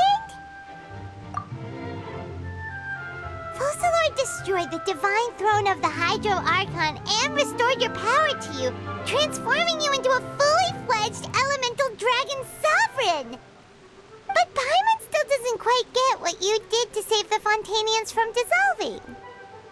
For me, the authority of the ancient dragons refers to absolute control over the hydro element. Fontainians were incomplete humans born of Egeria's use of the power of the primordial sea, with constitutions similar to that of mimics. But so long as those primordial energies remain within them, I could use the ancient dragon's authority to grant them true blood, after the fashion in which life was first brought into being on this planet. In other words, when I gave my verdict, Fontainians became true humans, and thus would naturally no longer be dissolved by water from the primordial sea. Focalor must have counted on you to make that decision as well. Your verdict was the key to making the prophecy appear to have come true while saving everyone. Yeah, and in a manner of speaking, Focalor finally managed to fulfill the original Hydro Archon's wish to turn Oceanids into real people too! It seems from your expressions that you still have more things you wish to ask. Ask away. I will tell you the truth as I know it. I have investigated his case along many avenues, and I have learned that he once fell into an unknown chasm when he was young. There, by chance, he awakened the all-devouring narwhal. But whether it be by sentiment or reason, that should not have been enough to consider him the root cause of the disaster. At most, he would have had tangential liability. As for the judgment passed by the Oratrice during the trial, whether it was due to that liability by association or Focalor deliberately using him to buy time for us on the assumption that he would be able to hold the creature off, I cannot say. Guess Focalor had Fontainians in mind the whole time. In the end, it was thanks to her that they finally became real humans. Hang on a second. Paimon suddenly got another question. Back when Fontainians hadn't yet become real humans, were the children they had also transformed Oceanids? Life has always flowed like water. Do you recall how Fontainians would often come to the Fountain of Lucine to pray for children? Yeah! Lynette said the fountain is where all the waters in Fontaine converge. In truth, even those couples did not know that such prayers were no mere custom, but instead a form of ritual. Those Oceanids who were blessed within the spring water would later descend as new humans in the coming months. Paimon sorta gets it now. Either way, seems like this ritual won't be of any further use, but it'll probably live on as a local custom. Ask away. I will tell you the truth as I know it. Yeah, about that. Risley said Farina has already left. What's that all about? Ah, Lady Farina. The people are only aware that her death sentence has not been carried out. She abdicated the post of Hydro Archon and left affairs related to that title to me, before leaving the Opera House. I related Focalor's words to her faithfully and completely, After hearing them, she seemed neither saddened nor comforted. She simply said that she was tired and needed to rest. Having said that, she then packed her things and moved out of the opera house, not unlike how an ordinary person might. But she's still got a place to stay, right? You need not worry. I will make arrangements to ensure that she will not want for food, clothing, board, or travel. In truth, I am somewhat happy for her. The wear and tear on her spirit will, of course, take time to heal. But now that she no longer has to play the role of Focalor the Hydro Archon, she can finally lay down her burdens and lead a normal life. What about you then? What are your plans now that you've regained your full powers as the Hydro Dragon? After Focalor passed on, the Oratrice also ceased to function. This matter will directly affect our trials. After much careful consideration, I've decided to take over its role in our courts. From now on, I shall hear cases and pass verdicts by myself. Looks like you're still considering stuff from the perspective of the Udex, huh? As an elemental dragon, there are indeed many things that I must do. But this power and this duty, in a manner of speaking, you could say that both were granted to me. As such, before I attend to my other responsibilities, I must first and foremost continue to serve Fontaine as its highest judge. The duty of the Hydro Sovereign and the duty of the Udex shall coexist within my person. Additionally, the Hydro Archon's departure has brought about another problem, which is that the Opera House shall no longer produce indemnitium. That's true. That power was derived from the people's faith in the Hydro Archon, wasn't it? Wait, but the various mechs and machines in the city are all still okay. Where are they getting their energy from? As I am now, I have full command over New Musia, and it can serve as a complete substitute. Another reason why I cannot quite leave Fontaine immediately. Wow. This ancient dragon's authority stuff is really quite useful, huh? Ask away. I will tell you the truth as I know it. Oh, that's right! They say you've given it to the knave as a diplomatic gift or something! Leaving aside their intentionality, the two Fatui Harbingers have indeed done much for us during this crisis. Their sole remaining goal in Fontaine, at least at this point, would seem to be the Gnosis. The Oratrice has ceased to function. The Hydro Archon's divine throne is now no more, and I do not need the Gnosis's power. As such, it has lost all meaning for Fontaine. If the Fatui have impure designs, then we might as well accede to their request now, and avoid unnecessary conflict. What complicated considerations! Paimon thought you were just giving it to them out of gratitude to the knave and as an apology to Child. Ask away. I will tell you the truth as I know it. You will soon be heading to Natlan, I presume? I'm afraid that I have little talent as a travel guide, so all I can do is tell you what I know about that land. As far as I'm aware, Natlan can be said to be a nation of dragons. A nation of dragons? You mean like you? No, I suspect that I would not find myself welcome there. Unlike ancient dragons such as myself, the dragons of Natlan have undergone long years of development and evolution. Large numbers of them have entered a form of coexistence with humanity. Natlan is also the nation of war. War ravages those lands like an undying flame. There is one other piece of information I got incidentally from my negotiations with the Knave that I believe may be useful to you. The Harbinger known as the Captain has thrown his hat into the endless ring of war. The Captain. Sounds like a real tough customer. Seriously, everywhere you look, there's a Fatui Harbinger doing their thing. I suggest that you fully prepare yourself before going to Natlan. In the meantime, Fontaine's doors will always be open to you. Ask away. I will tell you the truth as I know it. Hang on a sec. Paimon's still got a question about the Gnosis. When we spoke to Linny earlier, he mentioned that your attitude towards giving away the Gnosis had clearly changed. We guessed that there might be some reason for it that only you were aware of. No wonder the House of the Hearth is the Fatui's intelligence division. They are certainly sharp. So regarding this specific issue, I was just getting ready to share something with you. What is it? In truth, I exchanged some further words with that lady named Skirk after sending you two back to the surface. It went something like this.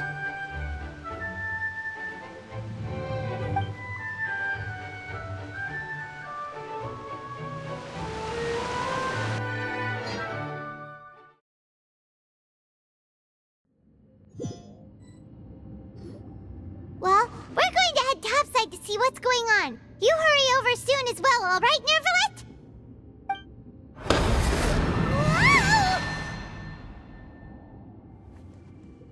What next?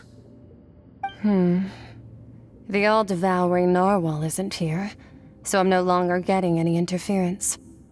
I can finally catch the scent of your power, what it's made of.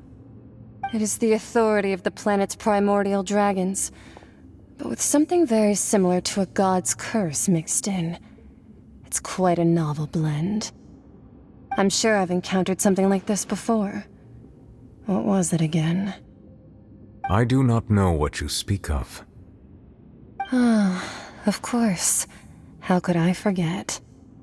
You should have the remains of the third descender on your person, yes? Remains? I've never heard of any such thing. According to your parlance, I believe it may be called a gnosis. Well, that much is true. After Focalor's divinity faded, she handed her gnosis to me. But I fear I have never heard of it described in the manner that you just did. I've been training with my master, the Fowl, ever since I was young, and I have never returned to the surface since. So most of the information I possess, I got from him. It is only natural for those who are greater than humanity to possess a different sort of common sense, which is why there are so many problems in our attempts to communicate with humans. Regardless, you should probably get rid of objects of misfortune to prevent any disasters from befalling you. To live in itself is a blessing. But once a person dies, the bonds he once had with this world shall all turn to curses. What do you mean by that? No need to fret. These are just my personal thoughts, and my reason for no longer wishing to return to the surface. This third descender you refer to, who are they? And when did they die? Master never mentioned them to me. Perhaps it just wasn't that important for me to know. If you're interested, though, I could ask him. I'll be sure to pass the answer on to you next time. Next time? You believe we will meet again? I do. Wait. I have a disciple of my own, don't I? He can be the messenger then.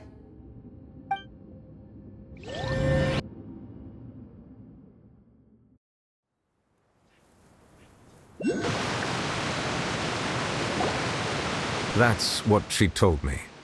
Whether it would prove useful or not, I wanted to pass that information on to you. The remains of the third descender? So that's what the Gnosis actually are. Paimon just thought they looked like chess pieces. How could they be a person's remains? All the same, assuming that there was no misunderstanding or special metaphor at play, that is what she meant to say. And she said that it would bring misfortune and that you should check it, which is why you gave it to the Fatui.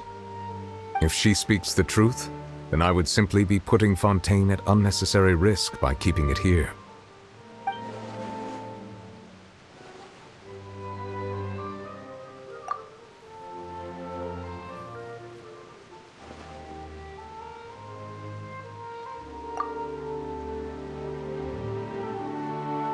I had guessed that you might already be familiar with this concept, but I did not expect you to be one of them.